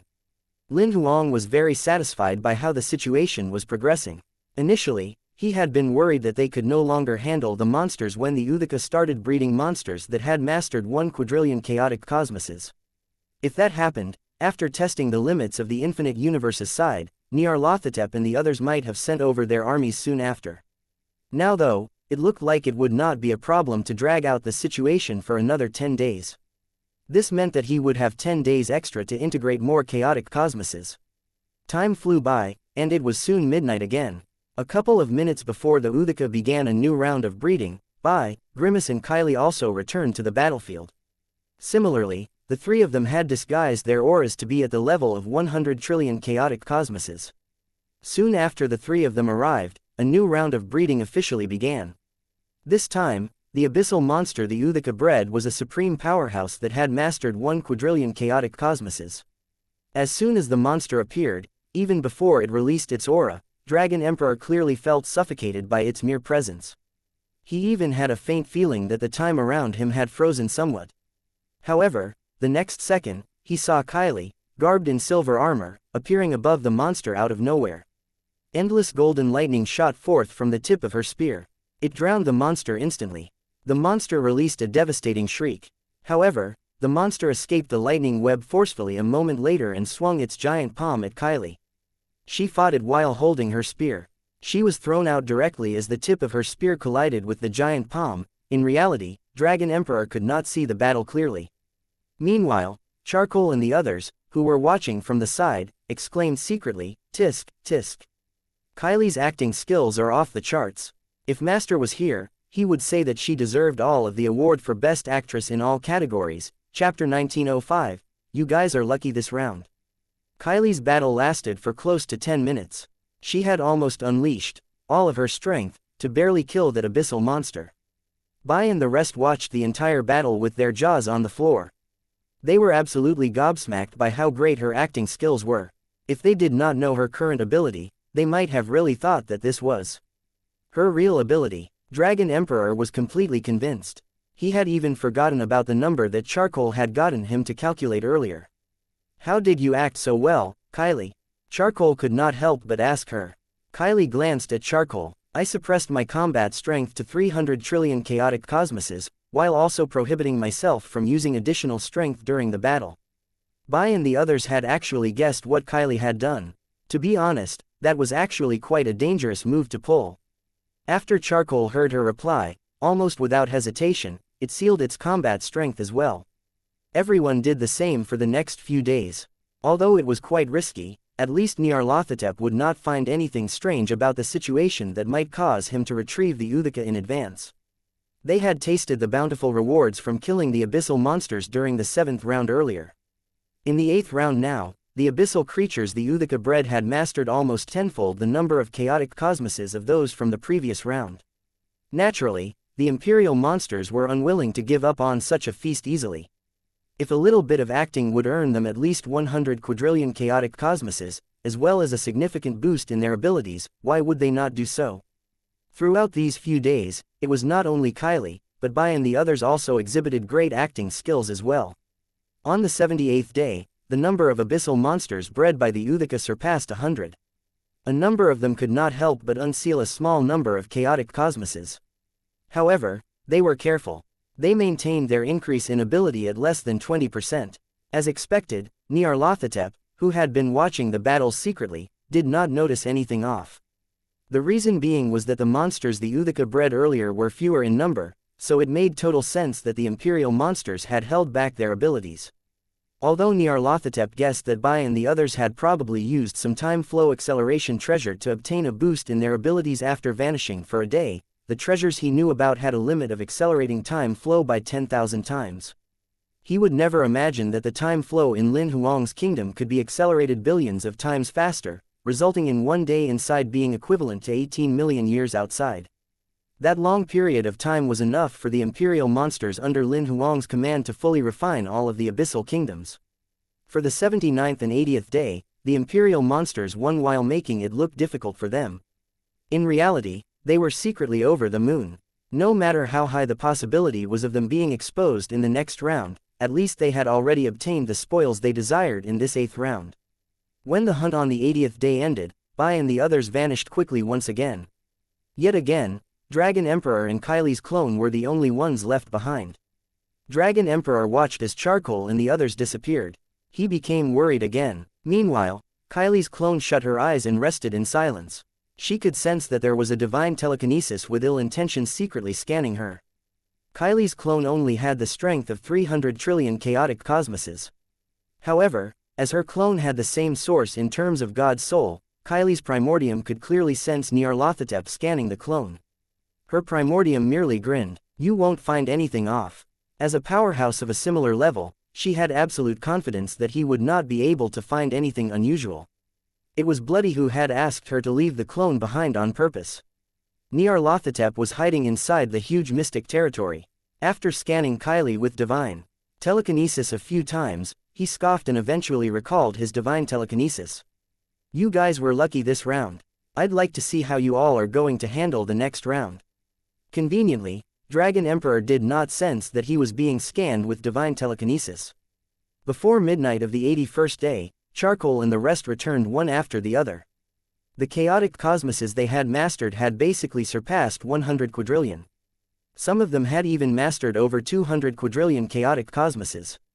However, they still adjusted their auras to 800 to 900 trillion chaotic cosmoses this time, while a small number of them adjusted their auras to a little over 1 quadrillion.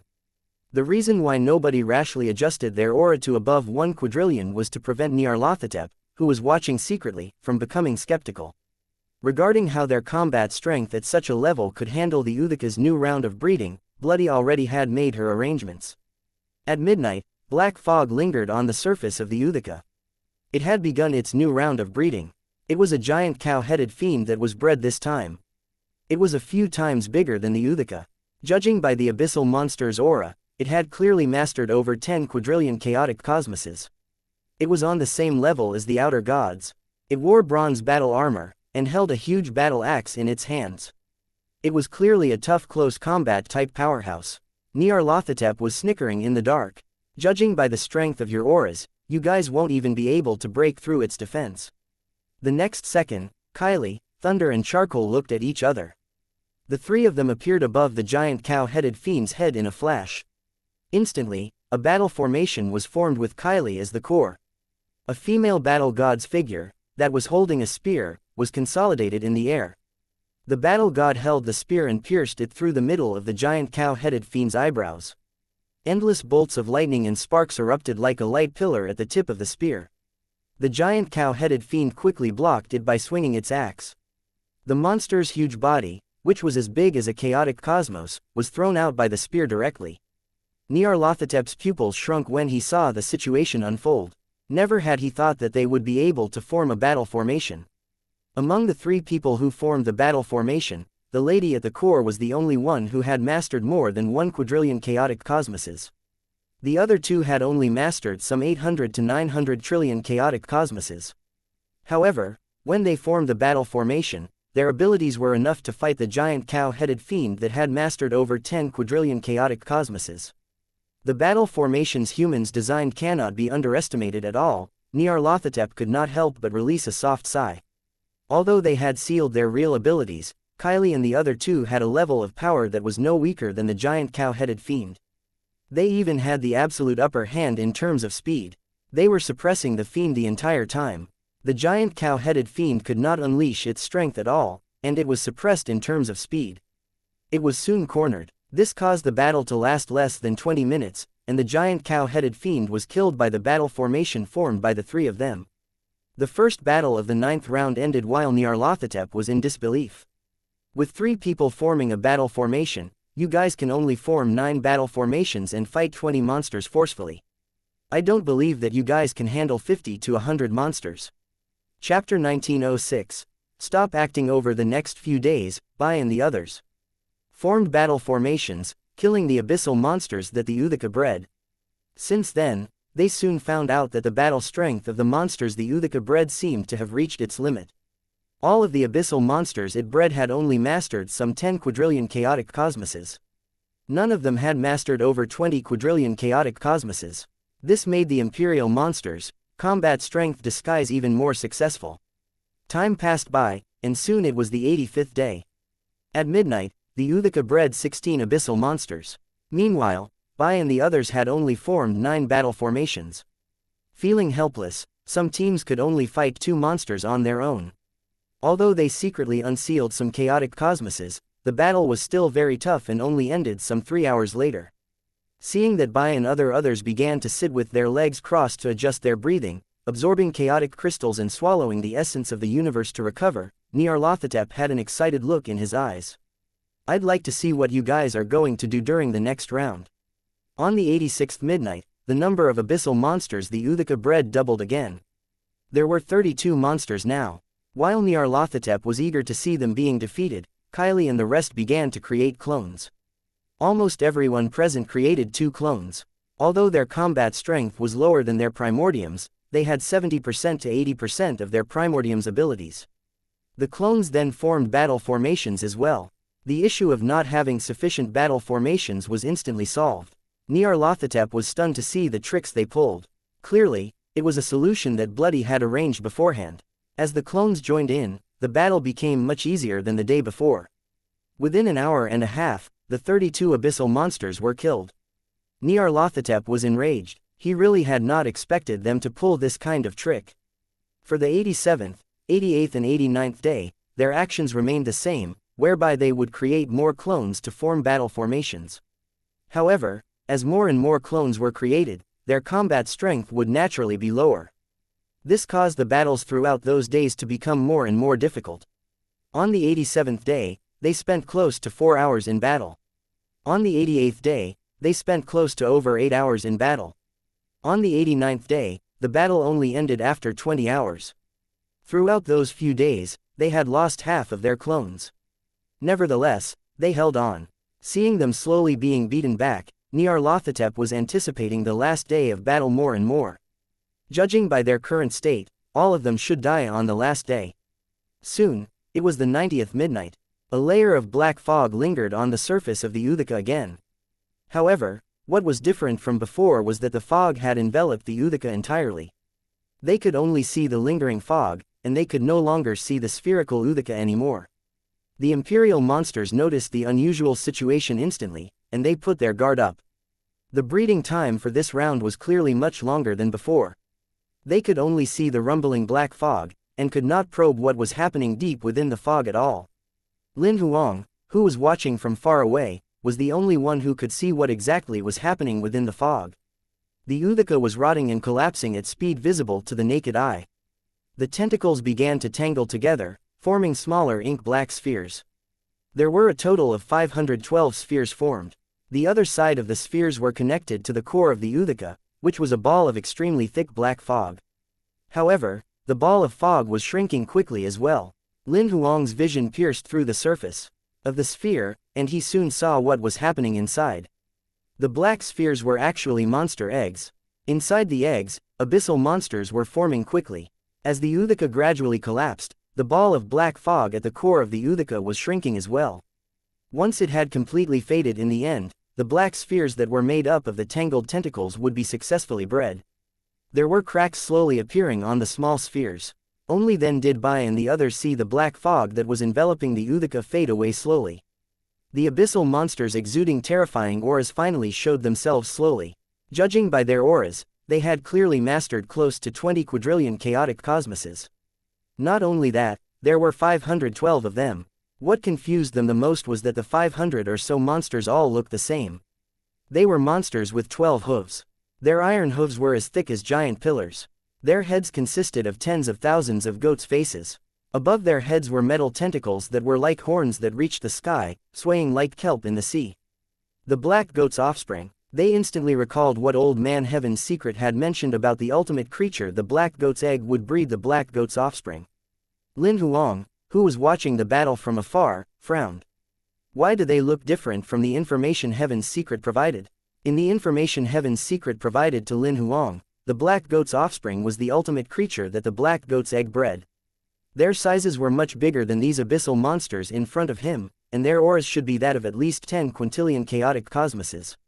Their auras alone should have surpassed the 3 outer gods. Old Man Heaven's secret revealed to Bai and the others that the aura of the black goat's offspring was only 10 quadrillion chaotic cosmoses, as he was worried that they would feel burdened. He lowered their expectations on purpose. On the other hand, the information they provided Lin Huang was legitimate without holding anything back. However, Heaven's secret did not describe what they were looking at now. Nonetheless, Lin Huang figured out the reason just with a thought. It was because there were many powerhouses in the era when Aza and the others invaded back then. As such, it was impossible that the black goat's egg could breed abyssal monsters up to this point, as it would have been killed before reaching this point.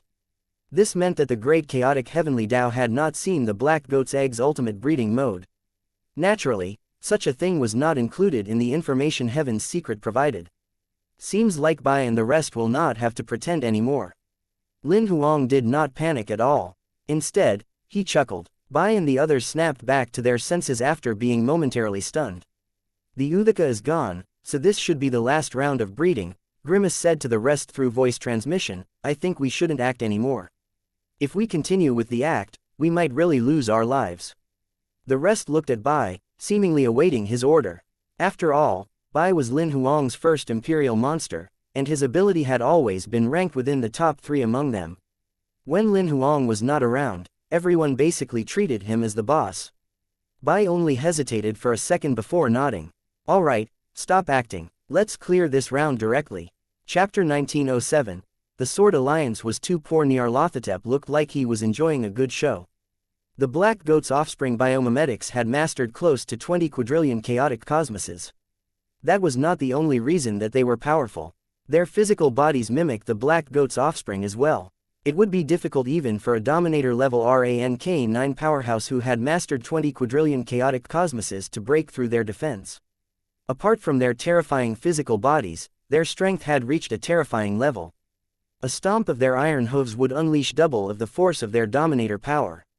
What confused people was that these biomimetics had no god souls in their bodies. They were born to suppress all sorts of god soul type techniques. Nyarlathotep almost laughed out loud when the information of these biomimetics flashed through his head one after the other. However, the smile on his face froze suddenly. The reason being was that he saw a biomimetic's head pierced with an electric arc directly. Then it happened to the second one, third one. The biomimetics were like lambs awaiting slaughter. They were killed easily without having the ability to fight back. Nyarlathotep failed to snap back to his senses for a while as he watched the scene in front of him unfold. He could not really understand why these biomimetics' defenses, which were considered insanely strong, were like a piece of paper before these people. They seemed somehow more fragile than the preceding abyssal monsters. Even their iron hoof stomps were futile. The opponents defended themselves against their stomps easily. Is there something wrong with the biomimetics? That was the thought that came to Nyarlathotep's head. He suspected that something had gone wrong with the black goat's eggs breeding. However, he had finally realized what was wrong the next second. The figures that were killing off the biomimetics no longer exuded the weak auras that they did before. Instead, they were now so powerful that they could easily suppress these biomimetics. Judging by their auras, each of the powerhouses present had mastered at least 1 quadrillion chaotic cosmoses. These guys have been concealing their abilities. Nyarlathotep really had not expected them to have disguised their combat strength throughout these past few months. He was even a little regretful that he had not stayed in the infinite universe to watch the battle. Had he done so, he would have sensed even the slightest unusualness instantly. Meanwhile, there was actually a certain amount of resistance when extending one's divine telekinesis through the dimensional gateway from the mystic territory to the infinite universe. However, what he did not know was that the others' abilities did not start off this powerful. The abilities they revealed when he arrived had indeed been their real abilities at that time. They only concealed their abilities after they were elevated to the same level as the 3 outer gods after their closed-door cultivation sessions. They had sealed a major portion of their combat strength on the battlefield. Killing off those black goats' offsprings biomimetics was as easy as killing chickens and dogs. They killed most of them instantly in one hit. There were only a few of them that required a second hit. Within half a minute, the 512 biomimetics were killed off completely. They had turned into carcasses that were scattered all over the ground. As Bai and the rest got busy collecting the carcasses, Nyarlathotep projected a shadow from inside the mystic territory. He looked at them. I'll remember you guys. While he was still speaking, Grimace pointed a finger and tore the shadow apart directly. How dare you, a loser, show off. Nyarlathotep was enraged by Grimace's actions. However, he did not dare to show up with his primordium. After all, these 20 or so people had abilities on par with his. If he really went with his primordium, he might not be able to return at all. Although the test was a failure, he had at least gotten something in return. He had tested the limits of the infinite universe's ability at least. I guess these 20 people are the most powerful ones. However, their abilities are not a threat to Master Auza at all. Nyarlathotep had undoubtedly made an incorrect speculation. He was sure that Bai and the others represented the most powerful combat strength that the infinite universe could offer. However, it actually made sense that he had arrived at that conclusion. After all, the probability of rank 10 living beings appearing in the infinite universe was extremely low. There might not even be one throughout many tens of eras. Having so many rank 10 living beings that were on such a level meant that it was basically impossible that one would have extra odal to cultivate more powerful powerhouses.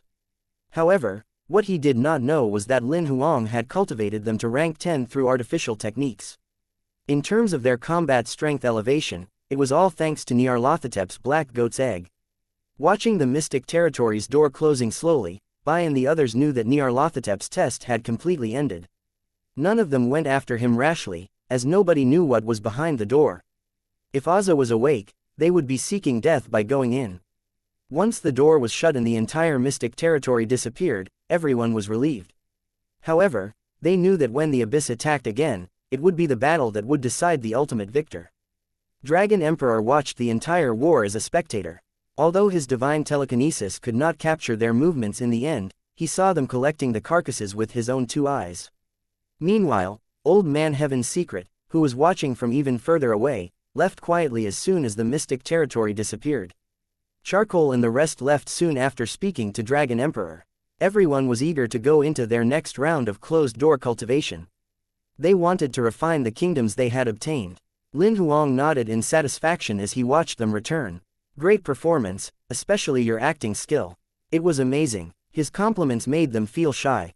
Leave a complete carcass of the black goat's offspring for me. I'll get xianxia and the rest to analyze it to see if they can make similar bug tribe fighters. As soon as Lin Huang was done speaking, Bai took out a carcass directly and placed it in front of Lin Huang. Lin Huang nodded and continued, don't destroy the carcasses after refining the kingdoms. Xianxia can use them as materials. Also, give me a list of the resources you need after your closed-door cultivation sessions. I'll be doing some trading at Heaven's Secret. Heaven's Secret and the other top organizations had opened their treasuries to the public previously. They would be able to obtain many resources from the treasuries using the hunting points the Sword Alliance members obtained from killing the abyssal monsters. They became excited when Lin Huang mentioned that. One had to know that, although some of them wielded infinite supreme treasures, they had never actually obtained one that belonged solely to themselves. The Sword Alliance had been too poor previously and could not afford the equipment. Even the few infinite supreme treasures on Lin Huang had been elevated from god weapons. He had not spent any money on buying new ones. However, the hunting points they obtained throughout the past few months should be sufficient to equip everyone in the Sword Alliance. Chapter 1908. Looting one by one throughout those 90 days of the Uthika's breeding, the number of chaotic cosmoses Lin Huang had integrated reached new heights. He had integrated 788 decillion chaotic cosmoses now. While this was still less than 1/10,000th of the number of chaotic cosmoses in the infinite universe, nevertheless, Lin Huang had a faint feeling that his ability had become so powerful that it reached a terrifying level. If he wanted to, he could kill Nyarlathotep with just a glance. However, he did not stop integrating more chaotic cosmoses. After Bai and the others left closed-door cultivation after a few days, they were now powerhouses who had mastered quintillions of chaotic cosmoses. Lin Huang nodded with satisfaction when he saw the results of their hard work. Naturally, they were not the only ones who received benefits over the past few days. Bloody and the Bug Tribe Queen Mothers and Bug Emperors were included too. They refined the remaining kingdoms obtained by Bai and the others. They had basically mastered quintillions of chaotic cosmoses as well. Lin Huang could clearly feel that, although they were already considered the top powerhouses in the infinite universe, and had mastered quintillions of chaotic cosmoses, he could kill them by just staring at them. While Bai and the others were in closed-door cultivation, Old Man Heaven's Secret announced the result of the battle with the Uthika after consulting Lin Huang. Once the news spread, all the powerhouses throughout the entire infinite universe discovered that the Sword Alliance had been the one that had solved the crisis in the end. The Sword Alliance became very popular. They became a hot topic on the internet. Old Man Heaven's Secret posted some clips of the final few battles involving Bai and the others after getting Lin Huang's approval. This made the Sword Alliance's popularity explode even further. Some gossip-loving dominators posted the battle videos they had recorded on the internet as well, trying to ride on the popularity of the topic. For the next few days, everyone was discussing the Black Goat's Egg. After exiting closed-door cultivation, Bai and the others gave Lin Huang the list of resources they needed. Their first request was basically for infinite supreme treasures. Although the weapons and armors that grew along with them had already become infinite supreme treasures, none of them had a full set. For instance, Bai's bloody wings were infinite supreme treasures, but he did not have defensive type equipment. This time, his first request was gilt sand, which was a special material that could integrate with his vampire particles. This material was the primary material used in making telekinetic infinite supreme treasures. Its specialty was its flexible yet indestructible fluid state. His second request was for an infinite supreme treasure grade armor. Meanwhile, Tyrant had his battle armor grow with him. It had been elevated to an infinite supreme treasure as well. His first request was for an infinite supreme treasure grade axe. His second request was for an infinite supreme treasure grade glove. Kylie's battle armor and spear were infinite supreme treasures as well. Her first request was for a God Soul defensive type infinite supreme treasure. In reality, most of the Imperial monsters' requests were made as a direct result of Bloody's suggestions. On one hand, they needed equipment that would strengthen and upgrade their attack techniques. On the other hand, they also needed defensive type infinite supreme treasures, which would help them resist both physical and God Soul attacks. As soon as they obtained these items, it would mean that the Imperial monsters under Lin Huang's command were fully equipped. Naturally, their combat strength would be elevated to new heights as well. Apart from the Imperial monsters, Lin Xin, Lin Zan, the Sword Servants and the other people from the Sword Alliance also seized the opportunity to upgrade their equipment. After all, if Bai and the others redeemed all of the points they had earned from the hunt this time, they would likely empty the treasuries of those few top organizations. As soon as Lin Huang's will projection received the complete list that Bloody had organized, he visited Heaven's Secret. Everyone at Heaven's Secret had already figured out his intentions when they saw him arrive. Old Man Heaven's Secret brought him over to the treasury. Lin Huang finally finished picking the items after strolling through the treasury for half a day, and asked Old Man Heaven's Secret to register the items after exiting the treasury. While Old Man Heaven's Secret was still checking the items, Lin Huang suddenly thought of the Black Goat's offspring, so he asked, "Oh yeah, what happened with the last round of monsters the Black Goat's egg bred? We never saw the Uthika's ultimate breeding mode as it didn't get to the last round of breeding in the past because all the powerhouses destroyed the Uthika. Therefore, we were under the impression that its last round of breeding only involved regular abyssal monsters that had mastered 10 quadrillion chaotic cosmoses. Now it seems that, although those things were not the actual Black Goat's offspring, they had similar characteristics to it. However, the actual Black Goat's offspring is similar to the description we gave you. Its ability is much more powerful. The Chief Liege has witnessed it personally. Those that the Uthika bred can only be considered imitations at best." Lin Huang nodded after hearing Old Man Heaven's Secret's explanation. The reason was basically similar to his own conjecture. It was highly unlikely that Heaven's Secret would purposefully give him fake information. As expected, this breeding mode had never been seen before, which resulted in the mistaken information. After Old Man Heaven's Secret registered the items and deducted the required points, Lin Huang left happily with the loot in hand. He did not return to the Sword Alliance. Instead, he traveled in the direction of Dragon Island. When he arrived, Dragon Emperor and the Dragon Tribe welcomed him in a friendly manner. After all, Dragon Emperor had seen the level of ability displayed by the people from the Sword Alliance. Naturally, he would not dare to treat the chief of such an organization lightly.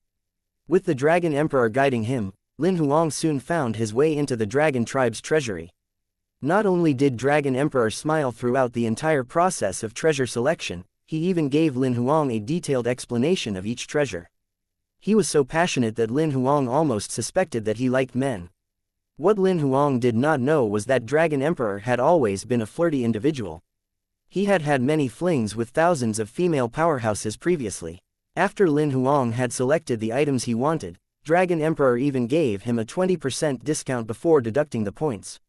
Lin Huang headed straight to Sword Palace as soon as he left Dragon Island.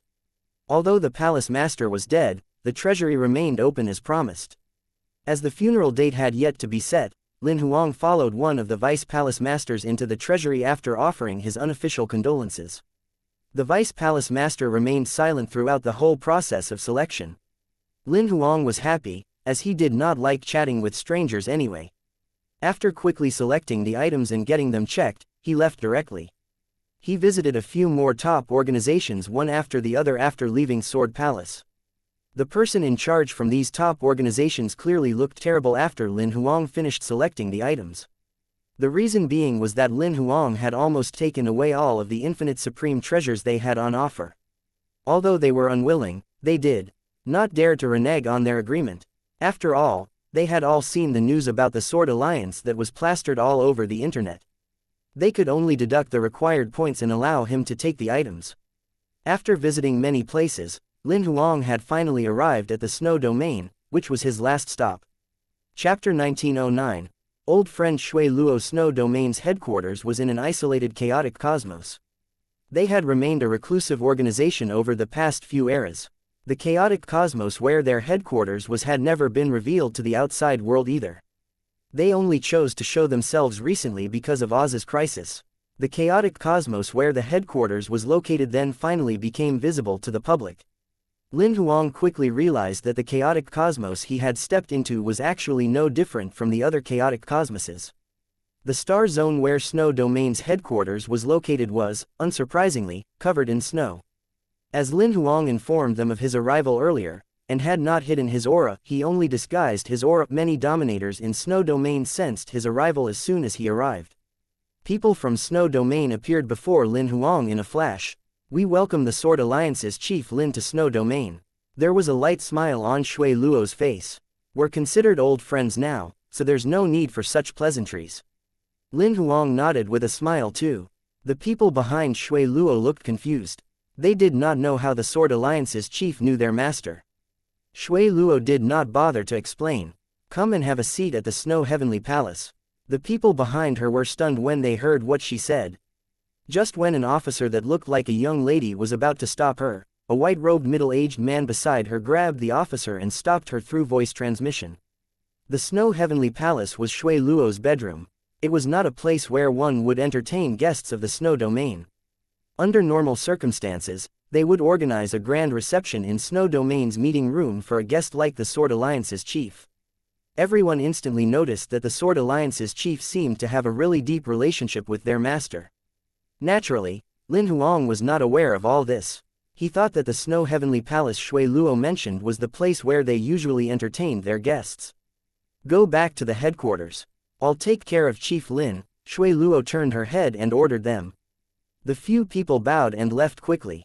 "Come with me," Shui Luo said to Lin Huang after those people left. She vanished in an instant as soon as she was done speaking. Lin Huang followed after her. When he caught up to her, he discovered that he was already above the clouds. There was a gigantic white palace before him. Shui Luo stood on a balcony at the top of the palace. "Come on up." Lin Huang appeared on the balcony in a flash.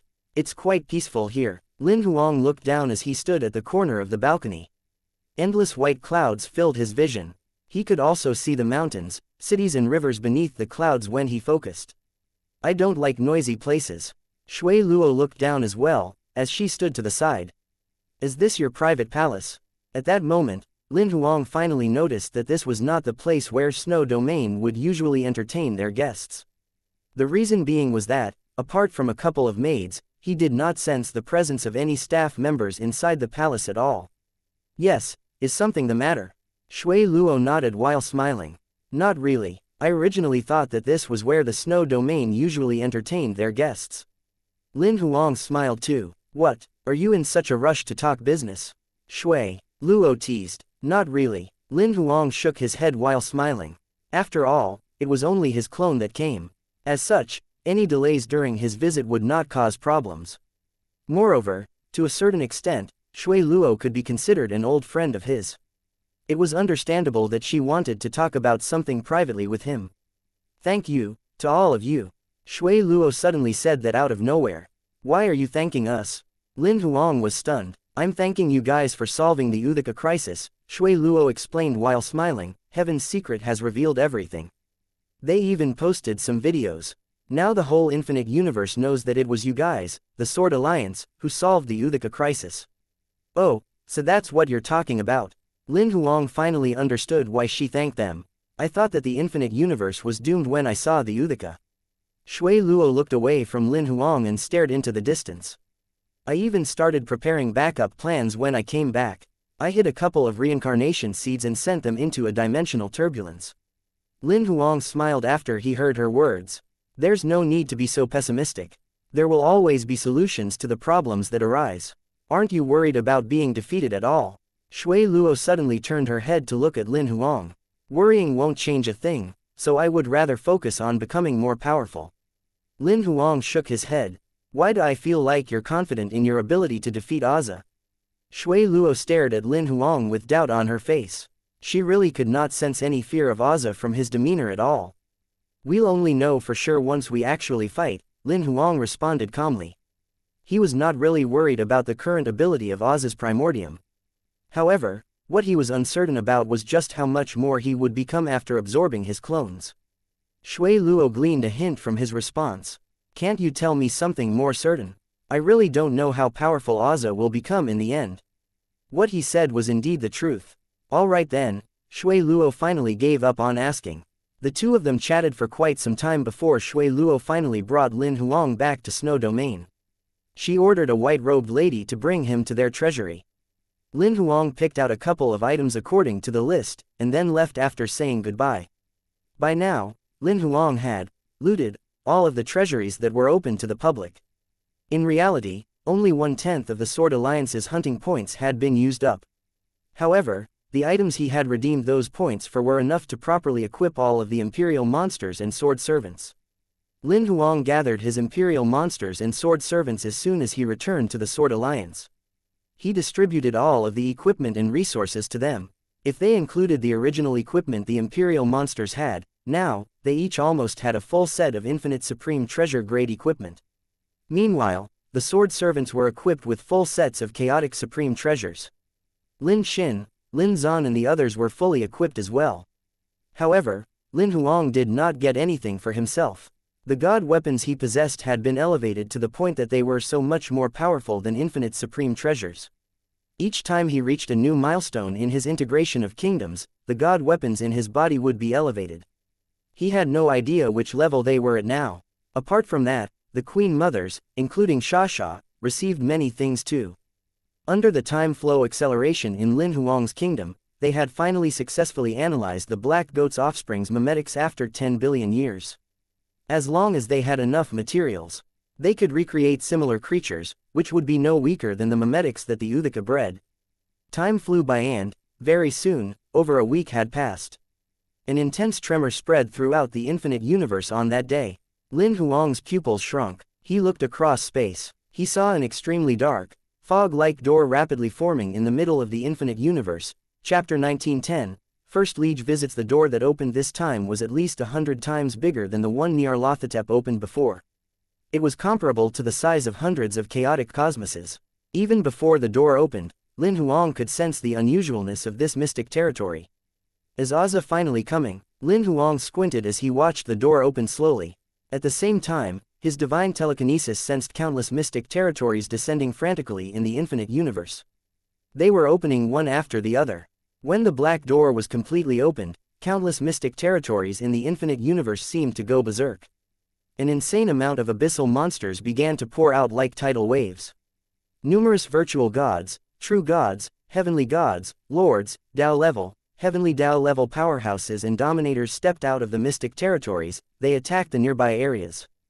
The war had officially begun. As countless abyssal monsters began to attack, a commotion soon erupted at the location of the black door. Dominator-level abyssal monsters stepped out of the black door one after the other.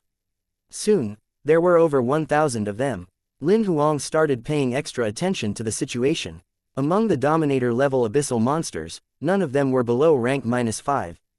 The weakest ones were Dominator-level rank 5 abyssal monsters, while the most powerful ones were rank -9. There were over 20 of these rank 9 abyssal monsters. After this group of Dominator-level abyssal monsters showed up, 4 figures appeared above the monsters. These were 4 human-like figures. The one leading them wore black suit with dark red patterns on it. He was seated on a metal throne. He looked no different from an ordinary human in his early 20s. His face was so beautiful that he even seemed a little androgynous. Not only that, he exuded a strange charm that made people unable to look away. There were 3 others standing behind the metal throne, 2 men and 1 woman. Lin Huang was familiar with the aura of one of them, which was Nyarlathotep. However, he had now appeared in complete human form, and was wearing a black tuxedo and a tall hat. He was even holding a scepter in his hand. The other man had blonde hair and looked to be of the decent sort. He had a monocle on his left eye and was dressed in a pure white suit. Meanwhile, the woman had long black hair that reached her waist. She was wearing a sexy black dress and had an excellent figure that exuded a mature and charismatic charm. After he identified Nyarlathotep, the identities of the other 2 were obvious. The blonde man should be Yog. Meanwhile, the mature woman in the black dress was clearly Shub. She was the breeder of the black goat's egg from before. As Lin Huang expected, judging by the aura exuded by the 3 outer gods, they had mastered less than 1 quintillion chaotic cosmoses. Meanwhile, Oz's aura was just similar to the information Heaven's secret provided. He had only mastered 1 septillion chaotic cosmoses. While Lin Huang was still probing, Yog, who was in the white suit, suddenly spoke. His voice spread throughout every corner of the infinite universe. My master, Oza, has arrived. You all have only 2 options left before you surrender, or die. My master is merciful, so he will give all of you 3 days to make up your mind. Within those 3 days, those who surrender will come before my master and accept his blessing, becoming part of our abyssal tribe. After those 3 days, all of those who didn't surrender will be killed without mercy. Yog's voice could only be heard by Dominator-level powerhouses. Nobody below Dominator level heard his words, they were deemed unworthy of hearing them. Naturally, Lin Huang also heard what Yog said, and noticed this as well. Seems like these guys are going to kill all of the living beings below Dominator level, Lin Huang came to a realization after thinking it over. The abyss did not lack creatures below Dominator level, so killing them would not matter.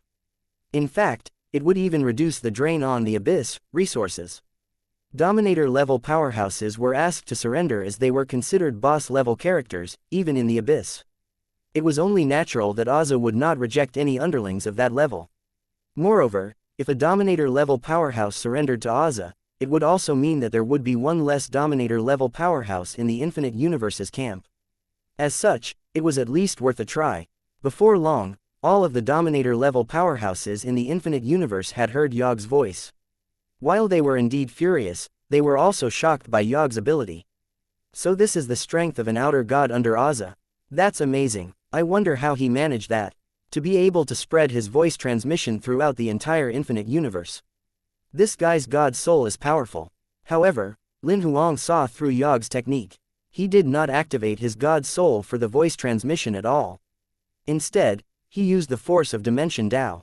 Lin Huang glanced at Oza through space and recalled his divine telekinesis instantly. The very next second, his will projection appeared quietly in the dimension where the great chaotic heavenly Dao was. Oza has already awoken completely now. You can search for his clones now. I'm already doing that. A cloud formed in front of Lin Huang out of nowhere. It spoke while floating around. Approximately how long will it take to find the coordinates of all of his clones? Lin Huang asked further. Not sure. It depends on the speed at which he activates his clones' memories, Great Chaotic Heavenly Dao explained. I'm watching all of the powerhouses above Dominator level rank 5 in all timelines and dimensions. I'll make a mark as soon as I find anything unusual. Can you share the markings with me? Lin Huang immediately asked. I can't do that for now. However, Great Chaotic Heavenly Dao declined Lin Huang's request directly. If you start to hunt down his clones now, his primordium will sense it. At that point, there's a high chance that he'll stop waking up the remaining clones directly. If that happens, even if you killed his primordium, he can be revived in any timeline he wants. Lin Huang frowned when he heard that. He knew that what the Great Chaotic Heavenly Dao said was the truth. After thinking for a moment, he helplessly compromised. Please find his clones as soon as you can. Inform me when you're sure that you didn't miss any. Lin Huang's primordium could not help but frown after he dismissed his will projection. He thought that Oza would wake up all of his clones as soon as he awoke in order to strengthen himself. However, it now seemed Aza was not in a rush to do so. This resulted in the search for clones on Great Chaotic Heavenly Tao's side to become slow. Meanwhile, Lin Huang was stuck in a passive state. Without the coordinates from Great Chaotic Heavenly Tao, he could not stop Aza's clones and could only wait patiently. Just after he ended his conversation with Great Chaotic Heavenly Tao, a voice suddenly rang out. "Chief Lin, Heaven's Secret's first liege is here." As soon as the voice was heard, a spatial fluctuation appeared not far from Lin Huang. Subsequently, a figure in a white robe stepped out of it. Chapter 1911. First Liege's obsession. First Liege's appearance, who was dressed in a white robe, did not match Lin Huang's imagination. He looked like he was in his 20s at most. He was almost as handsome as Aza, but lacked the feminine vibe. "Is there anything that you need from me?" Lin Huang asked right after taking a good look at him. "I want to borrow some people from you." First Liege informed Lin Huang of his intention directly. "Borrow people?" Lin Huang raised his eyebrows. "The powerhouses from the Sword Alliance who have mastered over 10 quadrillion chaotic cosmoses. The ones who participated in the previous battles." First Liege nodded. "I want to borrow them." Seeing that Lin Huang was staring at him and said nothing, First Liege continued, "I want to challenge Aza, but I need people to help me delay and deal with the 3 outer gods and the black goat's offspring that might show up." Lin Huang squinted his eyes as he listened up to this point. "Do you have the confidence to challenge Aza?" To him, the First Liege's aura was only as strong as Aza's primordium. If they really were to fight, the chances of victory were 50-50. However, Aza also had an endless amount of clones. "I don't, but since Aza is already here, I don't think we should delay this matter any further," First Liege said expressionlessly. Lin Huang frowned. "Great Chaotic Heavenly Tao should have told you that Aza has countless clones in other timelines and dimensions, right?" "I know." This was the only thing First Liege responded with. Lin Huang spoke after seeing that First Liege did not elaborate further. "Even if you fought him and won, what meaning is there in killing his primordium? His primordium can project his will into any of his clones. He'll rise up again sooner or later. Then I'll kill him again when he does. I'll keep killing him until he no longer dares to show himself." First Liege's tone was laced with killing intent. "I don't think you understand what Aza's ultimate goal is." Lin Huang shook his head helplessly. "He wants to become a transcender and refine the Great Chaotic Heavenly Tao. In order to achieve this, he has been plotting for hundreds of eras. I don't think a guy like him would give up his goal easily just because he lost a couple of battles. Also, even if you do win once or twice, can you guarantee that you will keep winning? As soon as you fight him, you'd become Aza's primary target. Even if you really defeat him, from then on, he'll keep finding ways to attack you every time until he defeats and kills you. He's not the only one who has clones. I have them too. Even if I'm killed, I will rise up again." First Liege sounded determined. "This guy," Lin Huang frowned. Lin Huang gained a rough understanding of the man before him, who was so stubborn that he seemed to be on the verge of being possessed. Perhaps he had been trained by Great Chaotic Heavenly Tao, and had been constantly reminded of his objective to defeat Aza, so much so that defeating Aza had become his obsession. Lin Huang did not continue to advise him after witnessing his determination. "All right then, since you've already decided, I'll send people to delay the outer gods for you." "How many people do you need?" "All of them." First Liege had clearly thought it through before coming here. "It'll be tough if the legitimate Black Goat's offspring appears. Also, I'm not asking the Sword Alliance to help for free this time. I can pay to hire them." Lin Huang raised his eyebrows when he heard that. He was secretly happier now. "Sure, I'll tell them, but I don't know how many people will be willing to help. You can discuss the hiring fees with them later. When do you need them?" "I need some time to prepare. Let's make it 3 days later." First Liege gave him a timeline directly.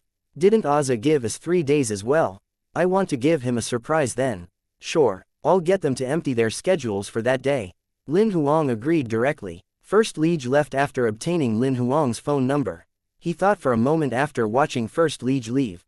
He sent over a will projection to the dimension where Great Chaotic Heavenly Tao was again. "First Liege just came to me, though I suppose you already knew that." Lin Huang said directly. "I saw." The cloud-like Great Chaotic Heavenly Tao spoke again. It did not say that it knew, but it said that it had seen it. It had witnessed the entire conversation Lin Huang had with First Liege. "Did you instigate him this time or, it was his own decision?" Great Chaotic Heavenly Tao answered before Lin Huang could finish. Why didn't you stop him? Lin Huang asked further. I tried to, but it didn't work. Great Chaotic Heavenly Tao's tone sounded rather helpless. He's the child that I chose, not my puppet. He usually listens to my suggestions, but he's very determined this time. Perhaps his stubbornness has something to do with the fact that I've been reminding him about his mission. Killing Auza is his reason for existence, so he probably wanted to take action as soon as Auza's primordium showed up. No matter whether he wins or loses, it doesn't matter. Although Lin Huang did not stop First Liege, it did not mean that he agreed with what he was doing. Looking at the result, it's meaningless indeed. However, the Great Chaotic Heavenly Tao clearly held a different perspective. If he takes action, it will force Auza to activate more clones urgently. If we look at it from that perspective, it's a good thing. So he's just a sacrifice to you. Lin Huang squinted his eyes. Just like Auza, he has many clones too. He won't really die even if his primordium dies. All he has to do is to change the body he uses, Great Chaotic Heavenly Tao explained calmly. It was at this point that Lin Huang suddenly recalled that Great Chaotic Heavenly Tao was an entity of absolute intelligence. It did not possess any feelings for other living beings. To it, First Liege was just a tool that could be used to fight Auza, and that was about it. In all likelihood, Great Chaotic Heavenly Tao probably thought of Lin Huang in the same way. Lin Huang did not dwell on the matter after dismissing his will projection. He informed Bai and the other Imperial monsters instantly. There's a job for you guys. Join the assault on Auza 3 days from now. Get ready, your mission will be to delay the Outer Gods and the Black Goat's offspring. Kill them off directly if you can. Bloody was the first to respond. You've located all of Auza's clones. Not yet. I won't be the one fighting Auza this time, but rather Heaven's Secret's First Liege. He needs your help, Lin Huang replied immediately. I got happy over nothing. I thought that you were going to fight, boss. Can I not go? I'm worried that after Auza kills that First Liege, I'll be killed too. Charcoal voiced his objection instantly. This is a paid job. From what I know, First Liege should be quite wealthy. Great Chaotic Heavenly Tao spent almost all of its resources on him alone. You guys can negotiate your payments with him directly, Lin Huang offered them a simple explanation. Money doesn't really matter, though I suddenly feel like moving my claws. I want to fight. Charcoal changed its tone quickly. You're no longer afraid of Auza attacking you after killing that First Liege. There was clearly a teasing tone in Grimace's response. I'm not an idiot. Can't I run once I see that the situation is turning bad, even before he's defeated? Charcoal sounded like it was proud of itself. Does that First Liege really have the ability to fight Auza? It was Bai who asked the next question. His level of ability is similar to Auza's primordium, Lin Huang responded quickly. If they really were to fight, I'm guessing the odds are 50-50. The Imperial monsters were relieved when they heard Lin Huang's evaluation of First Liege. They were initially worried that First Liege did not know his limits. Now it seemed like that was not the case. Those who are willing to go, it's best that you can confirm with me today so that I can figure out the headcount. Also, remember to make yourself available 3 days from now. Chapter 1912. Challenge coming from First Liege. Time flew by and, soon, 3 days had passed. The 3-day deadline that Yog announced officially ended. Only a couple of people prostrated themselves before Auza's throne at the door of the borderless mystic territory. Nobody could tell whether he was happy or sad from his facial expression. However, Yog, Nyarlathotep and Shub looked terrible at the moment. Auza opened his eyes slowly, glancing across the couple of people who were prostrating themselves to surrender to him. The most powerful one was only a Dominator level rank 4 powerhouse, while the remaining few people were basically at rank 2 and rank -3. There was also one Dominator level rank -1 powerhouse. They were shaking as Auza glanced at them. They could clearly sense his glance, and it felt like he had seen through everything about them and that they could not hide any secrets before this man. Without Auza doing anything at all, the Dominator level rank 4 powerhouse suddenly floated up. The latter was unable to control his own body and flew slowly toward Auza. He was secretly panicking inside, but, at that moment, a gentle voice rang out. No need to be afraid. Since you've chosen to yield to me, we're family from now on. The bald Dominator level rank 4 powerhouse seemed to feel comforted by that voice. He appeared relaxed now. Not only had his fear disappeared entirely, he even felt joyful now. The couple of people who were prostrated on the ground felt the same as well. Ozza stretched out a slender finger as the Dominator level rank 4 powerhouse hovered before him. He tapped it softly between the bald man's eyebrows. When Ozza's fingertip touched him, a layer of black fog began to linger on the bald man's body. At the same time, his body and God's soul began to mutate quickly, while his aura began to skyrocket. The remaining people faintly saw that the bald man seemed to have countless strands of hair growing frantically on his head. However, the next second, the rumbling black fog swallowed him whole. Not only did the black fog block everyone's vision and probing techniques, it even blocked the sound from within. This caused the entire process to proceed silently. Only Lin Huang could see what was happening inside the black fog. As the fog lingered, the bald Dominator's body began to mutate quickly. He released an extremely devastating shriek, and countless strands of hair sprung up on his smooth scalp. From beneath his neck, countless dense metal-like scales appeared. Arthropod-like limbs, similar to bug tribes, sprang forth from his torso. In the end, he mutated into a bug monster with countless arthropod-like limbs entirely. His aura had skyrocketed. He was now a Dominator level rank 9 that had mastered trillions of chaotic cosmoses. What confused Lin Huang the most was that his god soul had mutated completely. Compared to the bald man's previous aura, it seemed that it was a completely different person now. This doesn't seem like a simple mutation. It looks more like he's been replaced by something else. By the time the black fog covering his body finally faded, the bald Dominator had turned into a bug monster with many legs and countless strands of hairs on his head. Everyone could finally see what it looked like to be blessed by Ozza. The few people who were prostrated on the ground did not show much of a response when they saw his transformation. They remained in a state of strange joy. Clearly, Ozza's voice from earlier had caused them to fall into such a state. Only after converting the bald Dominator entirely did Ozza look at the remaining people. This time, he did not pull them to him.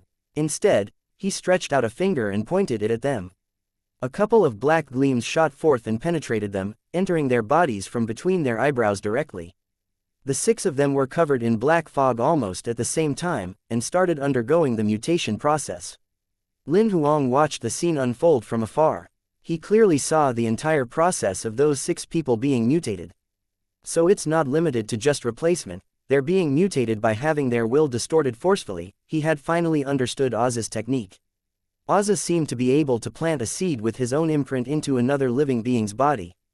Such a seed would corrode the host's god's soul and physical body, turning the person into a new species under Ozza's command.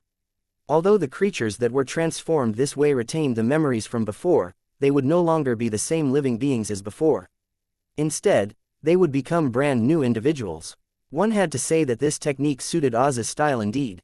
As soon as the 6 monsters' reincarnation was completed, the black fog that lingered on their bodies began to fade away. At that moment, a terrifying golden saber gleam shot forth from the sky. It appeared less than 3 meters in front of Ozza without warning. The attack was aimed at the space between Ozza's eyebrows. However, the saber gleam began to slow down rapidly when it arrived 3 meters away from Ozza. When it was less than a meter in front of him, he flicked away the saber gleam with his finger calmly. The saber gleam faded away instantly. Enemy attack. The blonde-haired Yogg finally reacted at this moment, after which he screamed. The remaining people readied themselves for battle and put their guard up. At that moment, a voice echoed from the sky above. Seems like you already sensed my arrival and even lured me to attack on purpose. The white-robed First Liege showed himself. Ozza revealed a faint smile. You can only blame your own terrible hiding skills.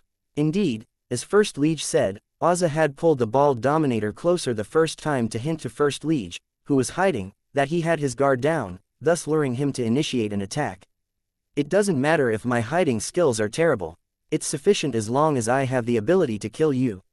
First Liege's killing intent surged. Stop thinking so highly of yourself. You don't have the ability to do so. Ozza's tone was cold. It seemed like he did not take First Liege seriously. We'll only find out if I have that ability after trying. First Liege swung his saber as soon as he was done speaking. The saber gleams were like golden bolts that tore the sky. They were like countless tentacles charging forward, covering the entire sky instantly. He expanded the range in his attack intentionally, enveloping the 3 outer gods and all of the abyssal monsters within the attack. He was not trying to hit everyone there, but wanted to use them as a way to distract Ozza. Ozza clearly understood First Liege's intentions instantly, but he merely scoffed. He then floated up from his throne. He flung his sleeves and sent the 3 outer gods and all of the abyssal monsters out of the range of the attack. He moved his fingers the next second, shooting out black electric arcs at the golden saber gleams. First Liege chuckled when the black and golden gleams collided. Do you think your underlings can escape? Ozza spread out his divine telekinesis to where he had teleported the 3 outer gods to earlier. He saw over 20 figures appearing around Yogg and the rest. The auras emitted by those figures had even surpassed that of the 3 outer gods. Chapter 1913. You know what I mean, Auntie, it's you guys, Nyarlathotep recognized Bai and the others as soon as he saw them arrive. After all, it was not their first time seeing each other. He had been hiding inside the mystic territory when the black goat's egg was breeding monsters, and had observed everything that had happened outside. Bai and the others had suppressed their combat strength intentionally back then and successfully deceived Nyarlathotep. They got the black goat's egg to complete the last breeding round and obtained many kingdoms and resources in return. As such, when Nyarlathotep saw them again, he was furious. They must be those people that you were talking about before. Yogg, who was standing to the side, guessed. Naturally, the failed plan with the black goat's egg could not be hidden from Yogg and Shub. Nyarlathotep had told them the truth. Of course, he had exaggerated stories about how cunning and despicable they were. Given that they were not disguising their combat strength at the moment, it was only natural that Yogg and Shub could guess who they were. Hey, we meet again, Grimace greeted them from the other side in an annoying manner. He focused his eyes on Nyarlathotep after taking a glance at the others. We really want to thank you for the big gift from earlier. It was such a great harvest for us. Nyarlathotep, who already looked terrible, looked even worse now that Grimace was poking his wound. So, are you going to give us more gifts today? Grimace teased further while smiling after seeing the terrible look on Nyarlathotep's face. I'm not sure if you can receive this gift. Nyarlathotep replied while gnashing his teeth.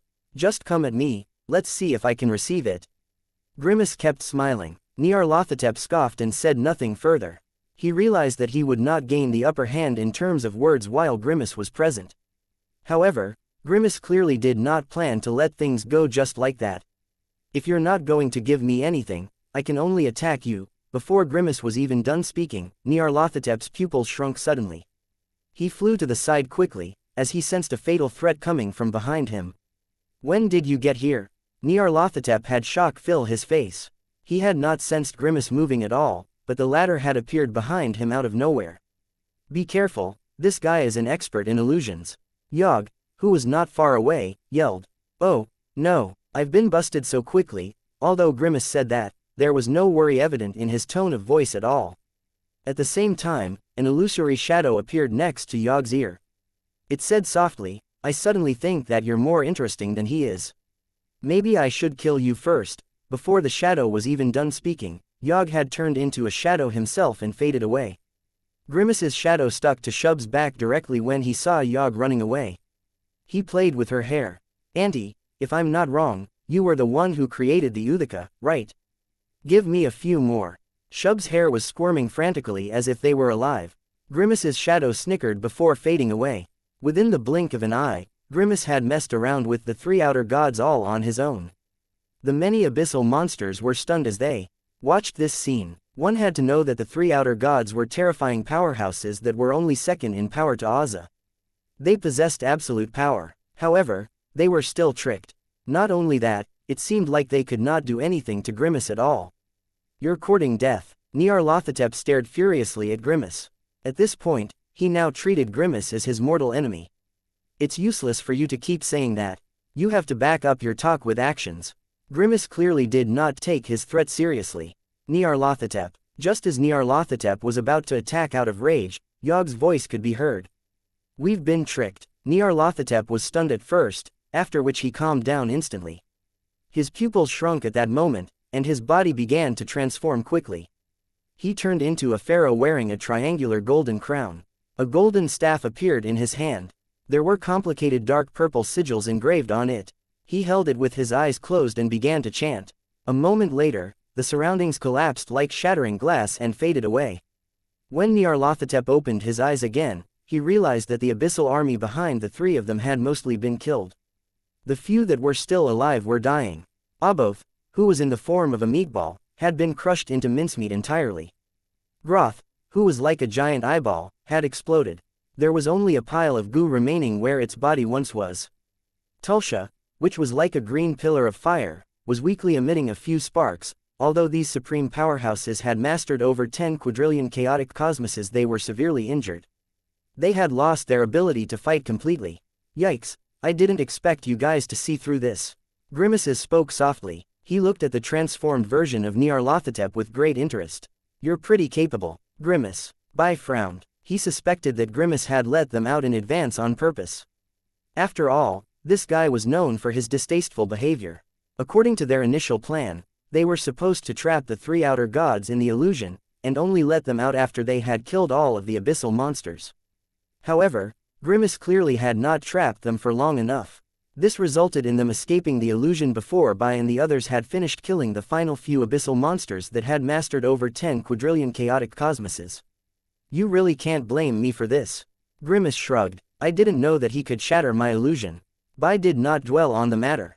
Although those few were still alive due to their strong will to live, they had already lost the ability to fight and no longer posed a threat. Little witch. Bai turned his head and yelled. Witch attacked instantly. A shadow enveloped and swallowed all of the dying abyssal monsters. Nyarlathotep wanted to save them, but it was too late. The outer gods looked at Bai and the rest with anger. They really had not expected Grimace's illusion to be so terrifying. They were tricked without them realizing, resulting in them being the only survivors. Any opportunity to form battle formations with the army of abyssal monsters was completely gone now. I think that you guys can still struggle a little more, Grimace suddenly said while smiling. Subsequently, he looked at Shub and gestured at her. You should know what I mean, Auntie. Chapter 1914.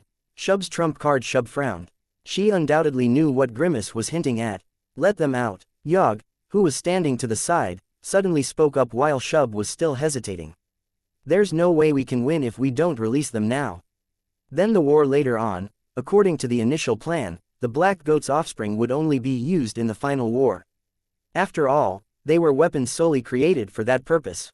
Not only did they innately possess the outer god's abilities, they could be strengthened continuously as they devoured more kingdoms. Although they had already been cultivated for a couple of months and fed many kingdoms, they were far from reaching their peak state at the moment. We have to handle the crisis in front of us first, Yogg interrupted Shub. Nyarlathotep, who was standing to the side, spoke up too. I agree with Yogg's opinion.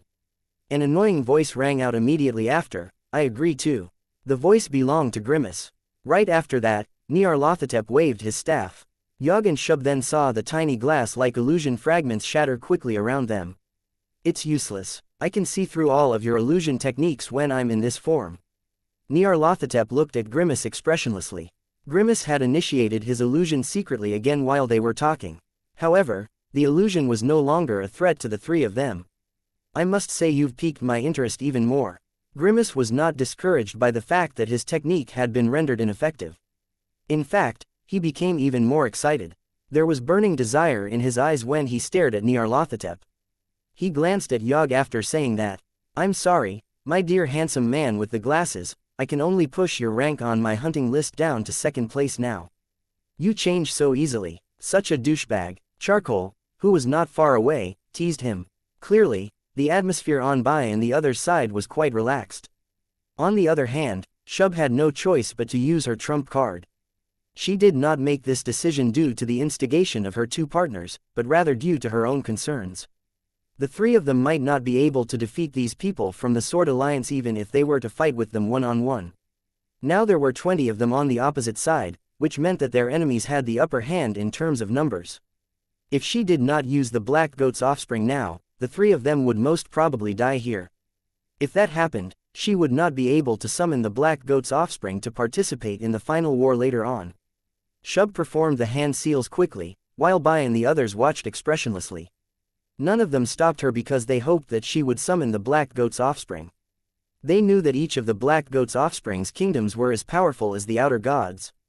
Shub had 11 Uthikas now, which meant that she would be able to breed 11 Black Goat's offsprings. To Bai and the others, this was equivalent to gifting them 11 kingdoms on the same level as the 3 outer gods. Shub and the others were unaware of their covetous thoughts. Single quote question mark. They only believed that Bai and the others wanted to kill off the black goat's offspring and the three of them to prevent future troubles. Very soon, she completed the hand seals. Her body then regained her original form, which was that of a gigantic black cloud. There were organs of various living beings floating around inside the cloud. There were heads, limbs, eyes and mouths. Naturally, there were also countless tentacles. "Auntie, your primordium is so ugly. You're scaring me." Grimace's voice could be heard once again. Nyarlathotep and Yog stared furiously at him, but Shub made no effort to respond at all. Her body began to squirm even faster now, and it did not stop expanding. Her body, which was initially as big as a chaotic cosmos, expanded at least 100 times bigger within the blink of an eye.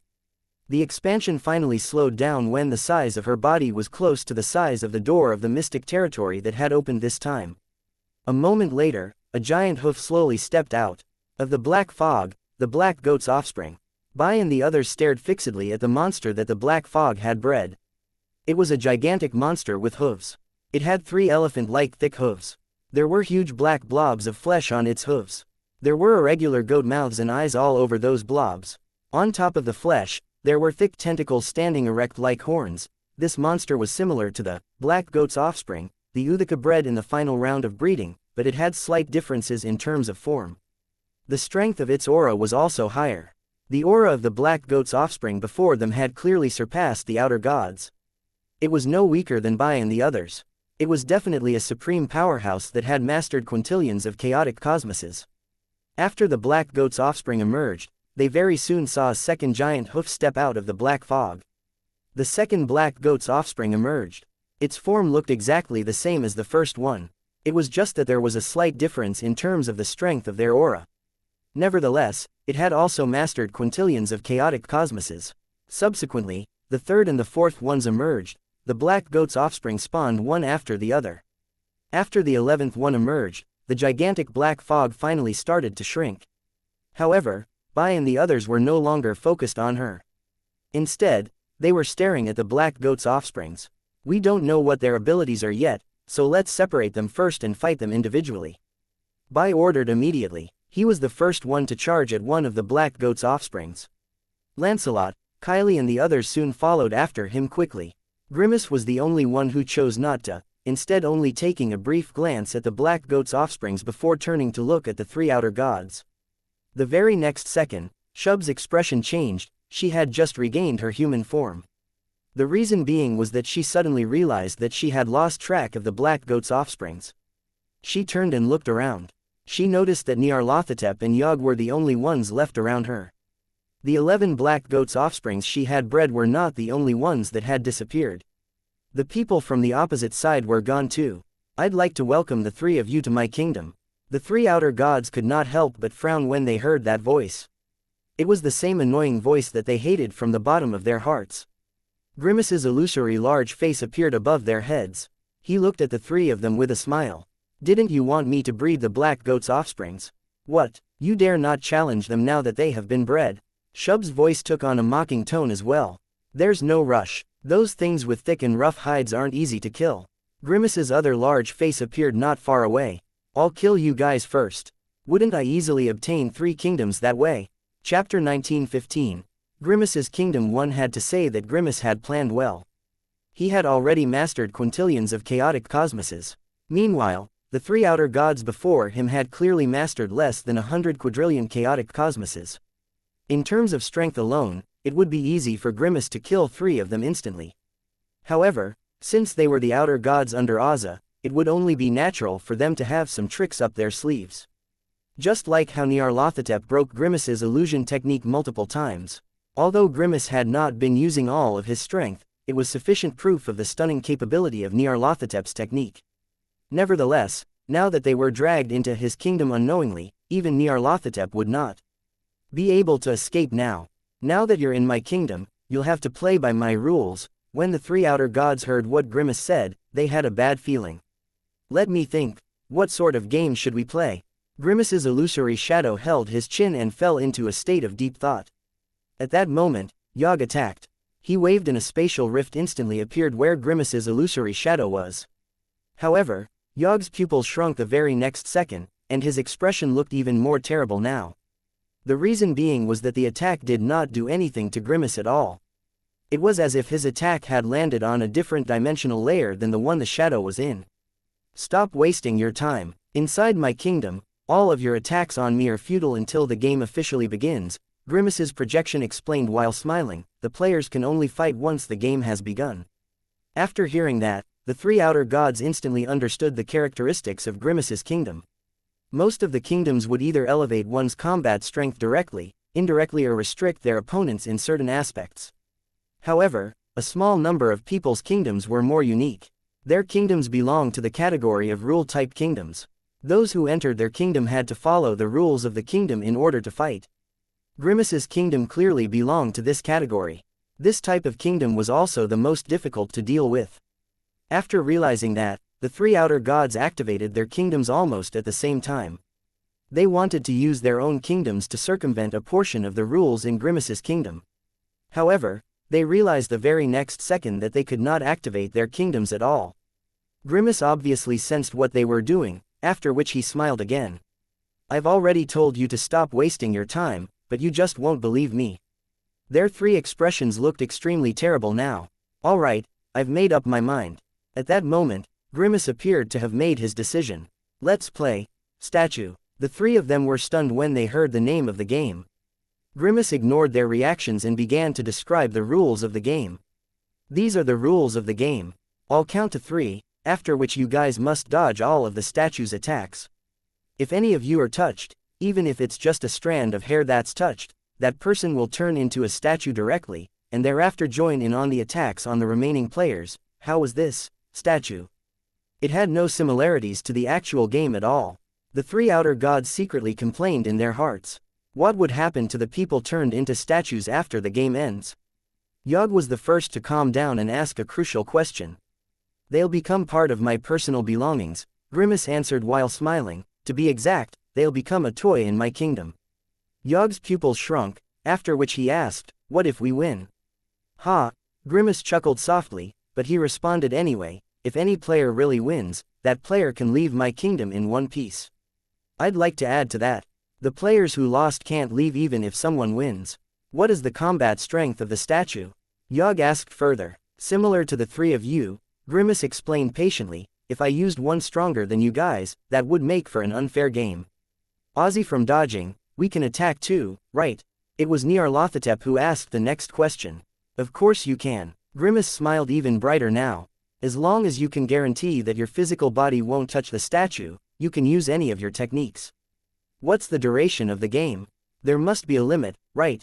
Nyarlathotep asked while squinting. 10 rounds. Grimace's huge face above their heads replied while smiling. Once the 10 rounds end, and if any of the three of you win, that person can leave in one piece. In addition, that person won't be added to my list of hunting targets for a brief period of time. I have one more question. Since it's a fair game, then you should be a player too, right? Yog made it seem like he was asking a question, but he was actually trying to drag Grimace into the battle. Of course, I'll be the player fighting against you guys, the statue. Grimace's tone clearly became even more excited now. I'd like to confirm something before the game begins. At that moment, Nyarlathotep spoke up again. During the game, the attacks we launch on the statue are valid, right?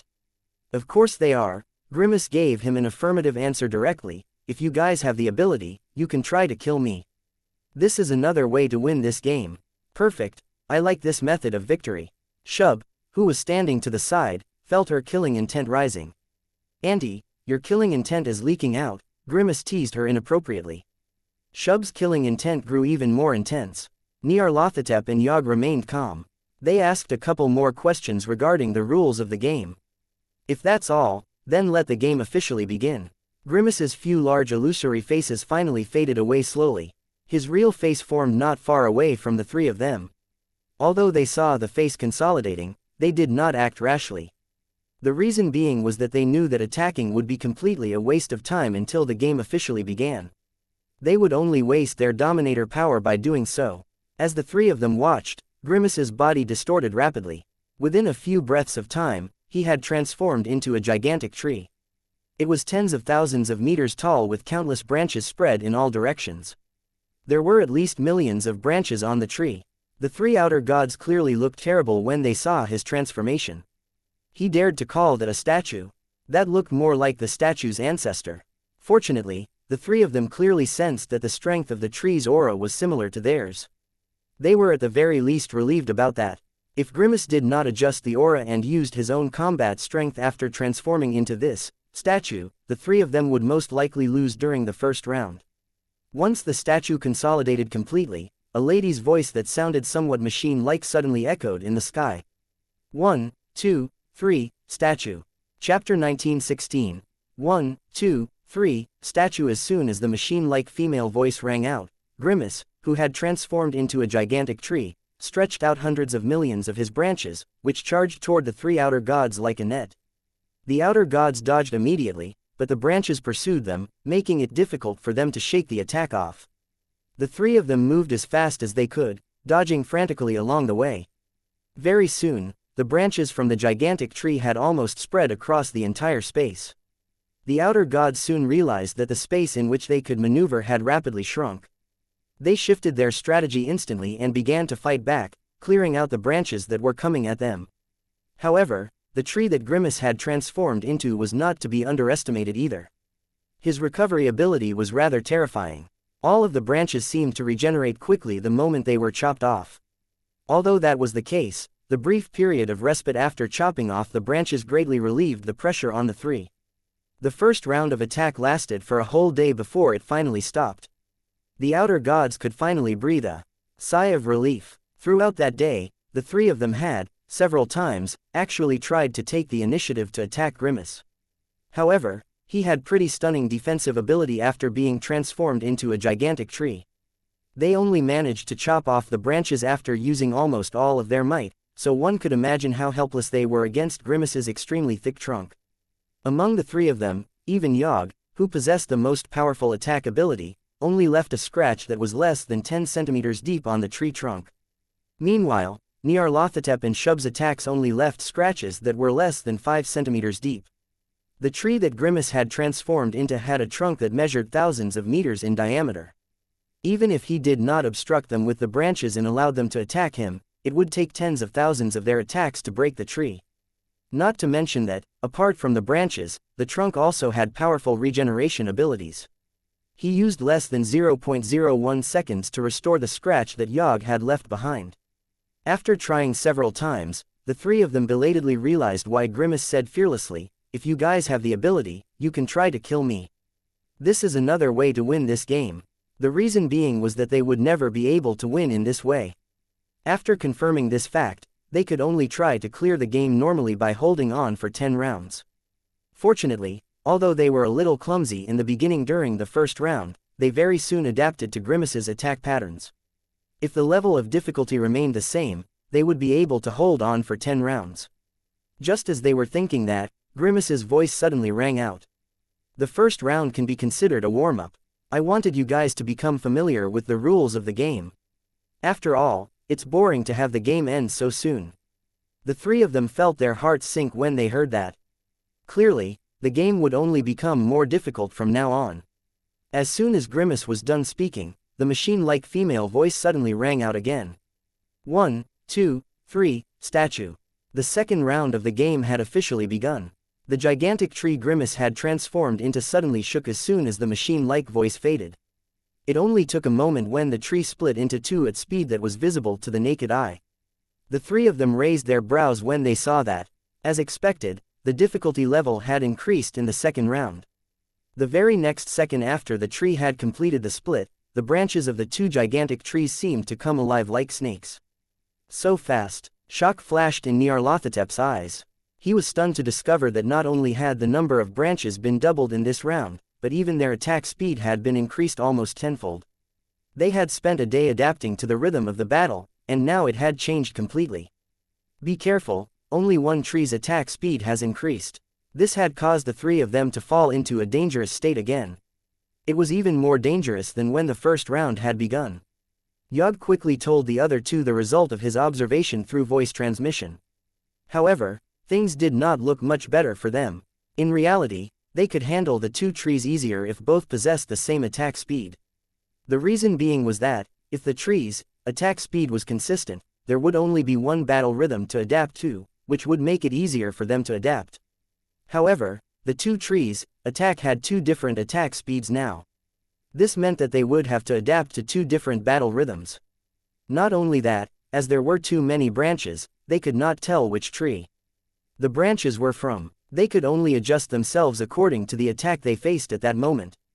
It would mean that they had to adjust their speed continuously in order to respond to two different battle rhythms. Things would be even more difficult this way. The two battle rhythms were torturous to them. However, after half a day, they finally adapted to the battle rhythms and successfully survived the second day, feeling a little exhausted. Grimace finally stopped his attack, after which the three of them felt significantly relieved. However, they soon felt uneasy. The reason being was that they could foresee that the third round of attack would be even more difficult. Once the machine-like voice said, 1, 2, 3, statue. Again, the gigantic trees that Grimace had transformed into split themselves again. The two trees split at the same time. It only took a moment for them to split into 4 different trees. The 3 outer gods looked even more terrible when they saw the scene unfold before them. I must admit that you sort of inspired this game. Grimace's faces appeared on the 4 gigantic trees at the same time. All 4 faces looked at Shub. There was obvious mockery in his tone. The outer gods said nothing. From his words, and the scene unfolding in front of them right now, they had already guessed the direction the game would take over the next few rounds. There were 4 trees in this round. There would be 8 trees in the next round, and then 16 in the next. Grimace's game setting was clearly inspired by the Uthaka's breeding rule from before. The 3 outer gods' hearts sank. They were already exhausted from having to deal with 2 trees. As the number of the trees multiplied, the difficulty level would continue to increase. What the 3 of them were the most afraid of was that all the trees' attack speeds would be different. They had taken half a day to adapt to the 2 trees. The more trees there were, the longer they would need to adapt. Once they failed to adapt, their battle rhythm would be thrown into total chaos. At that point, leaving being touched by the branches aside, they might even be crushed into mush by the countless branches. They became nervous as they looked at the 4 trees in front of them. It had merely taken a moment for those trees to be split and formed. The next second, an intense sense of crisis arose from behind them. Without hesitation, Nyarlathotep moved away in a flash. Yogg was even faster than him, and disappeared directly. However, Shub was a little too late. A dark green branch quietly tangled itself around her ankle. Her body began to assimilate with that branch at speed that was visible to the naked eye. Her body transformed quickly, as tree bark and branches sprung from her body continuously. Within a second, she had turned into a gigantic tree completely. The 5th tree started besieging the remaining 2 outer gods immediately. Chapter 1917. All the best. The 4v3 situation had now turned into a 5v2 situation. What made Nyarlathotep and Yogg feel even more despair was that, apart from the first gigantic tree, which had behaved normally since the beginning, the remaining 4 trees were all different. The tree's battle rhythm was no longer the only issue. The second tree's branches attacked extremely quickly. Its attack speed had almost reached the limits at which Nyarlathotep and Yogg's physical bodies could react. The third tree was even tougher. The aura of its branches could be concealed, which allowed it to avoid the probing of the 2 outer gods' divine telekinesis. This was the tree that had gotten to Shub just now. The 4th tree's branches would split when broken, shooting out 2 to 10 branch splinters randomly. The random manner in which the branches split made it difficult for them to guard against. The 5th tree that Shub had turned into was pretty tough too. The branches that were broken would instantly grow into big trees that were slightly smaller than the original tree. Although their abilities were nothing compared to the 5 gigantic trees, these smaller trees had mastered over 10 quadrillion chaotic cosmoses. Fortunately, those newly grown trees would only hinder them slightly. Their defensive and regeneration abilities were not as insane as the gigantic trees. With Nyarlathotep and Yogg's abilities, they could destroy them. Not only that, they would not be assimilated and kicked out of the game even if they were touched by those smaller trees. Nyarlathotep only came to that conclusion after experiencing it himself. Though the threat they posed was small, their branches were identical to the branches of the gigantic trees. The 2 of them could only determine the owner of the branches based on the strength of their aura when the branches got closer. Nevertheless, they did not dare to be hit by the branches from the smaller trees easily. The reason being was that, as soon as the branches got to them, even if they were delayed a slight moment, it might result in them being touched by the gigantic trees' branches. The third round of attack almost completely exhausted Nyarlathotep and Yog. The two of them had been running around clumsily for the entire day.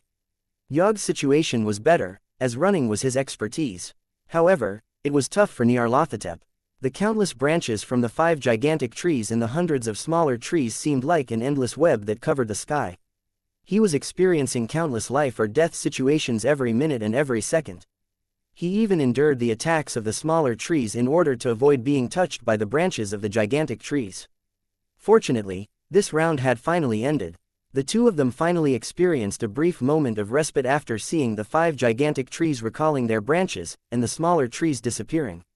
However, their relief did not last very long, as the pressure would only continue to mount with each subsequent round. This was only the third round. The fourth and fifth round would only get tougher. Will I be able to last until the 10th round? Nyarlathotep was doubtful of his chances. He looked at Yog. The latter did not look relaxed at all. Nobody knew what Yog was thinking about. He was in a deep state of contemplation to the point that he did not even notice Nyarlathotep's gaze. As the machine-like voice said, 1, 2, 3, statue. Again, the 5 gigantic trees began to split at the same time. This included the gigantic tree that Shub had transformed into. It was splitting as well. Nyarlathotep looked even more terrible when he saw this. Grimace's voice could be heard at this very moment. I forgot to tell you guys. If one of you ends up being transformed into a statue, that person will be like the other statues in each round, splitting and participating in the hunt of the remaining players. 10 gigantic trees had completed the splitting process by the time Grimace was done speaking. The fourth round of battle had officially begun. Sensing the invisible threat that was coming from beside him, Nyarlathotep dodged without hesitation. As usual, Yog was faster than he was. The 5 new gigantic trees had completely different abilities compared to the 5 trees from before. One could perform space flickering and was no less powerful than Yog. Another could slow time, causing all movements within a certain range of its branches to slow to a crawl. Yet another could accelerate attack speed. It could adjust the attack speed of its branches, ranging from 1-fold to 10-fold, as it wished, which constantly changed the rhythm of the battle. One could target their auras, which made all of Yog and Nyarlathotep's concealment techniques invalid. The final new gigantic tree's branches would shoot out countless leaves as soon as it was attacked. The fourth round was undoubtedly many times more difficult than the last round. Nyarlathotep was almost touched a couple of times, but Yog came to his rescue. Nyarlathotep was almost completely exhausted by the end of the round. He had used up all of his techniques in this round. If Yog had not rescued him, he would have been turned into a gigantic tree. The two of them finally got a chance to breathe when the 10 gigantic trees halted their attacks. However, Nyarlathotep knew that it was impossible for him to last until the 10th round. As he watched the 10 gigantic trees begin to split again, Nyarlathotep said to Yog through voice transmission, I've become a burden now, so just ignore me. Save your dominator power and try your best to last until the 10th round. Seeing that Yog was staring at him without saying a word, Nyarlathotep continued, Master Azza needs you. A sparkle flashed through Yog's eyes when those words were said. He nodded. Got it. 1, 2, 3, statue. The machine-like voice soon echoed across the sky. The 5th round had begun. Nyarlathotep moved to dodge in a flash without hesitation. However, a green vine quickly crept up behind him the next second, strangling him. His body was assimilated and transformed instantly. 20v2 had become 21v1. There was no change in the expression on Yog's face as he watched Nyarlathotep transform into a gigantic tree. His eyes only dimmed momentarily. He kept dodging as he faced off against the 21 gigantic trees pursuing him. His body left countless afterimages in the air. His body did not stop moving for 1 second. Although the branches of the 21 gigantic trees almost covered the entire sky, they did not manage to even touch the corner of his clothes, and, just like that, the 5th round of the game came to an end. Subsequently, the 6th, 7th and 8th rounds commenced. The number of gigantic trees multiplied over and over again. 21 trees, 42 trees, 84 trees, 168 trees. Each and every one of them had different special abilities. However, they could not do anything to Yog, who was like an illusory specter. His comprehension of dimensional Tao was terrifying. Not only could he teleport instantly, but the time Dao he had mastered could even influence the movements of the branches of the gigantic trees around him. This was why he seemed like a specter, wandering in and out of the material plane throughout those few days. He could not be touched at all. Nevertheless, the consecutive days of intense dodging drained his dominator power significantly. He finally released a long sigh of relief when the 8th round ended. Grimace's teasing voice could be heard whispering softly again while the gigantic trees were splitting. There are 2 more rounds. All the best. Chapter 1918, An Army of One. Grimace saw the exhausted expression on Yog's face, and noticed dwindling dominator power reserves, though the latter was like a specter. No matter how great his mastery of dimensional Dao in time Dao was, without dominator power, he would be a sitting duck. As Grimace expected, Yog could not last until the 10th day. Within an hour of the 9th round starting, a branch had tangled itself around his wrist. He was assimilated and transformed into a gigantic tree as Grimace watched. Once the transformation process was completed, the statue game officially came to an end. All of the outer gods had been killed. In reality, the ending was set in stone the moment the 3 had come under the confines of the rules of Grimace's kingdom. Unless the powerhouse possessed a level of ability that could tear his kingdom apart, that powerhouse would have no way of winning at all as soon as they entered his kingdom. The reason being was that, inside Grimace's kingdom, Grimace would be the one deciding the game to play, as well as the rules of the game. Although he announced the rules at the outset, nobody knew that he could add in new rules as and when he wished. Moreover, he could also choose to only tell the players the core rules of the game and hide the other rules that might influence and determine who won the game. To put it simply, he was invincible inside his kingdom. Grimace returned to the battlefield after withdrawing his kingdom with a smile on his face. Almost 9 days had passed, but Bai and the others were still fighting the Black Goat's offsprings. As he expected, the Black Goat's offsprings had a terrifyingly strong physical defense. Their defensive ability was almost on par with Tyrant. Apart from that, they were completely immune to God's Soul-type techniques. Although the 11 Black Goat's offsprings had lost the strength to fight back and were just being thrown around by Bai and the others, none of them had died throughout the 9 days. Even Lin Huang, who was watching the battle secretly, exclaimed as he watched. These things are definitely the perfect weapons of war. Apart from possessing terrifyingly high levels of defense and strength, Lin Huang learned from the information Heaven's Secret provided that the Black Goat's offsprings could elevate their abilities by devouring other living beings.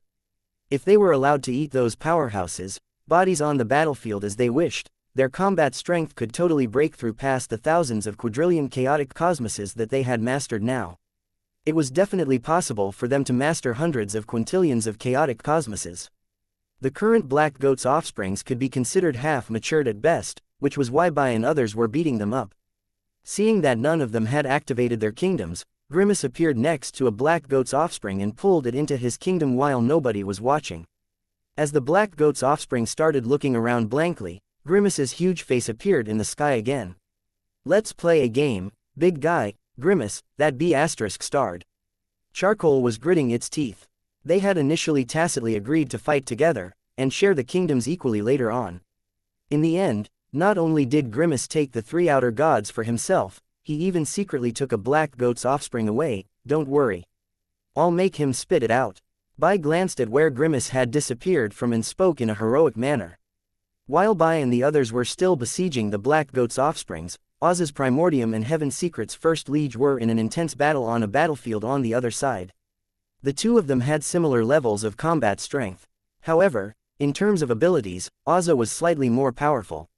Nevertheless, First Liege was equipped with a set of infinite supreme treasures, so he was able to fight on equal footing throughout those 9 days.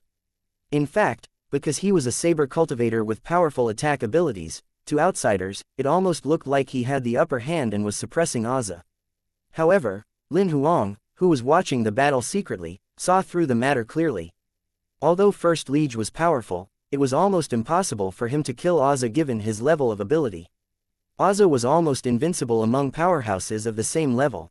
Even Lin Huang did not think that he could kill Ozza easily if he fought Ozza at the same level of strength, let alone First Liege. On the other hand, Ozza felt that First Liege, who was equipped with countless infinite supreme treasures, was like a hardened tortoise shell. He did not know where to begin or target with his attack. This caused the battle to fall into a stagnant state throughout those 9 days. Nevertheless, Lin Huang could clearly see that, as the battle dragged on, it was only a matter of time before First Liege would be defeated.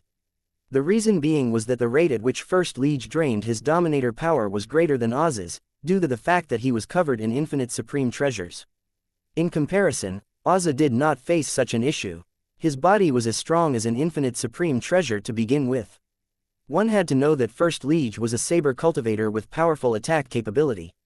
Excluding Lin Huang, First Liege's attack capability should be considered to be the highest in the entire infinite universe. Not only that, the saber in his hand was an infinite supreme treasure. However, Oz had been fending First Liege off with his bare hands from the very beginning of the battle. His fists had even collided face-on with First Liege's infinite supreme treasure saber a couple of times. The impact from the battle between the two was quite terrifying. Almost half of the infinite universe's central zone had been destroyed by their countless attacks. Living beings aside, the stars in the sky were all gone from the impact of their attacks. Half of the area had become a void. As the intense battle went on, the range of destruction continued to expand. Meanwhile, Bai and the others' battle with the Black Goat's offsprings finally came to an end a few days later. They did not use their trump cards, as they were in no rush to end the battle. They simply drained the dominator power in the Black Goat's offsprings slowly and killed them off easily afterward. The Black Goat's offsprings happened to be great sandbags for them to train themselves in many aspects as well. However, the dominator power in the Black Goat's offsprings' bodies was limited. After being tossed around by Bai and the others for some 10 days, the dominator power in their bodies was finally exhausted. Although that was the case, it still took a significant amount of effort for Bai and the others to get their attacks to cut into the Black Goat's offsprings' flesh. It took them a little more time to kill the 10 Black Goat's offsprings. As for the Black Goat's offspring that Grimace had pulled into his kingdom, it had died inside as it lost the game on the second day it stepped inside the kingdom. It was only after Bai spoke to Grimace that the latter submitted the carcass unwillingly. However, they did not ask Grimace to give up the bodies of the 3 outer gods. Lin Huang saw through Grimace's intention. He compromised in order to advance. He gave up the carcass of the Black Goat's offspring on purpose so that he could keep the kingdoms of the 3 outer gods. Lin Huang said nothing about the matter. In reality, Bai and Kylie had seen through Grimace too, but they did not dwell on the matter. After killing off the Black Goat's offsprings, the outer gods and the dominator-level powerhouses under Ozza, Bai and the rest left the battlefield without hesitation and returned to Lin Huang's side to avoid the possibility of Ozza seeking them out for revenge. At this point, Ozza had basically become an army of one. What confused Lin Huang was that, even up to the point Bai and the others left the battlefield, Ozza displayed no reaction at all. His face did not even exhibit the slightest change of emotions. Clearly, it was impossible for him to not have noticed what had taken place. Does this guy not care about his underlings' lives at all? Or, does he think that he can defeat the entire infinite universe on his own? Lin Huang felt a sense of doubt rising in his heart. Chapter 1919, I'm not powerful enough yet. Lin Huang was a little suspicious of Oz's reaction, but he did not dwell on the matter. All of his underlings with high combat strength had been killed by Bai and others. Regarding the dominator-level powerhouses that were rushing into the infinite universe from the various mystic territories, those were only dominator-level rank 5 at best. They basically did not pose a substantial threat to the infinite universe. There was only one threat remaining: Ozza. However, Lin Huang did not plan to interfere in the battle between Ozza and First Liege. The reason being was that it really did not matter who won or lost. Even if they both died, it would just be their bodies that died. The two of them would simply be reincarnated through one of their clones. Therefore, for the next few days, apart from continuing to integrate chaotic cosmoses, Lin Huang only arranged for Bai and the others to distribute the loot they obtained from the battle. Apart from the 11 Black Goat's offsprings, regarding the remaining dominator-level powerhouses, whoever killed them would take their kingdoms. Lin Huang only briefly chided Grimace for snatching away the 3 outer gods. He did not get him to spit out their kingdoms. The reason why they did not apply the same rule to the Black Goat's offsprings was mainly because everyone participated in the kill. Furthermore, there were too many chaotic kingdoms in the Black Goat's offsprings' kingdoms. Therefore, Lin Huang got the imperial monsters to share them equally. This included Bloody and the couple of Queen Mothers and Bug Emperors that did not participate in the battle. They got their share of the benefits as well. Meanwhile, the Dominator-level powerhouses, carcasses, including the Black Goat's offsprings, carcasses, were all given to the Bug Tribe Queen Mothers. Grimace was the only one who requested special permission to keep a Black Goat's offspring carcass. His reason was that he could turn the Black Goat's offspring into a puppet since he was an expert in the puppetry skill. He also guaranteed that the combat strength would not be any weaker than the modifications on the creatures the Queen Mothers bred. Lin Huang did not reject Grimace's request. After all, the main reason he gave the carcasses to Bug Tribe Queen Mothers was also to make weapons of war that were on par with the Black Goat's offsprings. Although Oz's underlings did not look like much of a threat now, since Lin Huang's side now had the resources, they would still go ahead and create these weapons first no matter whether or not these weapons would come in handy later. On the second day after getting their hands on the resources, Lin Huang suddenly received a telepathic voice transmission from Grimace. The three outer gods' souls have faded, and their memories have been wiped. Oza did that to them. Lin Huang asked that instinctually. That's possible, but there's also another possibility. Grimace paused. Perhaps the three outer gods that I killed weren't their primordiums. What about the other abyssal dominators? Did a similar situation happen? Lin Huang quickly asked. I examined a couple of carcasses and found that they were all normal, Grimace replied. Lin Huang fell into a brief period of silence. Bring the bodies of the three outer gods to me. Grimace appeared in front of Lin Huang a moment later. He said nothing and took out the three bodies directly. Lin Huang nodded after scanning the bodies with his divine telekinesis. Your guess was right. These bodies are just clones. There are no signs of their god's souls being attacked. Their primordiums must have recalled them. If it was done by Oza, he wouldn't be able to hide it from me no matter how thorough he was. So those three guys are still alive. A ferocious gleam flashed through Grimace's eyes. They must have used a clone technique similar to the one Oza uses. Lin Huang frowned. If that was the case, Oza aside, it was rather hard to kill the three outer gods. The reason being was that their clones could hide in any dimension. If they were like Oza in the sense that they used reincarnation to form their clones, as long as they did not expose themselves, even Heavenly Tao would not be able to locate them. Just let it go. Go back and refine the kingdoms. Lin Huang finally understood why Oza did not care about the three outer gods' deaths. The simple reason was that his three warriors had not died at all. Can't you do something to locate their primordiums? Grimace was a little confused. I would have killed Oza if I could do that. Lin Huang shook his head helplessly. There's no solution to the technique. Even Great Chaotic Heavenly Tao can't find their clones. There's something that Great Chaotic Heavenly Tao doesn't know in this world. Grimace was shocked. He was, of course, aware of what the Great Chaotic Heavenly Tao was. Theoretically, as long as it was something that happened in the infinite universe, it was impossible that it would be unaware. The reason being was that it was watching everything from every aspect. Great Chaotic Heavenly Tao isn't all-knowing. Lin Huang shook his head. So there's no way that we can kill Oza and the three outer gods completely? Grimace asked further. There's no solution at the moment.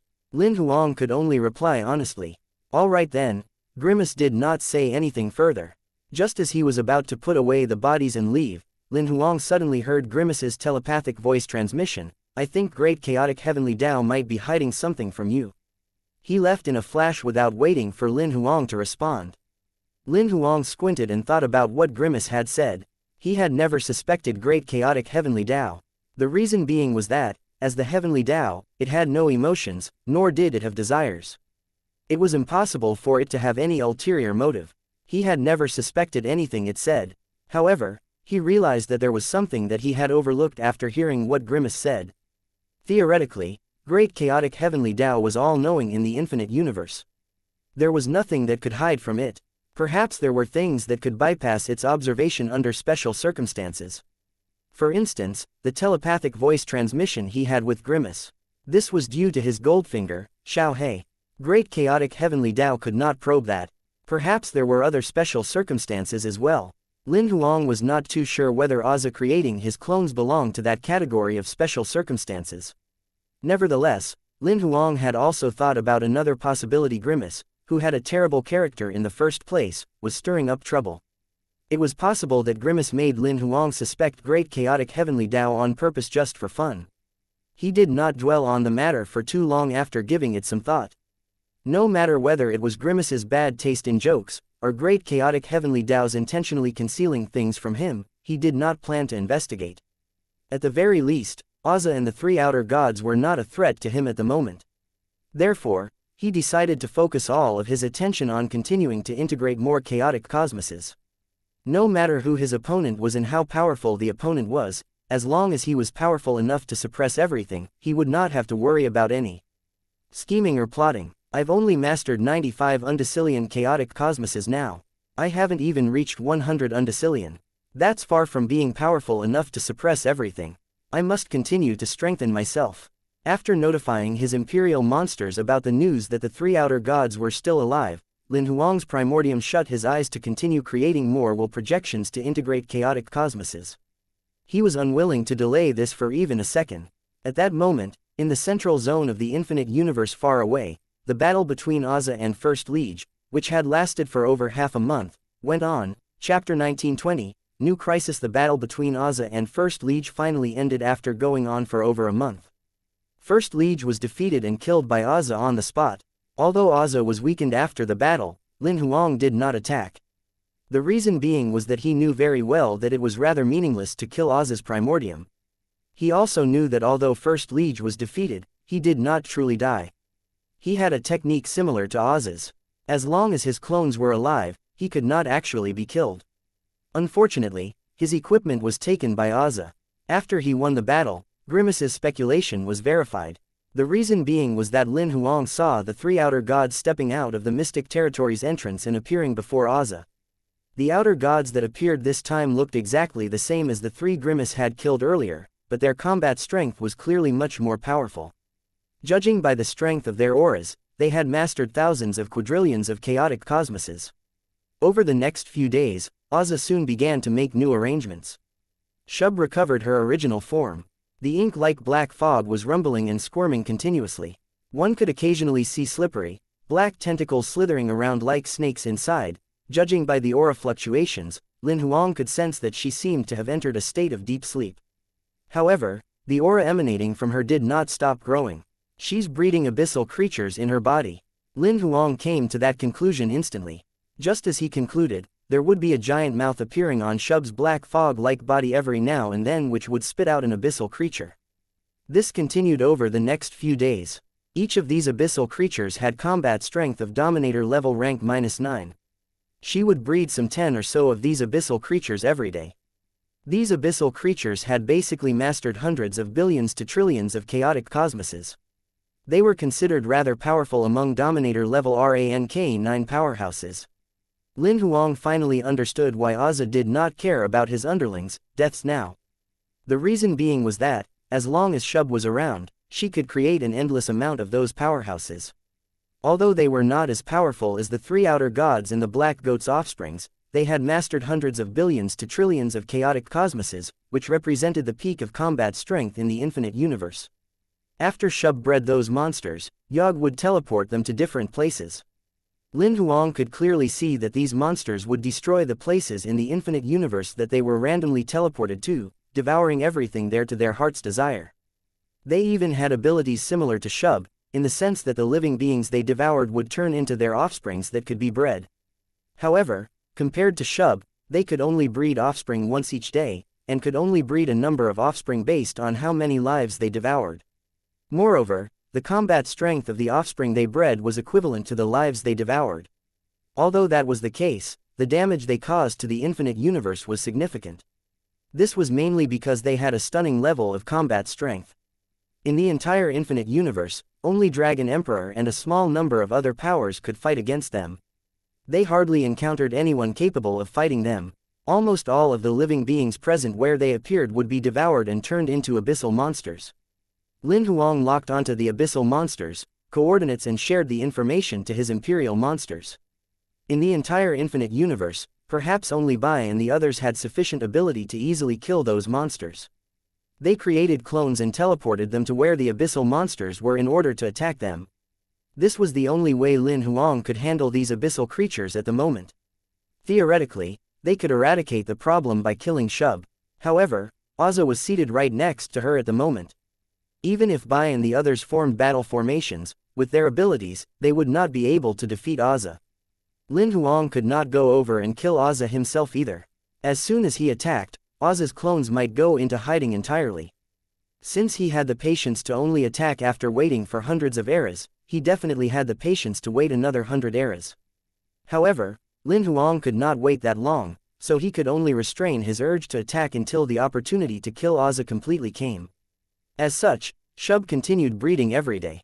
Bai and the others would send their clones over to attack the monsters. Throughout the next few days, they managed to get the chaos under control completely. On this day, Shub suddenly extended a part of her body into a blob of black fog.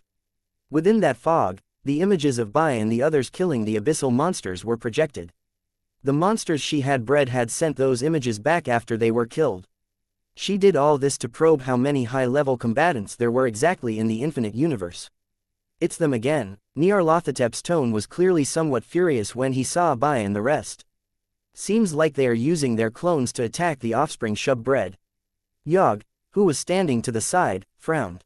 At that moment, Ozza, who was sitting on the throne, finally opened his eyes slowly.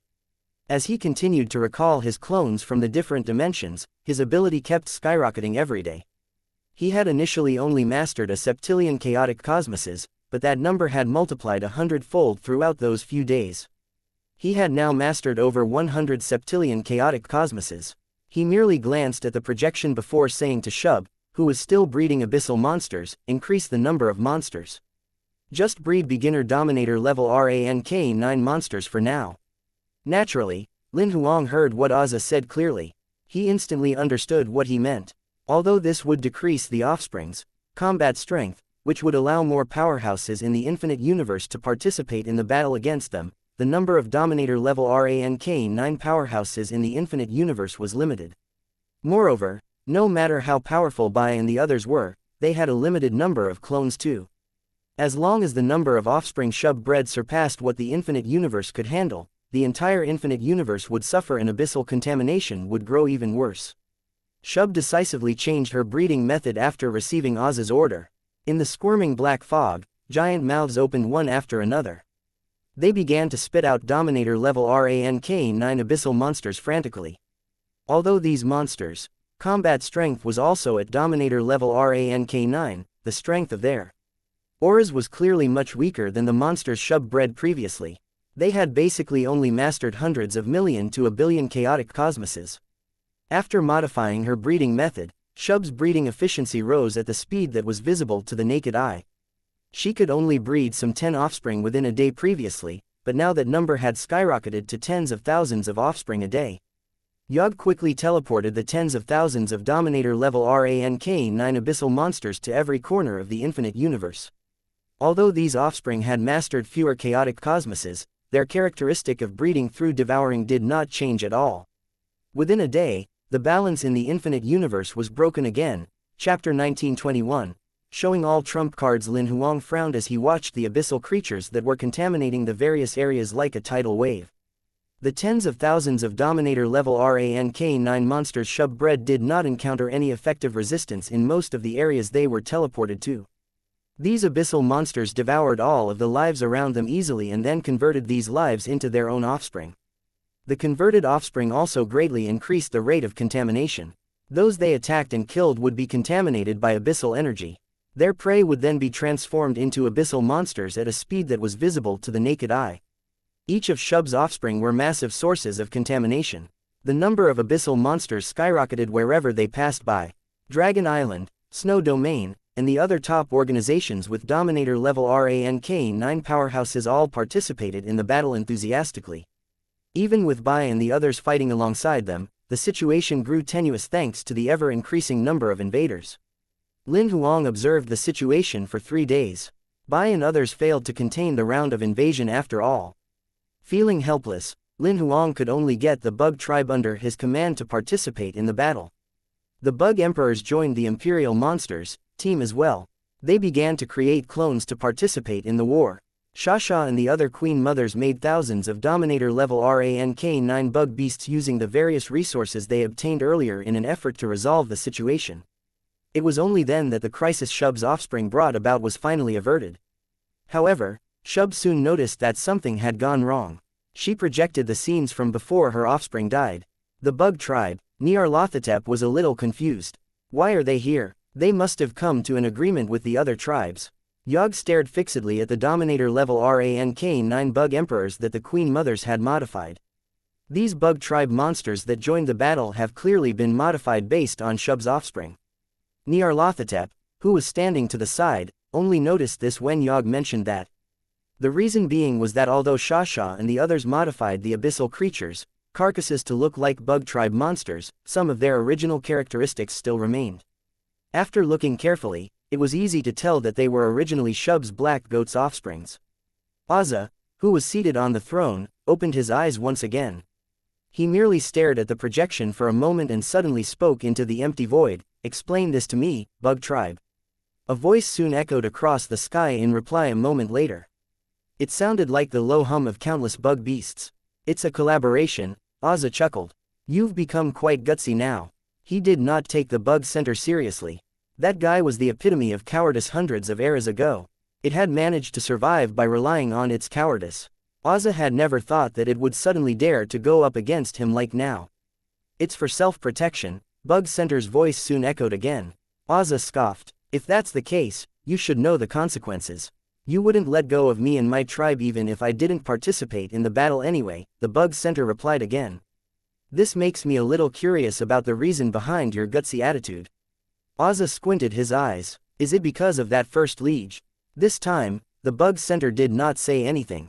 After a moment, Nyarlathotep asked Auza, seeing that the Bug Center had gone silent, "The bug tribe's participation is greatly influencing the war this time round. Should we use that?" "I think we should." Seeing that Auza said nothing, Yog, who was standing to the side, spoke after a moment of silence. "Use it then. Let's see what other trump cards they have," Auza said absent-mindedly while supporting his chin with one hand.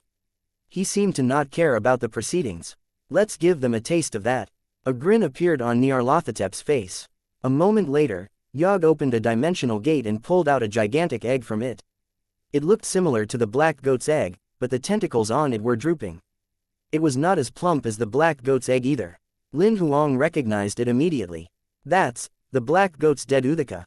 While he was in doubt, Shub stretched out her black, fog-like tentacles from her body and pierced them into the dead Uthika. After that, her rate of breeding accelerated tens of times faster. She was able to breed 20,000 to 30,000 Dominator level rank-9 offspring initially. Now, this number had been increased to over 1,000,000. Lin Huang also noticed that the dead Uthika was shrinking slowly. She's absorbing the dead Uthika's nutrients in order to increase the speed and number of offspring she's making. It did not stop there. After Shub bred those offspring, Yog did not send those abyssal monsters away immediately. Instead, Nyarlathotep participated in the next step of the process while smiling. Thorns emerged from his back. They pierced into the abyssal monsters' bodies one after the other. He only removed them a while later. Outwardly, the abyssal monsters did not seem to have undergone any changes at all after being pierced. However, Lin Huang had his guesses. Although he did not know what Nyarlathotep had injected into the monsters, he could probe what was happening inside the monsters' bodies. There were spheres of high-level abyssal energy inside their bodies. Is that something similar to a bomb? Or is it a technique that will boost the monster's strength? Lin Huang could not pinpoint exactly what it was. After thinking about it, he informed the group of imperial monsters under his command so that they could prepare beforehand. For the next few days, Shub would breed over 1,000,000 offspring per day. Not only that, all of them were at Dominator level rank-9, and they had mastered between 100 million to 1 billion chaotic cosmoses. The Uthika had clearly dried up significantly after 3 days of having its nutrients absorbed. Lin Huang guessed by looking that the Uthika would only last for 10 days at most. It was just that he did not know if Auza and the others had the second or third Uthika that could provide Shub with more nutrients to maintain her high production rate. Her breeding throughout those few days had indeed applied a significant amount of pressure to everyone in the infinite universe. After all, the number of abyssal monsters that joined the battlefield every day was increasing every day. Nevertheless, Lin Huang finally discovered what Nyarlathotep did to those monsters. As he guessed, Nyarlathotep had made them into bombs. To be exact, they were not just bombs, but also a highly effective source of contamination. As soon as the monsters that had been injected were killed, their carcasses would explode. The impact of the explosion was not the most important factor. Rather, the dense abyssal energy that would be released from the explosion was the most dangerous element. If one was not careful and got too close, the abyssal energy would contaminate them immediately as soon as they were touched. Only supreme powerhouses who had mastered over trillions of chaotic cosmoses were immune to the contamination from these bombs. In that case, excluding the people from the Sword Alliance, Dragon Emperor was the only person in the entire infinite universe who was immune to such contamination. One had to say that Nyarlathotep's trick was quite cunning. What Ozza and the others did had gotten the infinite universe into a pickle again. Chapter 1922. The second challenge. The battle on the infinite universe's side gradually became much more difficult over the next few days. This was due in part to Shub's increased rate of breeding, which stretched by and the others' clones thin. Another reason was Nyarlathotep's technique, which caused the contamination by the offspring to become even worse. The abyssal army grew at a rate that was tens of times faster now. Feeling helpless, Lin Huang was forced to attack after all. He created tens of thousands of clones and disguised them as Bai and the rest. These clones then participated in the war as well. The tens of thousands of clones could retrieve the coordinates of the enemies from Lin Huang's head directly and perform teleportation over and over again, accurately attacking the abyssal monsters that Yog had teleported randomly. After Lin Huang's clones, powerful attacks were launched. The situation that Ozza and the others had set up was finally resolved once again. Shub noticed that something had gone wrong, so she projected the images from the deaths of her offspring again. Nyarlathotep and Yog's expressions looked terrible as they watched the unusually brave people from the Sword Alliance, who arrived in an accurate and timely manner to attack Shub's offspring. Ozza stared at the images for a while, but did not seem to notice anything out of the ordinary. He merely said to Yog softly, "Seems like they've found a way to lock onto the coordinates of your random teleportation. Otherwise, they wouldn't be able to attack so quickly." Clearly, Ozza could not recognize, from the images, that the clones were disguised versions of Lin Huang. In that case, Nyarlathotep spoke softly. "Breed the black goat's offspring directly and prepare for war." Ozza looked at Yog and Nyarlathotep after saying that. "You guys should get things ready for the next few days as well." Shub's breeding mode changed again after Ozza gave his order. Later on, Lin Huang saw the Uthika that she was absorbing dry up quickly. Within an hour, the Uthika had been sucked dry entirely and turned into dust. At the same time, a big mouth was opened on Shub's body. It spat out a black goat's offspring. The black goat's offspring was clearly not an imitation of the Uthika before. Judging by the strength of its aura, it had clearly mastered 1,000 quadrillion chaotic cosmoses. Lin Huang was stunned when he saw the black goat's offspring. He initially thought that Shub would not have the ability to breed more black goat's offspring after initially breeding them from the 12 Uthikas previously. Clearly, this did not seem to be the case now. Not long after, something that surprised him even more occurred. Yog took out a second dead Uthika. Shub stretched out another tentacle and pierced it again. She then started a new round of breeding. Clearly, this Uthika was being absorbed at a rate that was similar to the one before. It dried up at a speed that was visible to the naked eye. Within an hour, the Uthika was sucked dry completely. Shub spat out the second black goat's offspring. The aura of this black goat's offspring was clearly more powerful than the one before. It had mastered close to 2,000 quadrillion chaotic cosmoses. Throughout that day, Yog continuously took out over 20 dead Uthikas, which Shub then bred into black goat offspring. For the next few days, this breeding rate was more or less maintained. However, Yog did not teleport the black goat's offspring into the battlefield. As Shub's breeding strategy changed, the number of abyssal monsters that joined the battlefield dropped significantly, and so did the pressure on Bai and the others. Throughout the next few days, Shub's offspring aside, even most of the monsters that were converted and contaminated by the offspring were killed. Lin Huang recalled his clones once he saw that the situation was under control.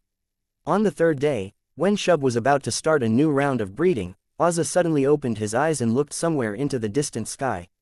Before Yog and the others could react, Ozza spoke directly. "Why are you hiding like that? Are you trying to launch a sneak attack on me?" A figure walked slowly out of the shadows as soon as those words were said.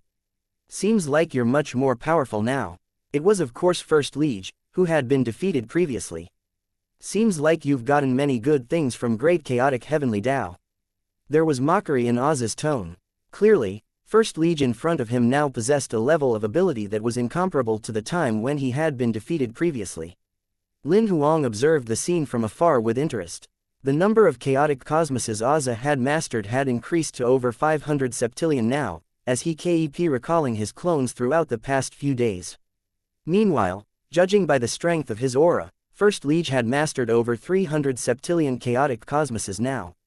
Clearly, he had used some special techniques to increase his ability after being defeated.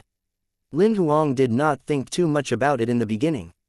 He only thought First Liege might have used a trick similar to Auza's since he also had many clones scattered all over the infinite universe. However, after hearing what Auza said, Lin Huang realized that his combat strength boost might really have something to do with the great chaotic heavenly Tao. It doesn't matter where I got this power from as long as I can kill you. First Liege's killing intent began to rise. You've no chance of winning at all. Did you forget how I killed you last time? How dare you boast in front of me? Auza's tone was filled with disdain. After the two trash-talked each other for a little bit, the three outer gods and the tens of black goats' offsprings vanished as Auza flung his sleeve. First Liege frowned subtly. Indeed, he had been thinking about killing the outer gods and the black goats' offsprings together. He would kill as many as he could. However, Auza clearly sensed his intentions, so he teleported the rest of them away without hesitation. Yog and the others were sent some tens of thousands of chaotic cosmoses away from that one fling of Auza's sleeve. Lin Huang divided a portion of his divine telekinesis instantly to continue watching Yog and the other two. However, he placed his primary focus on the battlefield where Auza and First Liege were located. Seeing that Auza had sent the three outer gods away, First Liege finally began his attack. He held a saber in his hand. It was obviously an infinite supreme treasure. He swung the saber around repeatedly. The saber gleams charged, turning into threads that almost seemed like they were able to tear heaven and earth apart. The dense threads clung onto Auza. However, Auza did not panic at all. He was still mocking First Liege while dodging. Great chaotic heavenly Tao sure has many treasures. Still, it's quite a pity to leave you with this saber. I should add it to my collection since it happens to be a pair with the one I got from you before. Although First Liege did not retort, his killing intent had clearly magnified. His killing intent was so thick that it almost felt like it could be materialized. As First Liege kept swinging his saber, Lin Huang soon sensed something unusual. First Liege's combat strength was strangely elevating.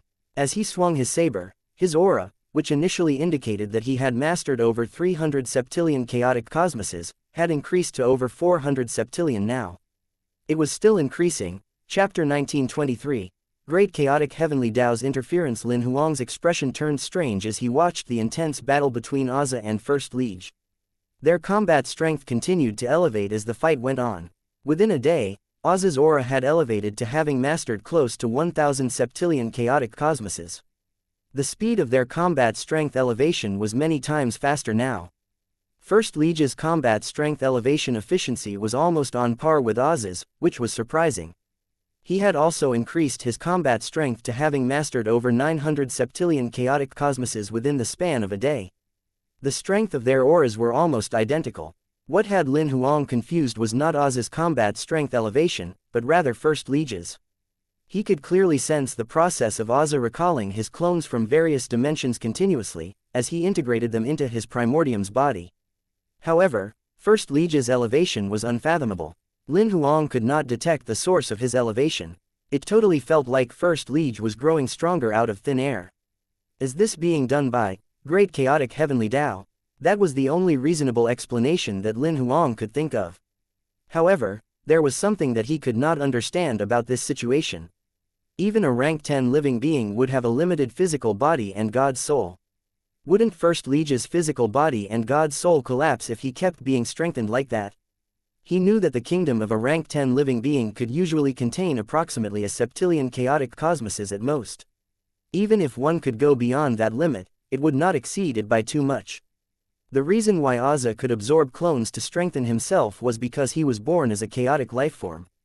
The strength of his physical body, God's soul and kingdom far surpassed other rank 10 living beings.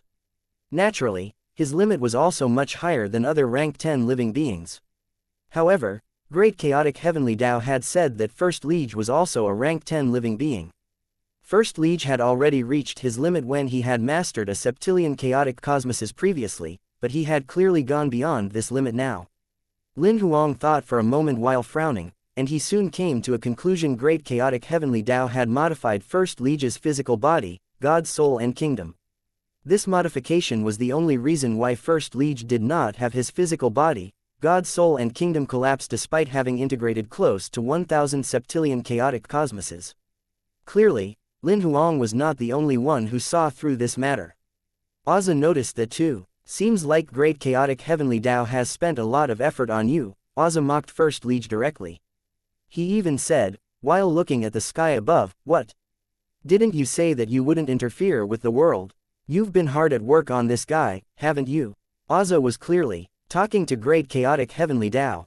In reality, even Lin Huang thought that Great Chaotic Heavenly Tao had interfered this time. Training First Liege and founding Heaven's secret was still within its limits. After all, the resources used to cultivate First Liege had not been given to him directly. Heaven's secret had earned them. However, modifying First Liege's physical body, God's soul and kingdom, as well as providing him with chaotic cosmoses to integrate with, were evidence of it interfering outrightly.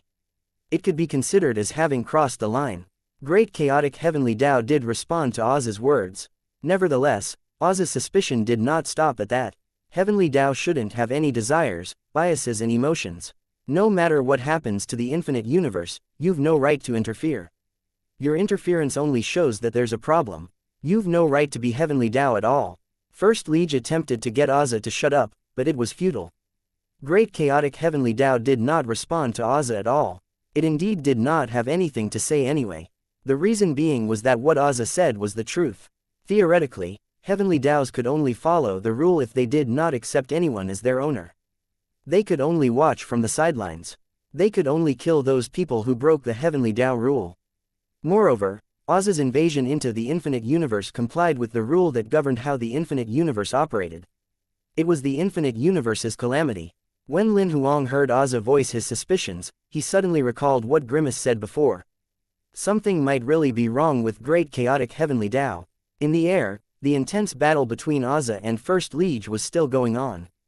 Their auras continued to skyrocket as each day passed. 1,000 septillion, 2,000 septillion, 3,000 septillion. On the other hand, under Yog and Nyarlathotep's protection, Shub's breeding had gone very well. Yog kept taking out dead Uthikas for Shub to absorb. She could produce over 20 black goats' offsprings every day, and each one had mastered thousands of quadrillions of chaotic cosmoses. Only a few days had passed, but there were already over 100 black goats' offsprings. Still, Shub's breeding continued. Yog would take out dead Uthikas every day for her to absorb. Even Lin Huang was surprised. How many dead Uthikas has this guy stored up exactly? As Shub was busy breeding the black goats' offsprings, she did not have time to breed more abyssal offspring to participate in the battle. Bai and the others very soon achieved a temporary victory. They had cleared out all of Shub's abyssal offspring. The small remaining amount of abyssal creatures that were contaminated were struggling hard. The top organizations of the infinite universe were hunting them down enthusiastically. Basically, the infinite universe had achieved a temporary victory.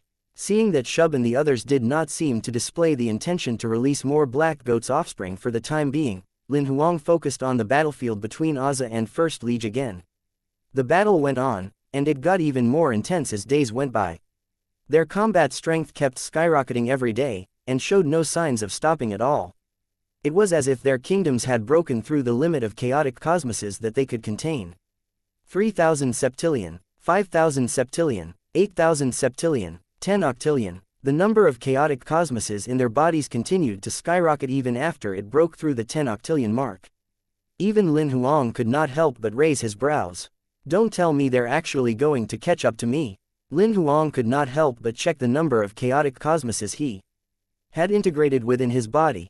3,650 undecillion. He was slightly relieved when he saw this number. Judging by his elevation efficiency, Auza shouldn't be able to catch up so soon. However, his performance applied pressure to Lin Huang. I can't be reckless. I must accelerate my integration efforts to break through to 10 duodecillion chaotic cosmoses as soon as I can. After that, Lin Huang focused all of his attention on integrating chaotic cosmoses. He officially broke through the 10 duodecillion mark in terms of integrated chaotic cosmoses in his kingdom approximately a week later. He then refocused his attention on the battlefield. The battle between Auza and First Liege was still going on. The chaotic cosmoses in their kingdoms had broken through to the 100 octillion mark. Although they were still quite a distance away compared to Lin Huang, the figure was quite terrifying nonetheless. They could turn an entire chaotic cosmos into nothingness with just a wave of their hands. The impact from their battle spread to thousands of chaotic cosmoses away, turning everything there into base particles. Chapter 1924, Talking to Great Chaotic Heavenly Tao again 10 octillion.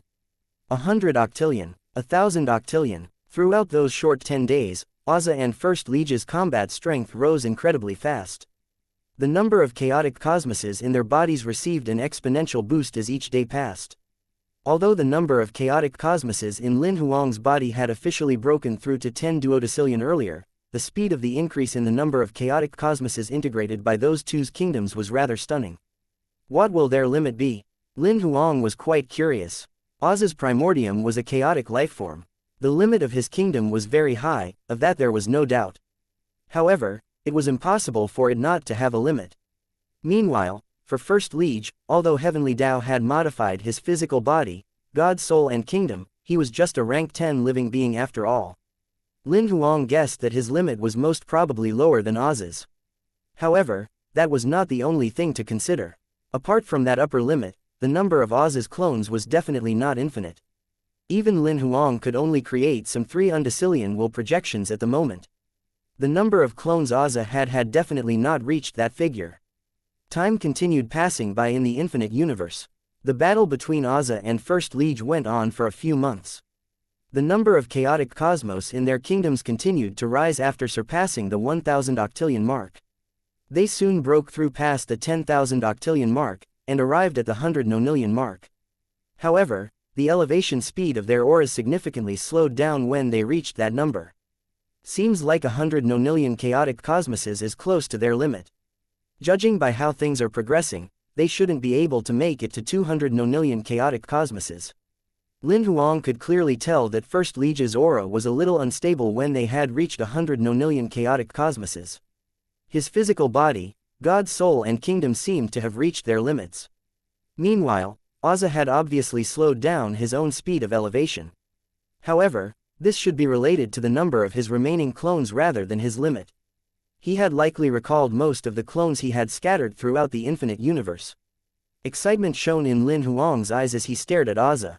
He did not think that the current Auza was his match, but the thought of Auza being close to recalling all of his clones meant that he could soon kill Auza off completely. He patiently waited for that moment to arrive.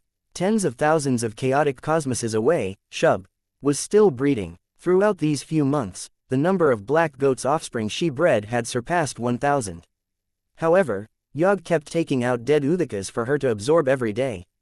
Lin Huang figured that, if he did not interfere, the black goat's offspring army would be enough to destroy the entire infinite universe. Even Bai and the others would die of exhaustion in the end if they had to fight such a large horde. After all, the enemy had the upper hand when it came to the number of powerhouses they had with similar combat strength. Moreover, there were no signs that Shub's breeding would stop anytime soon. Nobody knew how many more dead Uthikas Yog could provide. Nevertheless, the outer gods did not send any more abyssal monsters into the infinite universe. This gave the infinite universe the opportunity to kill off all of the abyssal creatures that had invaded. The entire infinite universe finally obtained close to a month of peace. However, all of the organizations knew that this peace was only temporary. Almost all of the dominators could clearly sense that a terrifying battle was still going on in the central zone of the infinite universe.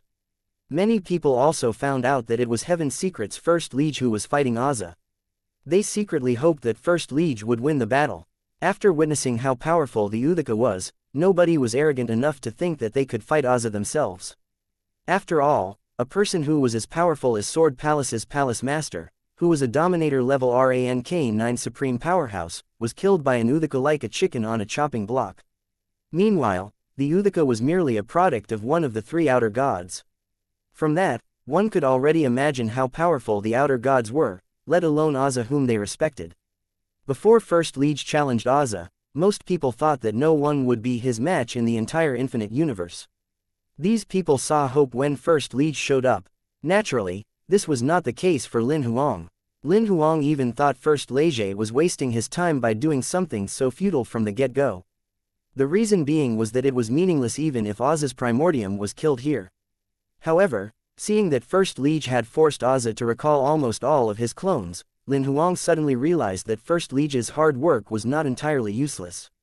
At least his appearance gave Oz a pressure, which resulted in him having an unprecedented enthusiasm to recall his clones.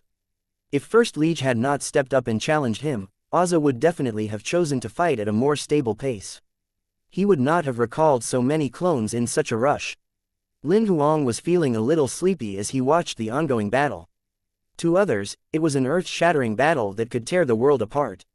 However, to the current Lin Huang, it was like watching kids fight. The gap between their level and his was too great. This did not just refer to a gap in their combat strength, but also the gap in scope. The more chaotic cosmoses Lin Huang mastered, the more he comprehended the Tao. His knowledge of Dominator power had completely surpassed the scope of Ozza and First Liege's comprehension. To Lin Huang, their usage of Tao and Dominator power could not even be called simple and rough. If he had to use a word to describe it, it was barbaric. It was like a person armed with nuclear weapons watching two primitive humans duking it out with Stone Age weaponry. Suddenly, Lin Huang faintly sensed great chaotic heavenly Tao's existence. It was secretly watching the two's battle as well. What would you do if First Liege loses this battle? Lin Huang asked. Will you modify him a second time? His voice pierced through the sky and reached great chaotic heavenly Tao. If you're asking me that, do you have no intention of fighting? Great chaotic heavenly Tao asked in response. Would you trust me, if I fight? Lin Huang chuckled. Great chaotic heavenly Tao fell silent for a moment. I can't be sure of whether you're one of Oz's clones, so I can't bet on you. Are you sure that First Liege isn't? Lin Huang responded. He was chosen by me from birth. Not only that, he's been under my surveillance every single minute and second since then, Great Chaotic Heavenly Tao explained. I can't be 100% certain, but compared to other people, the possibility of him being Oz's clone is the lowest. Lin Huang could not help but shake his head when he heard that. Ozza is indeed right about something. Heavenly Tao shouldn't be biased. I don't think that my speculation is biased at all. It is the result of my rational analysis. Great Chaotic Heavenly Tao insisted that its speculation was right. Chapter 1925. Lin Huang takes action. The battle between First Liege and Ozza was still ongoing. However, the rate at which their auras elevated slowed down when they reached the 100 nonillion chaotic cosmoses mark. It even stopped rising half a month later. It was just as Lin Huang thought. It stopped when they got to 120 nonillion to 130 nonillion chaotic cosmoses. I had thought they would at least get to 200 to 300 nonillion. Lin Huang could tell that First Liege had reached his limit. Even though Great Chaotic Heavenly Tao had modified him, 120 nonillion chaotic cosmoses was the limit that his kingdom could contain. Even his physical body and God's soul had reached their limits and could collapse at any time. Meanwhile, Ozza had recalled most of the clones that he had scattered all over the infinite universe. After all, his combat strength had only been at 1 septillion chaotic cosmoses when he had made his clones back then, so he had very limited clones. It was rather impressive that he managed to elevate his combat strength to this extent after recalling his clones. The battle between the two became more and more intense when their combat strength elevations came to a halt. Each one of their attacks was aimed to kill as their combat strengths were similar. They were eager to kill the other party. The radius of the battle's impact continued to expand. From the initial tens of thousands of chaotic cosmoses, the impact had spread to millions of chaotic cosmoses. Even the three outer gods ran further away as soon as they realized that something was wrong to prevent Shub's breeding from being affected. In the infinite universe, all of the organizations whose chaotic cosmoses were affected retreated one after the other. The top organizations such as Dragon Island, Sword Palace, Snow Domain, and even the Sword Alliance, retreated as well. After all, the battle between the two of them was beyond what any organization could handle. All of the formations and barriers they had set up were useless in the face of such power. If they did not want to be affected, their only solution was to leave. Compared to the uneasiness and panic that everyone in the infinite universe was feeling, Lin Huang felt completely relieved now. He had finally confirmed one thing, which was that his ability had far surpassed Ozza. Even if he recalled all of his clones, Ozza in his peak state would not be Lin Huang's match. He could see Ozza's limits now, and Ozza was still like an ant in his presence. It was unfortunate that Great Chaotic Heavenly Tao did not trust him enough. Otherwise, He could kill Auza and all of his clones at any time and eradicate any future troubles completely. In the Infinite Universe's central zone, the intense battle between Auza and First Liege continued on. Their attacks went back and forth, and the situation had turned stagnant. The impact from the collisions of Dominator power destroyed everything around them over and over again. The Infinite Universe's central zone had become an empty void thanks to their battle. It was no longer a chaotic cosmos. Even the base particles, energies, and everything else, it had all been transformed into nothingness. In the presence of these two supreme powerhouses who had mastered over 100 nonillion chaotic cosmoses, nothing was indestructible. Just like that, the battle went on for another half a month. As First Liege was shouldering a triple burden this entire time, in terms of his physical body, God, soul and kingdom, given the prolonged high-intensity battle, his physical body finally could no longer hold on and began to collapse. The first part of his body that collapsed was the heart. In reality, nobody could sense this from the outside. He had been hiding it with all of his might. Nevertheless, Auza noticed his unusual state quickly and seized the opportunity to go on the offensive. Although he did not understand what exactly had happened to First Liege, the subtle differences in the latter's fighting prowess did not escape his senses. Auza's offensive undoubtedly accelerated the collapse of First Liege's physical body. This collapse was initially caused by his high-intensity Dominator power usage. If he gave up fighting immediately, he might be able to recover. However, as Auza continued to pressure him, First Liege did not get the chance to breathe at all. Furthermore, First Liege clearly did not plan to leave just like that. Instead, he chose to collide with Auza again and again with all of his might. His situation worsened even faster due to this. It was only his heart that was affected at the beginning, but it soon spread to his other organs. In the end, it finally reached his skin. Auza merely scoffed when he saw that First Liege's arms, legs, and even neck, were beginning to collapse. Seems like I've won again. You can only blame yourself for having terrible innate abilities. Even with great chaotic heavenly Tao's modification, there's only so much you can do given your body's foundation. No matter how you modify it, you can't raise your body's innate limits. Auza teased him again, but what he said was the truth. Take for example a person who was 1.6 meters tall. Given the size of his frame, reaching 130 kilograms in weight would be his limit. Meanwhile, a person who was over 2 meters tall would not reach their limit until they weighed over 270 kilograms. First Liege was just a rank 10 living being. He could not compare to a chaotic lifeform. No matter what modifications great chaotic heavenly Tao performed on him, due to his innate foundation as a rank 10 living being, it could not change his body's upper limits. Naturally, First Liege knew that Auza was telling the truth. However, since things had already gotten to this point, he did not plan to give up just like that. I might have lost, but that doesn't mean that you've won either. As soon as First Liege said that, he detonated his physical body, God, soul and kingdom. Endless scorching white light quickly devoured Auza, who was not far away. It then spread in all directions. The impact of First Liege's detonation was undoubtedly terrifying. Noticing the terrifying impact that was about to spread out to millions of chaotic cosmoses, Lin Huang had to finally take action. He stretched out his hand and grabbed at empty air. Like a gigantic barrier, he contained the impact within a million chaotic cosmoses. The destruction from impact finally faded away after a few days. Lin Huang frowned as he sensed the energy released by First Liege's self-detonation. He speculated that if he had allowed the impact to spread out, it would have easily encompassed over 100 million chaotic cosmoses. There would have been countless casualties in the entire infinite universe. Apart from himself, nobody could contain that level of impact. Lin Huang suddenly raised his eyebrows as he thought to himself. He looked at the direction where Auza had been standing. His aura, which had almost dissipated entirely throughout those few days, was recovering rapidly. Auza had not died.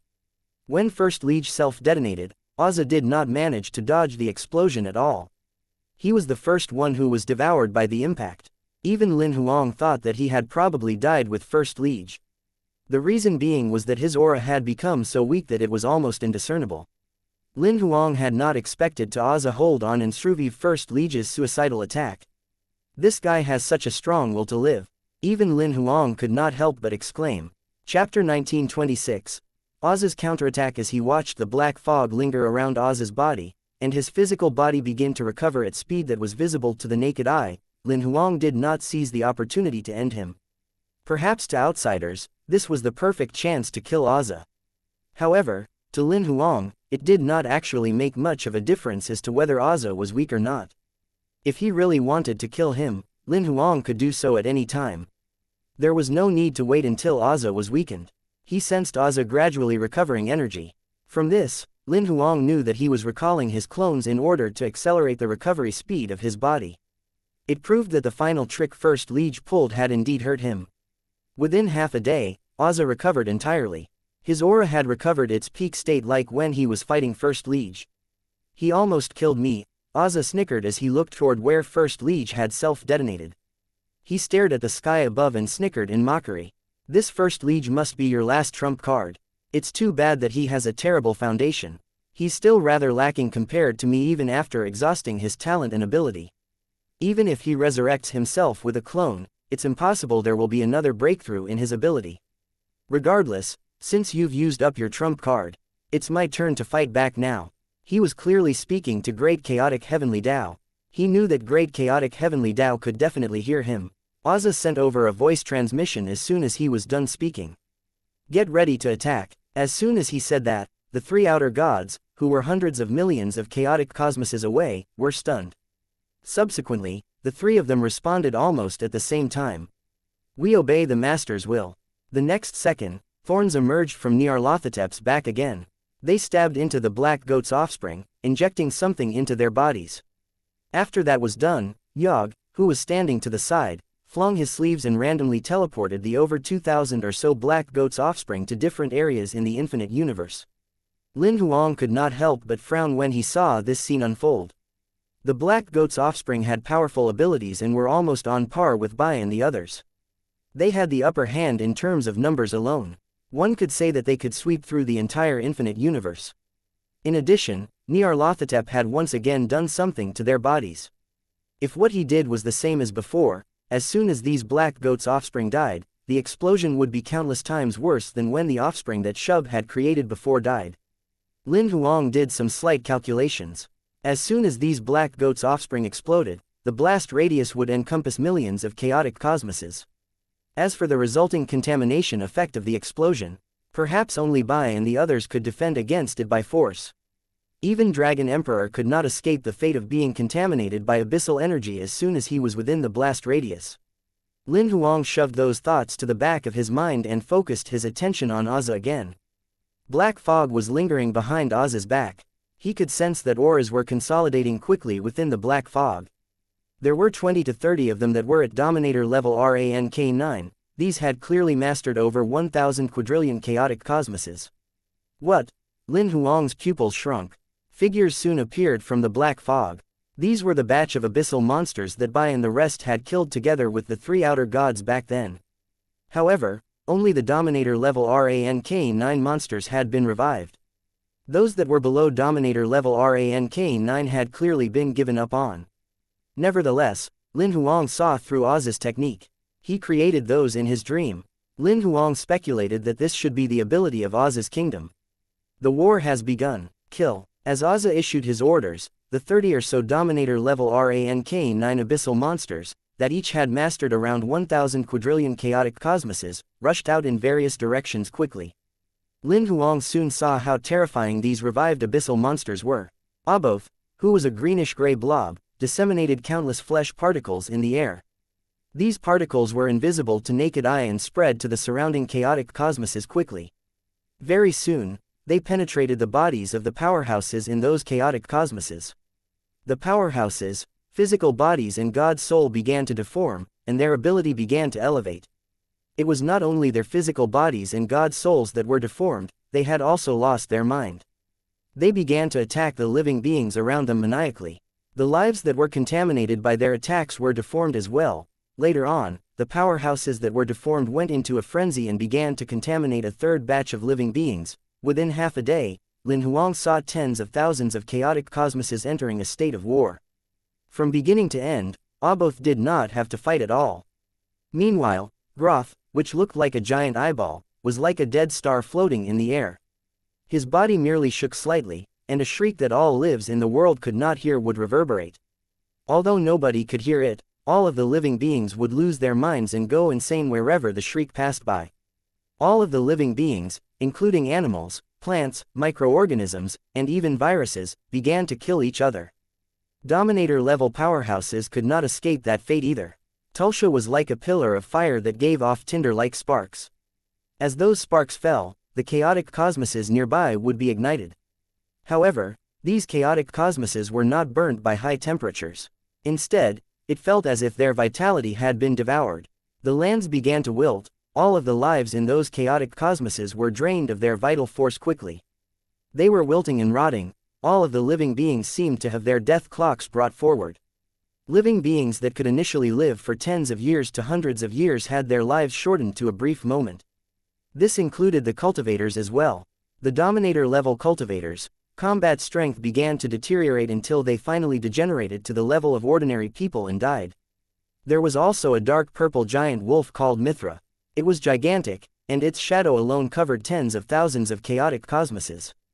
Its shadow transformed into canines as black as smoke, which snuck into the chaotic cosmoses, killing everything inside frantically. All of the living beings were the canines, prey. The hundreds of millions of canines had the combat strength of Dominator-level RANK9 powerhouses, while the strength of their auras had surpassed tens of billions of chaotic cosmoses. As they killed and ate, their aura kept growing. The damage caused by those 30 or so abyssal monsters that Ozza had revived exceeded what the over 2,000 black goats' offspring could accomplish. That made Lin Huang frown as he watched. The infinite universe that had been at peace for over a month fell into a state of chaos again within the blink of an eye. Not only that, the situation was countless times more severe compared to before. Seems like I have to intervene. Lin Huang sent the coordinates of the 30 or so abyssal monsters to Bai and the others. He sent them a message as well. Make killing these 33 abyssal monsters your highest priority. After that, Lin Huang turned his attention to the black goat's offspring. I'll handle these injected abyssal monsters myself. Chapter 1927. Unexpected calamity. After locking his divine telekinesis onto the over 2,000 black goat's offspring, Lin Huang sent his will projections over to their locations directly. However, they were still disguised as Bai. Even the strength of their auras was completely identical to Bai's. However, their abilities were more powerful than Bai's. After all, Lin Huang was totally on another level, whether it was in terms of the usage of Dominator power or the comprehension of Tao. The will projections that were disguised as Bai had bloody wings created with blood-red Dominator power, which spread out from their backs. They flapped and flew at lightning speed. They arrived before the black goat's offspring almost instantly. They then pointed at their enemies' chests. Blood-red Dominator power condensed at the tip of their fingers, vibrating hundreds of millions of times within a single second. This power penetrated the black goat's offspring's defenses easily and burrowed deep into their flesh like tentacles, restraining their huge bodies. After that, the Dominator power traveled up to their brains, cutting off all of their nerves. The black goat's offspring fell helplessly onto the ground. All of them had not only lost their ability to move, they had also been deprived of all their senses. However, they did not die. As such, the massive energy Nyarlathotep injected into their bodies was not triggered. Lin Huang did not stop just there either. A moment later, the blood-red Dominator power located a mass of dark green energy. They penetrated it and began to suck it all up. The abyssal energy that Nyarlathotep injected was highly contagious. Had it been Bai or any of the others, they definitely would not have dared to touch it. However, to Lin Huang, it was just a form of mutated energy that was a little bit special. Even if the mass of mutated energy had originated from Ozza, Lin Huang could absorb it easily. He did not even need to use Eternity Fire to purify it. The reason being was that the level of the Dominator power in his body had far surpassed Ozza's. If the situation was reversed, his Dominator power could easily assimilate Ozza's. After absorbing the mutated energy Nyarlathotep injected into the black goat's offspring, Lin Huang's will projection sent the black goat's offsprings into his kingdom. He disguised himself as Bai primarily because the techniques available to Bai were the most convenient. If he disguised himself as Tyrant, he would have crushed those black goat's offspring violently. If he had disguised himself as Kylie, Killer or Lancelot, he might have torn the black goat's offspring apart. There was one more reason behind his choice. Even with the disguise, the outer gods would definitely sense that something was amiss. Instead of disguising himself as many imperial monsters, he would rather disguise himself as Bai. That way, the outer gods would only notice something unusual about Bai. They would only suspect that Bai had concealed his abilities before. The thought of someone being disguised as Bai would not cross their minds. If he disguised himself as many other imperial monsters and accidentally revealed a flaw, that would make the outer gods suspicious.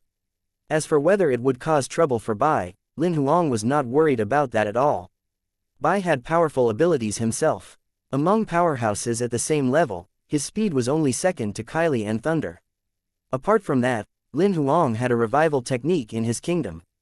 All of the living beings that had a contract bond with his kingdom would return to the kingdom when they died.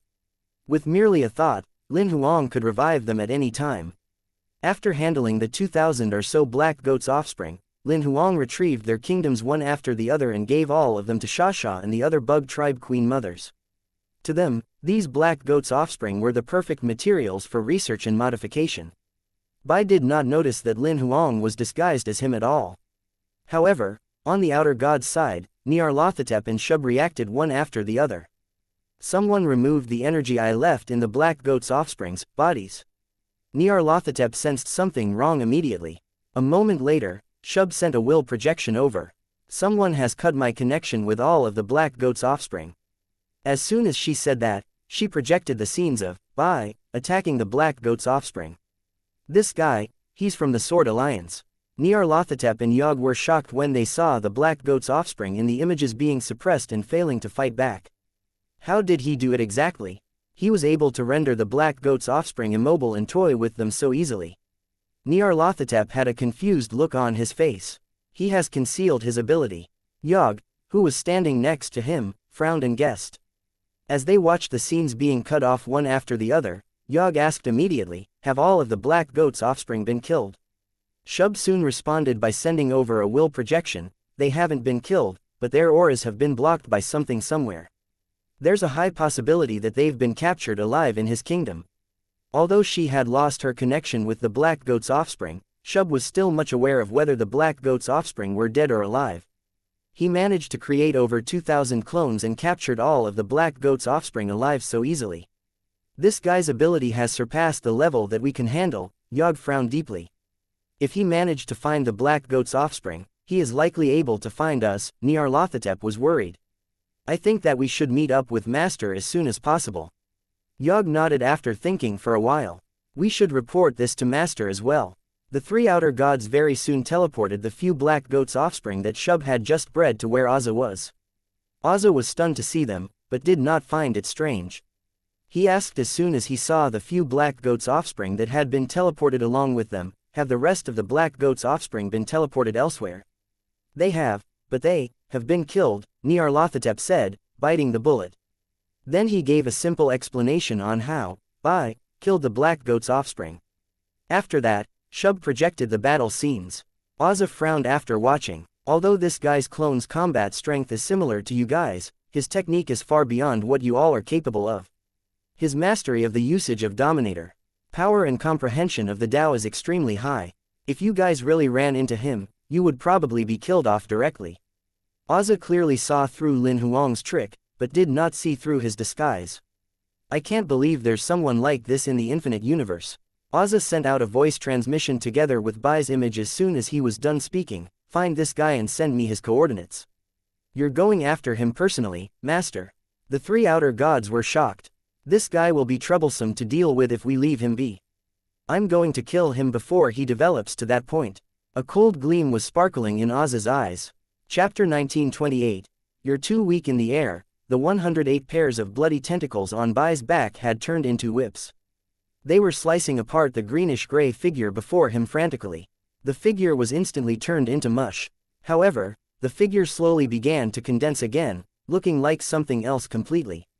Bai's expression was cold. He charged forward and continued to tear it apart. The battle had lasted for a whole day. Bai's opponent was Aboth, who was one of the monsters under Azza's command. However, compared to a few months ago, Aboth could no longer be killed so easily. The current Aboth had combat strength that was on par with Bai's. Although it had been beaten up by Bai all day, it did not suffer any substantial damage at all. Its greenish-gray blob-like body kept transforming into powerhouses that it had devoured before. Not only that, it had been strengthened to the point that its combat strength was technically on par with Bai's. However, this was meaningless to Bai, as it could not harm Bai in the slightest. The shortest it had lasted was over an hour, and 2 to 3 hours at most, before being killed by Bai. Nevertheless, every time it was killed, it would turn into another powerhouse that it had devoured before. Throughout the day, it had changed its form 10 times, yet the only thing it exhausted was a portion of its dominator power. Bai had tried all sorts of ways to kill it, but it was futile. No matter how he killed it, it would always be reborn into a different form. He finally gave up on all fancy techniques and used the attack technique he was most skilled with, killing Aboth as quickly and efficiently as he could over and over again. Just after he crushed Aboth into mush for the umpteenth time, before it condensed into a new form once again, Bai's pupils suddenly shrank. He looked into the distance not far away from Aboth. There was danger, an extremely high level of danger. He had never felt such a threat before. The source of the threat had yet to show up, yet Bai already had goosebumps all over his body. He had a strong urge to run away. Who is it? A terrifying thought suddenly flashed through his mind. Auza. The strength of the incoming aura surpassed the 3 outer gods. Auza was the only possibility. The very next second, the person showed himself directly. So clumsy. That person glanced at Aboth, whose body was slowly reforming. He then turned his gaze from Aboth and looked at Bai.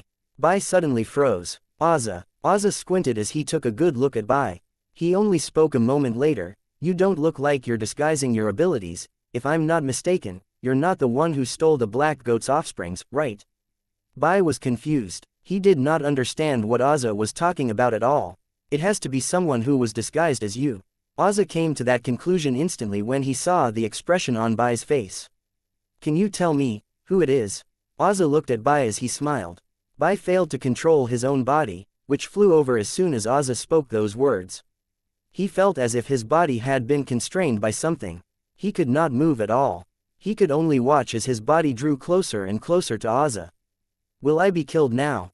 It was only then that Bai realized how weak he was before Auza. He was no different than an ant. However, just as Auza stretched his finger to point between Bai's eyebrows, a stunned expression appeared on Auza's face. Almost at the same time, his outstretched right hand cracked from his shoulder downward. At the same time, Bai, who had just been right in front of him, completely vanished. Are you looking for me? A gentle voice could be heard from not far away. Auza lifted his head and looked toward the direction of the voice. It was only then that he realized there was a figure standing there. You. Auza revealed a trace of fear on his face because he could not sense the existence of the other figure at all. Suddenly, he felt like he had returned to that time hundreds of eras ago when he saw Virtual Sovereign for the first time. This feeling seemed almost identical. So powerful. This person was so powerful that he did not have the ability to resist him whatsoever. I didn't want to reveal myself initially. Lin Huang's voice remained gentle, but you stirred up trouble with my buddy, so I could no longer sit back and watch. Also, it's my fault that he suffered this calamity anyway. Who are you exactly? Auza asked, while trying his best to calm himself down. Ah, I forgot to introduce myself. Lin Huang introduced himself fearlessly. My name's Lin Huang. My identity, well, I'm the Sword Alliance's chief. Sword Alliance. Auza had just recalled Bai and the others were indeed from the Sword Alliance. Although he had obtained this piece of information from Yogg, he had not taken it seriously at all. He had always thought that First Liege from Heaven's Secret was the only one who posed somewhat of a threat to him in the entire infinite universe. After all, the great chaotic heavenly Tao had trained him specially to fight him. However, he had never imagined that there would be such a terrifying existence hiding behind the Sword Alliance. Are you a transcender? Auza suddenly looked a little excited now. He asked Lin Huang with anticipation. At that very moment, his surging curiosity had far surpassed his fear for death. He was eager to know whether Lin Huang was a transcender like Virtual Sovereign. Transcender. Lin Huang was confused as to why he suddenly asked such a question. Nevertheless, he shook his head and replied honestly, I'm not. Auza looked clearly disappointed when he heard that answer. However, he felt unwilling and asked further, then how far away are you from achieving the status of transcender? I'm far from reaching that state. Lin Huang was telling the truth. I'm not even sure whether I can get there in the first place. How is that possible? Disbelief filled Auza's face. He thought Lin Huang was lying. The oppressive feeling you gave me is close to what I felt from Virtual Sovereign. Lin Huang was stunned when he heard that. He chuckled. Perhaps that's because you're too weak. Just like an ant that believes that the planet it lives on is the entire universe. If we really were to compare, I think Virtual Sovereign can kill me with a single finger. You are too weak. Too weak. Weak. Ozza had never imagined that he would hear a comment like, "You're so weak," from someone during his lifetime. Even Virtual Sovereign did not say that back then. Of course, this was probably because Virtual Sovereign did not bother to talk to him. The latter had merely used a single finger to kill him. After Ozza was suppressed, he understood that the gap between him and Virtual Sovereign was almost immeasurable. However, it was not until he met Lin Huang that he truly knew that Virtual Sovereign's strength had far surpassed the limits of his imagination. The gap is so great. Chapter 1929. Immeasurable power. Lin Huang had more than a quadrillion chaotic cosmoses in his kingdom now. Meanwhile, Ozza, who had recalled almost all of his clones, only had some 120 nonillion chaotic cosmoses in his kingdom. The gap between the two of them was close to 10 trillion times. Ozza was really no different from an ant in front of Lin Huang. However, Lin Huang knew he was far from achieving the status of a transcender. Nevertheless, to Ozza, Lin Huang's almost immeasurable power gave him a similar feeling like when he had faced Virtual Sovereign back then. This was an illusion that caused him to think that their levels of ability were similar. Ozza could not believe his ears when he heard the truth from Lin Huang. He had finally realized the unimaginable gap between himself and a transcender. This gap could not be bridged no matter how many more chaotic cosmoses he refined. He might not even get any closer even if he had reached his own limits. I initially wanted to save you for First Liege. After all, Great Chaotic Heavenly Tao spent a great deal of effort on that man. Although First Liege has lost twice, it should have some sort of backup plan. Lin Huang ignored Ozza's mental state and continued to say, "But you won't have the chance to see what that will be." As soon as Lin Huang was done speaking, Ozza suddenly realized that he could no longer move. It was as if he was constrained by something. It was then that he realized that there were invisible divine telekinesis threads that tied him up without him knowing. What was more terrifying was the fact that the Dominator power and God's soul energy in his body seemed to have been sealed by something. He could not use them at all. The very next second, he saw Lin Huang appear less than half a meter before him. Lin Huang stretched out his hand toward him. Lin Huang pressed his hand on top of Ozza's head directly. Subsequently, a great amount of Dominator power poured into Ozza. What? Is this assimilation? Ozza suddenly panicked. He had never thought that he would someday be assimilated by someone's Dominator power. Throughout the hundreds of eras, he had always been the one who used Dominator power to assimilate others, modifying them into abyssal creatures under his command. You definitely have clones hiding out there somewhere. If I kill you, your consciousness would be transferred to your clone and you would then be reborn. If your clone hides deliberately, even Great Chaotic Heavenly Tao might not recognize you. After giving it some thought, to prevent future problems, I've decided to assimilate you directly. Then, I'll get you to recall all of your clones after you've been assimilated. And then I'll kill you properly. In reality, Lin Huang had not come up with this idea himself. It had been Bloody's idea. Ozza fell into a state of despair when he heard that. He could only watch as Lin Huang's Dominator power contaminated his physical body, God's soul and even kingdom, the abyssal power that he was so proud of, which could contaminate all of the living beings in the infinite universe, was like snow in the scorching sun before Lin Huang's Dominator power. He did not have any way of fighting back at all. His body was constrained. He could not even move his fingers, let alone run away. Aboth, who was watching this scene from not far away, was shaking in fear. It did not even dare to run away, worried that this man would target it if it tried to do so. Within half a minute, Lin Huang had contaminated Ozza completely, turning him into one of his underlings. After unsealing him, Ozza kneeled before Lin Huang directly. He had completely lost the will to fight back. Master. At this moment, the respect he had for Lin Huang had surpassed the respect the outer gods had for him. Get up. Lin Huang issued Ozza his first order quickly. Recall all of your clones now. Leave none behind. Yes, Master. Ozza could only obey Lin Huang's orders. The control Lin Huang had over him had even surpassed the control he had over Xiao He and his imperial monsters. The next second, Ozza shut his eyes and began to recall his remaining clones. Lin Huang could clearly feel that his divine telekinesis was stretching toward various corners of unknown dimensions continuously. After that, a large amount of Dominator power began to return to Oz's body. Lin Huang could even feel the number of chaotic cosmoses in Oz's kingdom had skyrocketed once again. Just like that, many days passed by. The number of chaotic cosmoses in Oz's kingdom very soon skyrocketed from 120 nonillion to 130 nonillion, 140 nonillion. The entire process lasted some 20 days. In the end, it finally stopped when it had reached approximately 180 nonillion. Lin Huang had not expected Ozza to have hidden so many clones. Clearly, he was still holding back when he was fighting First Liege back then. He might even have elevated his own strength in tandem with First Liege's rhythm intentionally, while reserving a portion of his strength as a trump card. Lin Huang asked as soon as he saw Ozza opening his eyes, "You've recalled all of them?" "Yes, I have." Ozza nodded. Lin Huang was relieved after hearing that. Although Ozza was no longer a threat to him, he wished to weed out any potential threats. "It's time to end this war completely." Lin Huang nodded. Throughout those 20 days, the outer gods had been breeding more black goats' offspring. The battle between Lancelot and the others and the Dominator level rank 9 creatures that were created in Oz's dream raged on. The abyssal creatures that were contaminated by abyssal energy were fighting with all the organizations in the infinite universe as well as the bug tribe. Now that Ozza, the source of the problem, had been dealt with, it was time to end the war completely.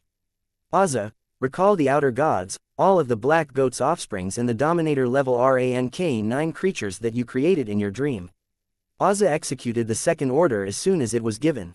The very next second, the 3 outer gods and the black goat's offspring, that were billions of chaotic cosmoses away, began to fade quickly. The Dominator level rank 9 creatures that were scattered all over the infinite universe, which were fighting intense battles with Lancelot and the others, began to fade quickly as well.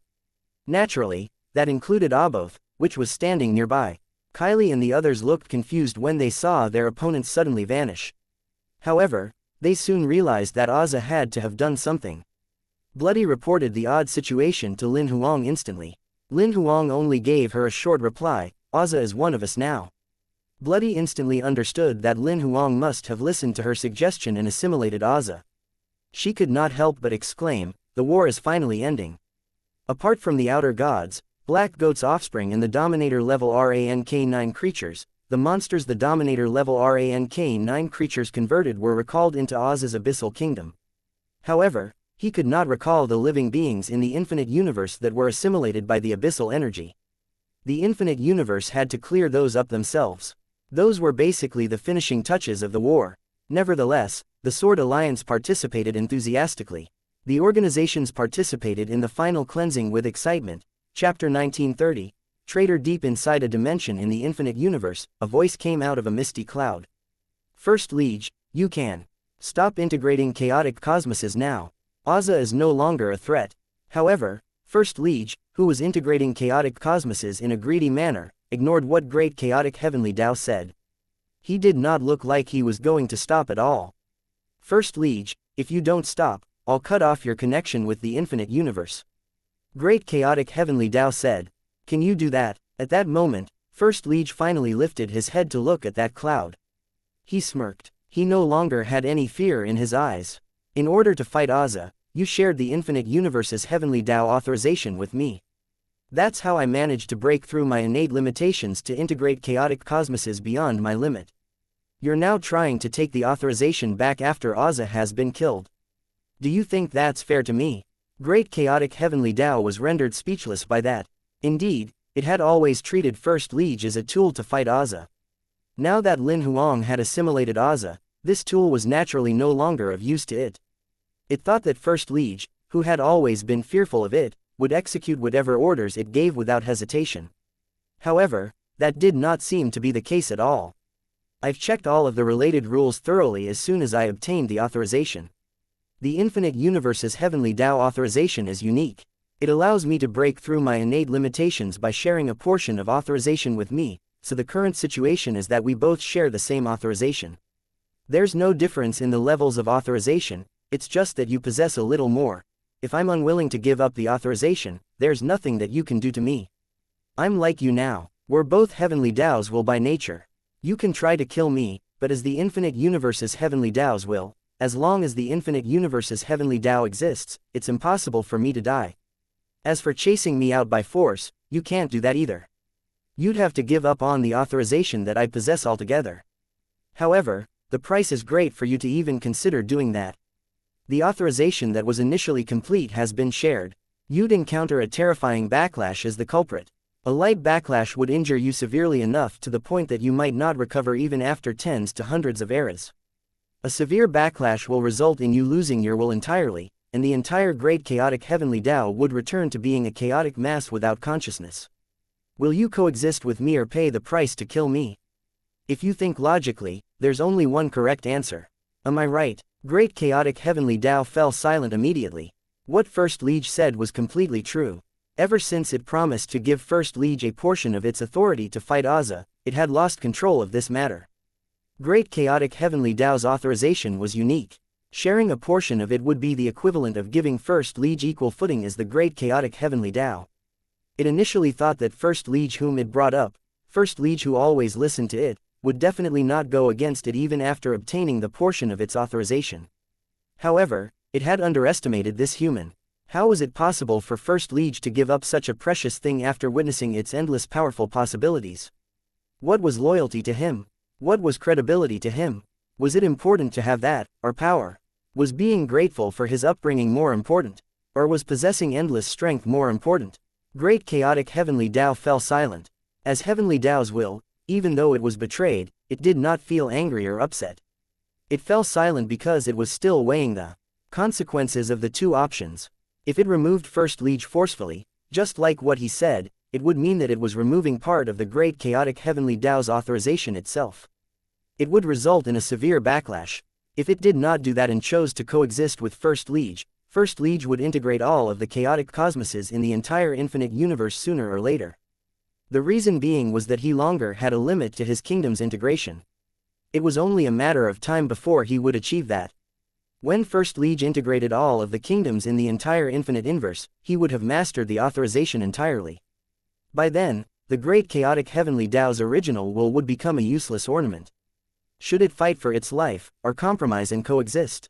Great chaotic heavenly Tao weighed the options over and over again, but it just could not decide between the two. After hesitating for a moment, it chose the third option decisively. The day after he dealt with Azza, Lin Huang's expression suddenly froze while he was arranging the finishing touches.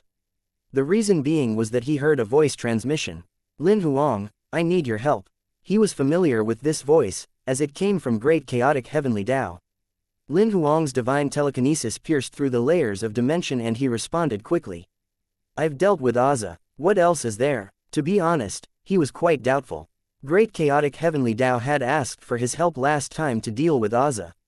However, he had assimilated Azza now. The Abyss plan of invading the infinite universe had basically been resolved now.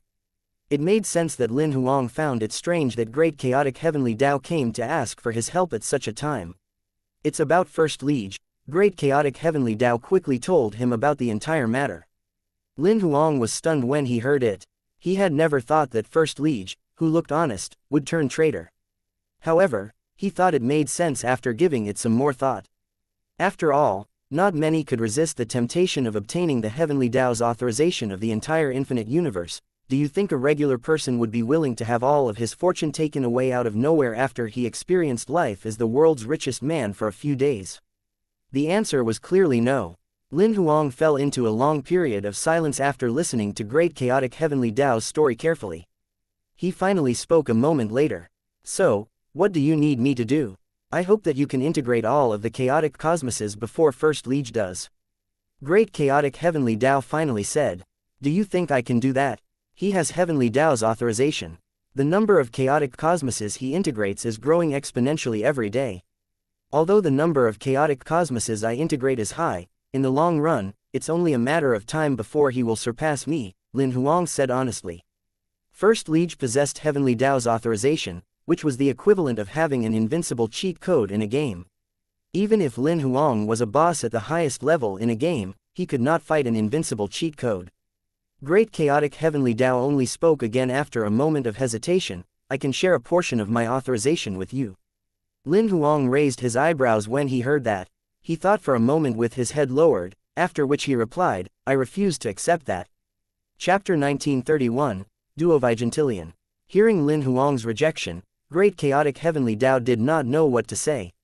I've no interest in taking over the Great Chaotic Heavenly Tao, Lin Huang continued while shaking his head. You should already know that I have the ultimate Heavenly Tao in my kingdom. That's just like the Great Chaotic Heavenly Tao. The only reason why my ultimate Heavenly Tao isn't as powerful as the Great Chaotic Heavenly Tao is because I haven't integrated enough chaotic cosmoses. Lin Huang really had no interest in the infinite universe's Great Chaotic Heavenly Tao. To put it simply, it was similar to how the world's second richest man had no interest in taking over the world's richest man's fortune. First Liege was occupying someone's nest. That was something too lowly for Lin Huang to do. After all, he had his own nest, so why would he take someone else's? Now that he had reached this level, rather than inheriting someone's mantle, he hoped to surpass them. Moreover, he had a faint feeling that if he inherited Great Chaotic Heavenly Tao's authorization, he might not be able to take that last step to become a transcender. That was the reason why he refused Great Chaotic Heavenly Tao's offer to share the Heavenly Tao authorization. Do you know how fast First Liege can integrate chaotic cosmoses now? Great Chaotic Heavenly Tao said after a moment of silence. Before Lin Huang could answer the question, it gave him the answer directly. After he was defeated the second time, I struggled for a week and finally decided to share my authorization with him. It's been 14 days since then. On the first day the authorization was shared, the number of chaotic cosmoses he integrated was only 100 nonillion, 10^32. Since then, it has multiplied every day. 14 days have passed since then. He can integrate 819.2 decillion chaotic cosmoses per day. That's close to 1 undecillion, 10^36. Judging by the speed he's progressing, he only needs another 13 days before his daily chaotic cosmos integration rate surpasses 10 duodecillion, 10^40. Lin Huang made some rough estimates. Although the number of chaotic cosmoses he integrated was increasing every day, the rate of his daily increase could not reach First Liege's, whereby the number was doubled every day. He added close to 5 quadordecillion chaotic cosmoses to his kingdom daily. 13 days later, this number would only reach 45 quadordecillion chaotic cosmoses daily. If both their integration efficiency remained the same, 29 days after the 13 days, Lin Huang would have 5.46 quindecillion, 10^48 chaotic cosmoses added daily, while First Liege would have 5.37 quindecillion added daily. They would be almost evenly matched. However, on the 30th day, his daily increase would be 6.45 quindecillion, while First Liege's daily increase would surpass his, reaching 10.74 quindecillion chaotic cosmoses daily. After that, First Liege's daily increase would become more and more insane every day, leaving Lin Huang far behind. Later on, he would only need 3 days to surpass Lin Huang's 600 days worth of accumulation. First Liege would have more chaotic cosmoses than Lin Huang by then.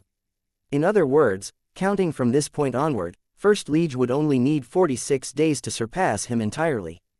If you're unwilling to accept the Heavenly Tao authorization, it's only a matter of time before First Liege's integration speed surpasses yours. Great Chaotic Heavenly Tao said. I know that. Lin Huang had already estimated the result before Great Chaotic Heavenly Tao's reminder.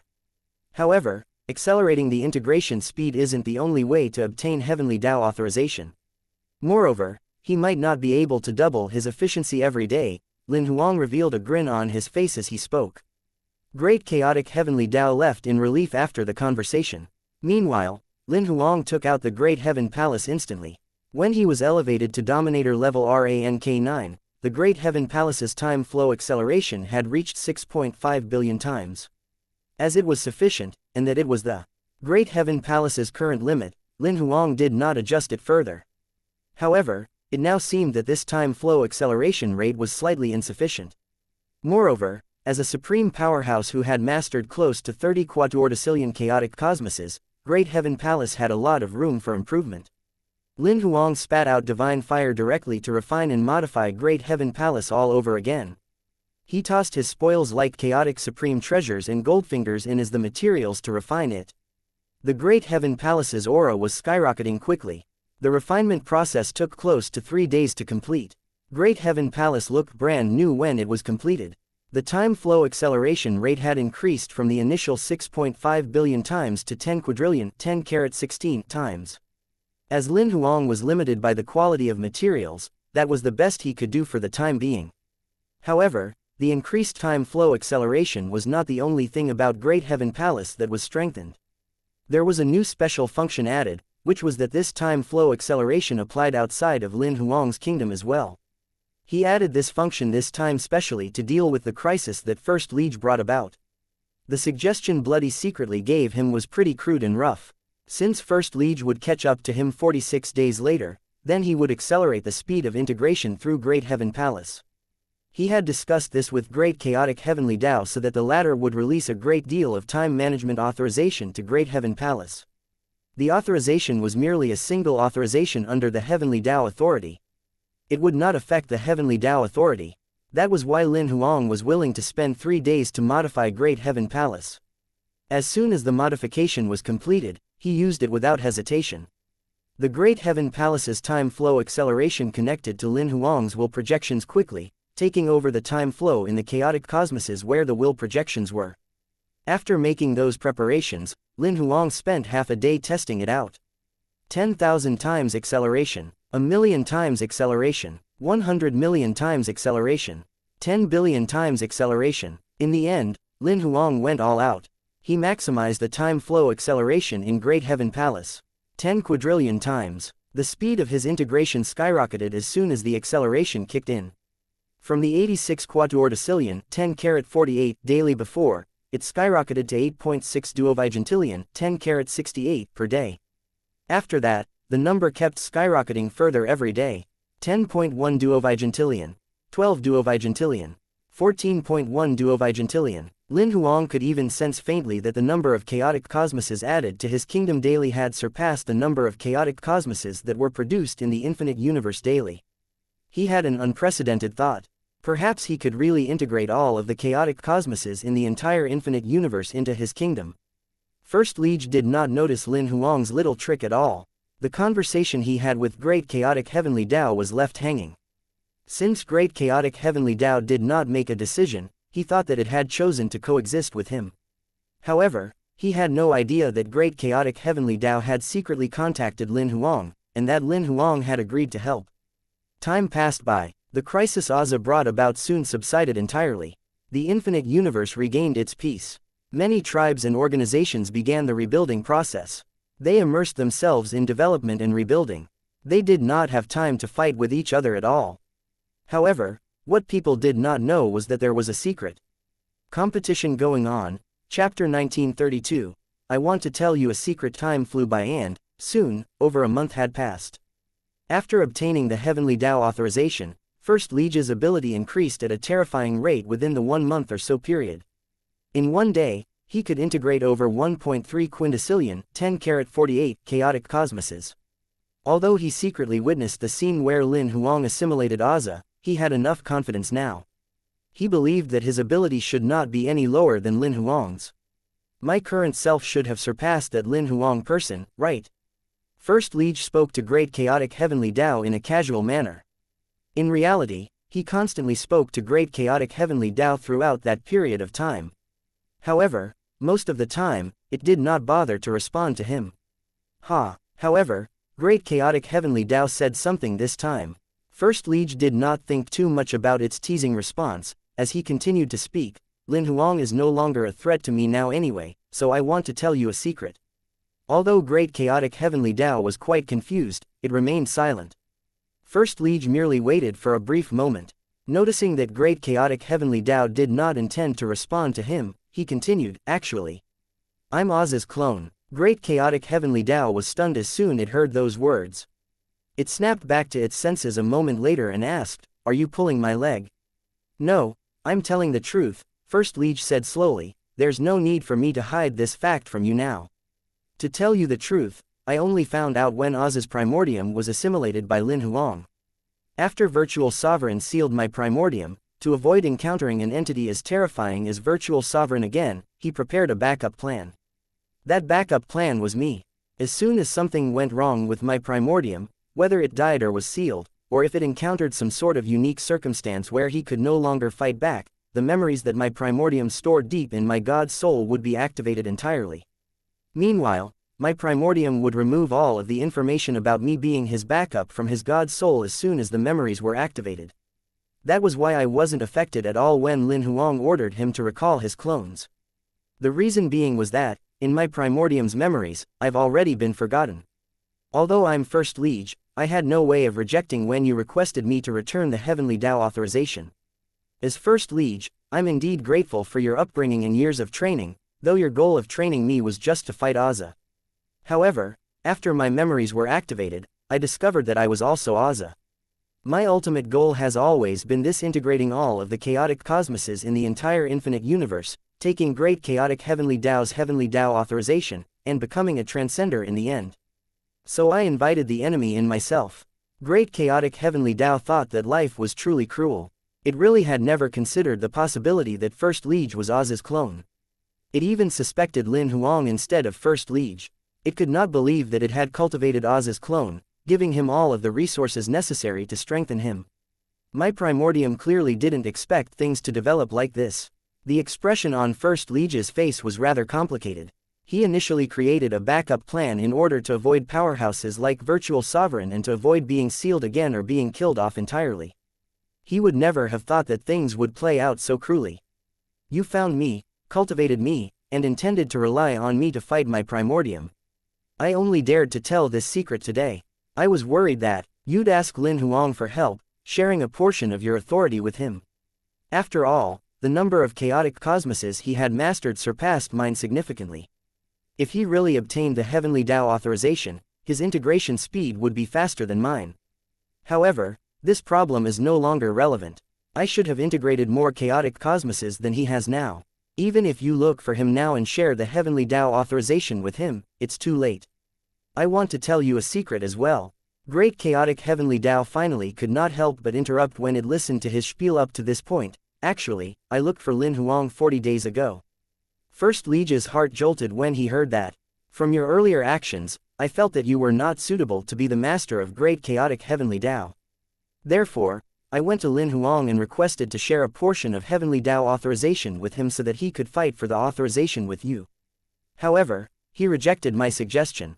First Liege was stunned when he heard this. He looked even more confused now. He had a faint feeling that this matter was not as simple as he thought. He said he wants to become a transcender. He also said that he had a faint feeling that inheriting the Great Chaotic Heavenly Dao isn't sufficient to make him a transcender. He has found a way to become a transcender.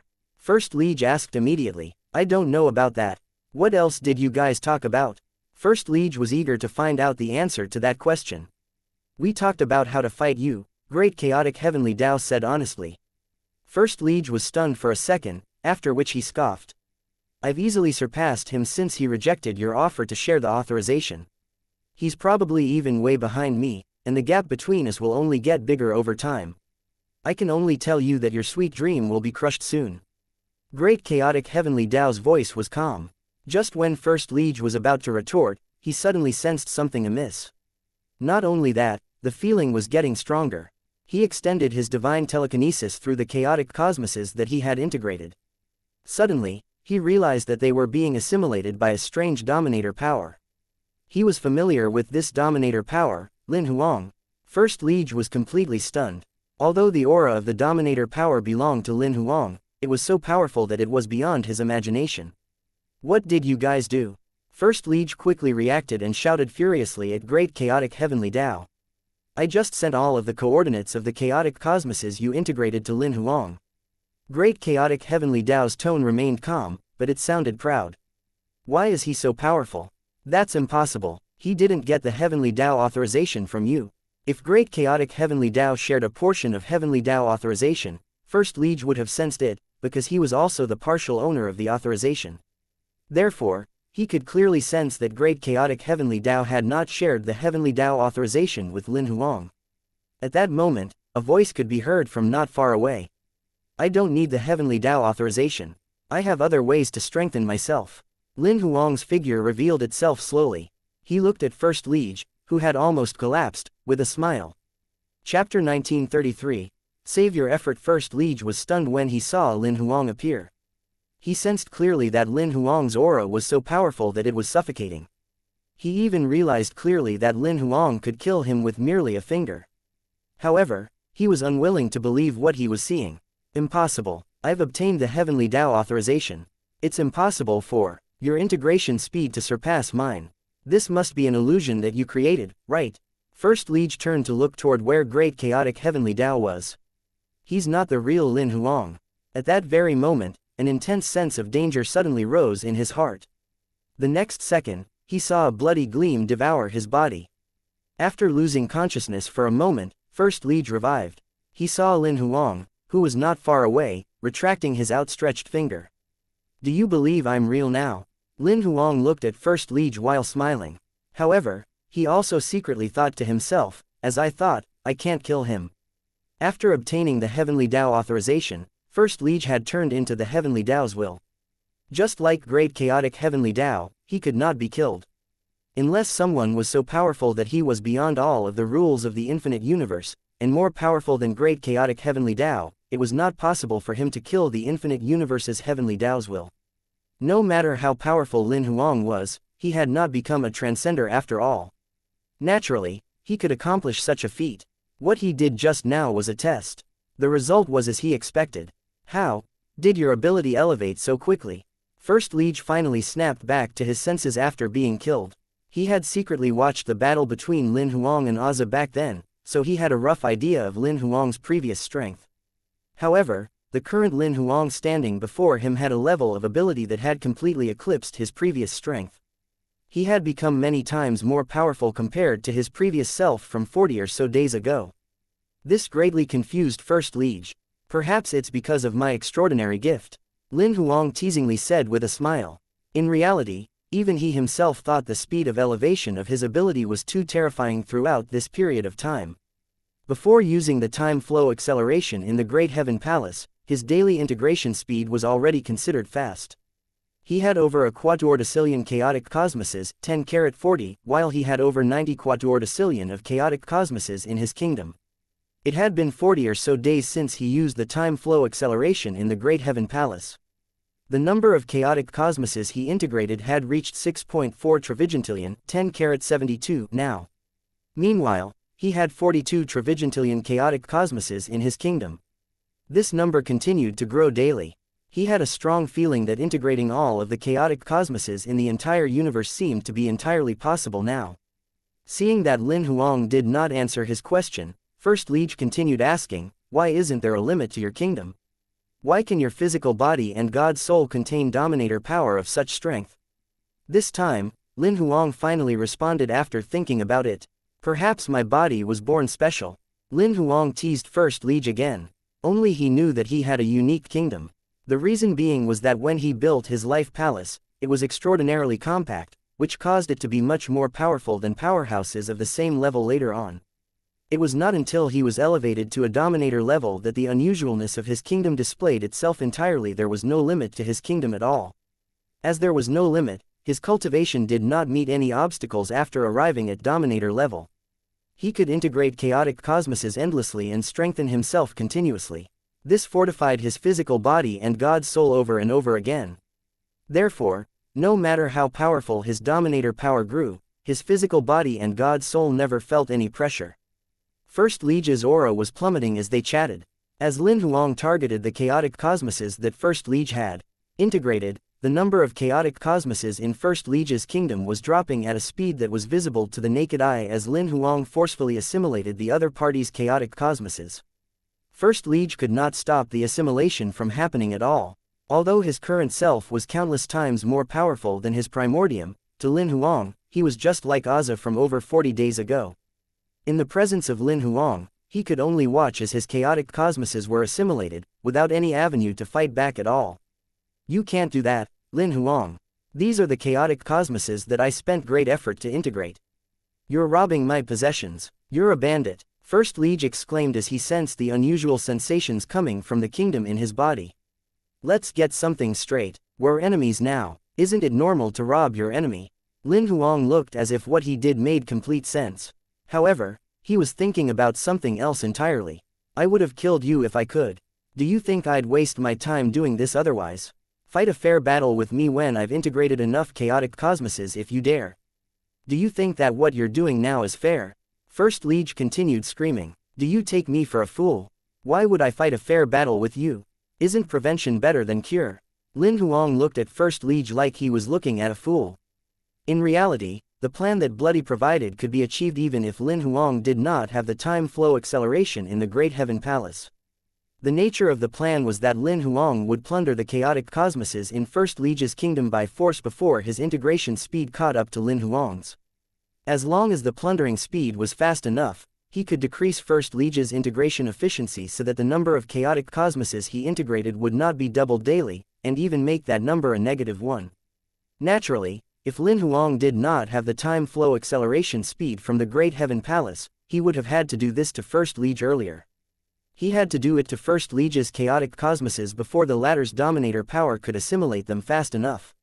Just like what was happening now, First Liege could not fight back when Lin Huang started assimilating the chaotic cosmoses in his kingdom. Initially, he could integrate 1.3 quintillion, 10^48 chaotic cosmoses daily. However, Lin Huang's assimilation efficiency was quite stunning. Barely a few minutes had passed, yet the chaotic cosmoses First Liege integrated today had already dropped close to 0. Seeing that Lin Huang did not intend to stop, First Liege finally lost his patience and attacked him. Although he knew that he was far from being Lin Huang's match, he attacked anyway. He used almost all of the dominator power that he had mastered in this saber attack. Even the saber weapon that was an infinite supreme treasure could not bear the dominator power that had been infused into the attack, it was crushed directly. First Liege retrieved the remaining saber spirit after the weapon was crushed and integrated it into his attack. The attack that contained a quintillion of dominator power shot into the sky in a destructive and domineering fashion. Its target was the space between Lin Huang's brows. As soon as the saber was swung, the entire dimension shook as if it was experiencing a major earthquake. The saber gleam that was as bright as billions of exploding stars arrived before Lin Huang immediately. Before the endless energy penetrated his head, it was suddenly extinguished 10 centimeters away from his head. The terrifying attack that was powerful enough to crush hundreds of millions of chaotic cosmoses seemed to have been wiped away by an unknown power instantly. It disappeared without a trace. Save your effort. Your attack can't break through my defense at all, Lin Huang spoke slowly. First Liege was in utter shock. Chapter 1934. Living Death. First Liege had mastered over a quintillion chaotic cosmoses at this moment. He had swung his saber without holding anything back. This destructive attack would crush anyone in the infinite universe into mush. Whether it was Aza who was at his peak before or Aza whom Lin Huang assimilated over 40 days ago, it was impossible for anyone to survive this attack. However, when the attack encountered the man in front of him, he found that it could not even break through his defense. The most terrifying thing was that Lin Huang had not used any defensive techniques at all. Impossible. Disbelief filled First Liege's face. Soon after, he swung his saber second and third time maniacally. Dazzling saber gleams were flung out without holding back. He unleashed all of his strength with each attack. He slashed hundreds of millions of times, sending out countless saber gleams almost instantly. The glaring gleams made it seem like the universe had exploded as they charged toward Lin Huang. However, no matter how much saber gleams there were, no matter how dazzling they would dim automatically and disappear entirely when they reached a certain distance from Lin Huang. None of them could get within 10 centimeters of him. There seemed to be an invisible wall around him, blocking any interference from the outside world. Lin Huang, who was on the other side of the wall, seemed untouchable. In reality, that was not even a defensive technique. Lin Huang did not even activate his dominator power. It was just that there was so much dominator power in his body that some of it leaked out. The leaked energy alone was enough to crush all of First Liege's attacks easily. Essentially, the gap between them was just too big. First Liege's attacks on Lin Huang was like a regular man swinging his saber before a giant beast that could stir up a tsunami. Disregarding whether he could harm the giant beast, his attacks were not even strong enough to defend himself against the tsunami that the beast stirred up by breathing. Although First Liege's attacks were no threat to him at all, Lin Huang was quite annoyed. Annoying. Before the endless saber gleams dimmed entirely, Lin Huang lifted his arm. A blood-colored gleam shot forth from the tip of his finger. The blood-colored gleam looked like it was only as thick as a thumb, but it penetrated the space between First Liege's eyebrows instantly. First Liege looked shocked, and his body began to fade away quickly. His god's soul collapsed as well. After killing First Liege again, the endless saber gleams disappeared entirely. However, it only took a moment for First Liege's body to consolidate again from thin air. The scene from a few minutes ago, where Lin Huang killed First Liege, appeared again.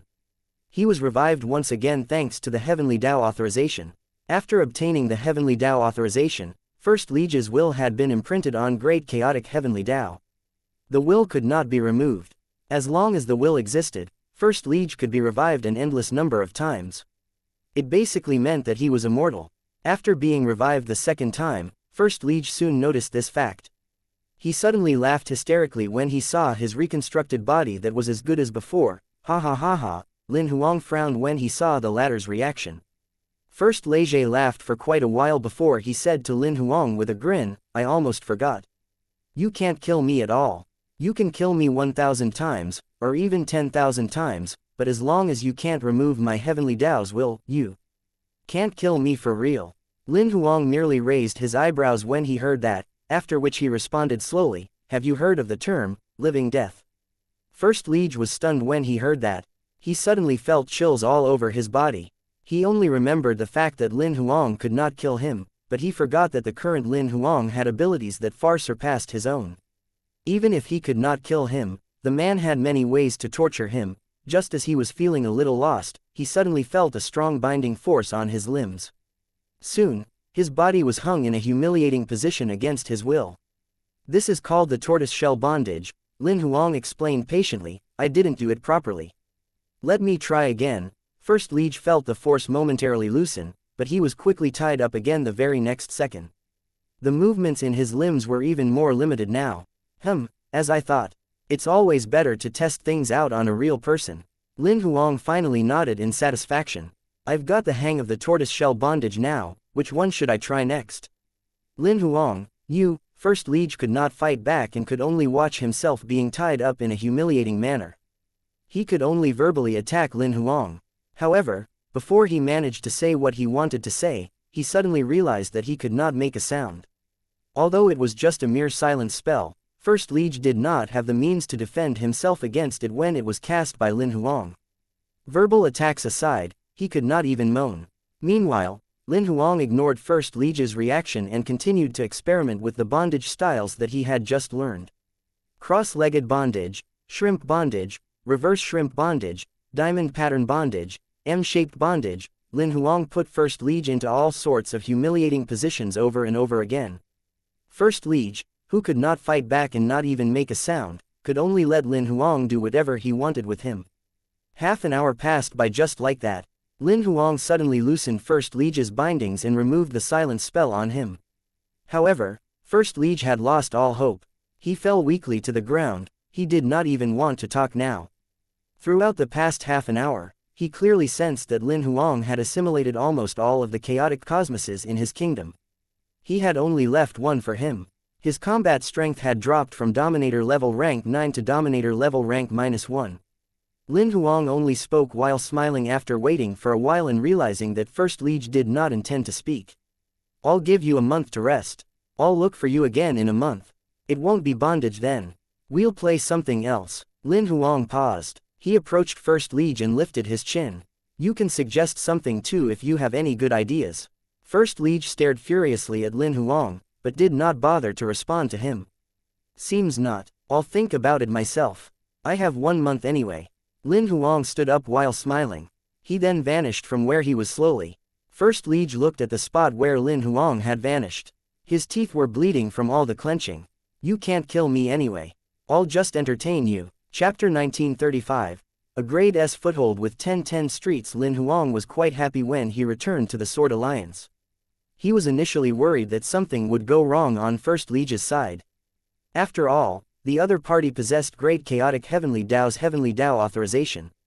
It was entirely possible for him to use the authorization to do something unexpected. Clearly, Lin Huang had been overthinking things. First Liege had merely used the Heavenly Dao authorization to integrate chaotic cosmoses maniacally.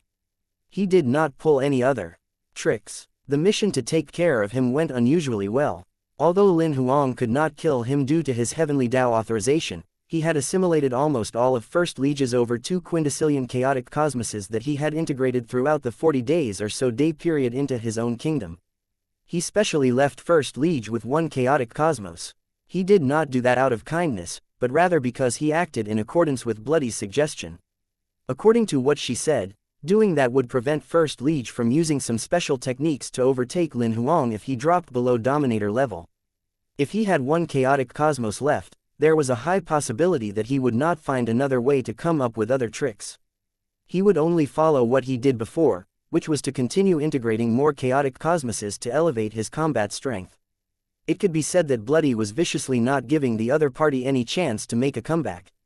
In reality, Lin Huang did not think much of those things at all, but he followed Bloody's suggestion anyway. Clearly, First Liege had not realized he had fallen into the trap that Bloody set. He only thought Lin Huang left 1 chaotic cosmos for him so that he would harvest the chaotic cosmoses that he would integrate a month later. After all, it would take time for him to elevate to Dominator level again if he dropped down to Heavenly Dao level.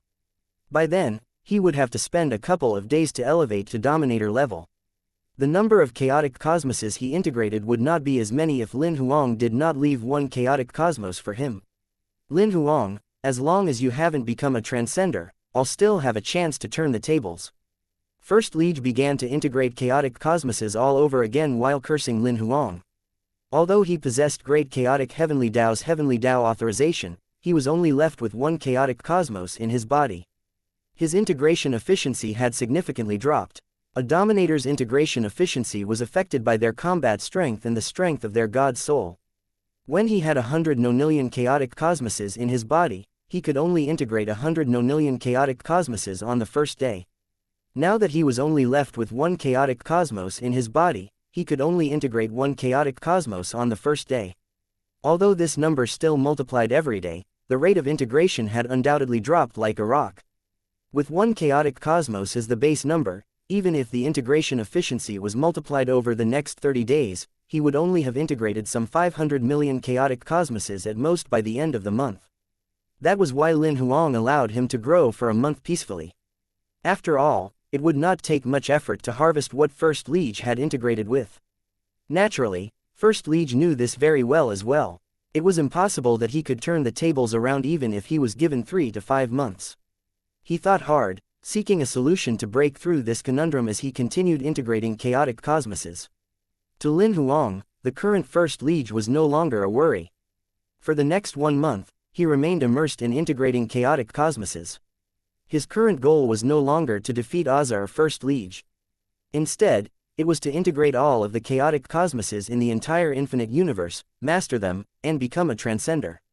Naturally, apart from cultivation, Lin Huang's clones did not stay idle either. As the war ended, the entire infinite universe had entered a period of high-speed development. Lin Huang got Azza to open his entire kingdom. Mystic territories of all levels were opened accordingly. They had completely become the new instance. Dungeons for cultivators of all levels in the infinite universe. No matter what, due to Oz's abilities and the characteristics of his kingdom, the abyssal creatures in his dream could be produced endlessly. The opening and adjusting of Oz's dream became the 3 outer gods' new job. Meanwhile, the Dominator level abyssal powerhouses became the mystic territories, bosses. Among them, most of the mystic territories were situated around the Sword Alliance. From Lord level, Dao level to Dominator level, there were mystic territories here of all levels. Given that most of the Sword Alliance members came from Lin Huang's kingdom, and that they had the characteristics of leveling up by grinding, they grinded away happily in these mystic territories every day. Their abilities were skyrocketing rapidly. This caused the top organizations like Snow Domain, Sword Palace and Dragon Island to come to the Sword Alliance, getting them to help with the opening of the exclusive mystic territories. They had also signed an agreement with Sword Alliance to pay an annual rental fee to access these mystic territories. Only Snow Domain was exempted from the rental fee due to the friendship Lin Huang had with Shui Luo before. The Abyssal tribe slowly became an emerging tribe in the infinite universe. The mentally disabled members had their abyssal aura hidden. They would appear in public occasionally. The Bug tribe was disliked by all tribes in the infinite universe, all this while mainly because they would destroy wherever they go. However, as they had become part of the allied army in fighting against the Abyssal tribe, everyone began to change their perspective regarding them. Given that Lin Huang had an agreement with the Bug Horde's will, and most of the powerful rank 10 Queen Mothers and Bug Emperors were imperial monsters under his command, he gave the Bug tribe a portion of land for them to maintain their ecosystem, so that they would not need to obtain resources in a destructive manner. This allowed the other tribes to start trading with the Bug tribe. Not only that, Lin Huang got Lin Xin, Lin Zan and his disciple Wu how to lead a human talent cultivation program for humans, which was still one of the weaker tribes. Not only would they train humans who were gifted in cultivation, they would train talents who were gifted in other aspects too. Meanwhile, the Sword Alliance would take in talents and geniuses from all tribes. It did not matter what their combat strength was. They would be accepted as long as they had the requisite talent and right mindset. This included the Bug tribe and Abyssal tribe as well. Time flew by and, very soon, 2 months had passed. The number of chaotic cosmoses in Lin Huang's body had surpassed 100 quinvigintillion. The figure had reached 120 quinvigintillion now. He had only found out throughout the past 10 days that there was actually a limit to the number of chaotic cosmoses in the infinite universe. As for the chaotic cosmoses that he had mastered, it was close to 1/3 of the total number of chaotic cosmoses there were in the entire infinite universe. He was almost certain that he could integrate all of the chaotic cosmoses in the entire infinite universe within the next 6 days or so. As promised, Lin Huang projected a clone into the dimension where Great Chaotic Heavenly Tao was. First Liege did not pull any new tricks. He merely said horrible things. After Lin Huang tortured him and assimilated the chaotic cosmoses in his body and left behind one for him again, he recalled his clone. However, when his clone arrived again later, he could not help but frown. Where is he? First Liege was gone. To be exact, it was not only First Liege, Great Chaotic Heavenly Tao was gone as well. He's hiding. Lin Huang squinted. Why is Great Chaotic Heavenly Tao gone as well? Lin Huang's clone extended his divine telekinesis and scanned the entire dimension and the places nearby tens of times. However, he did not find anything. Feeling helpless, his primordium finally took action.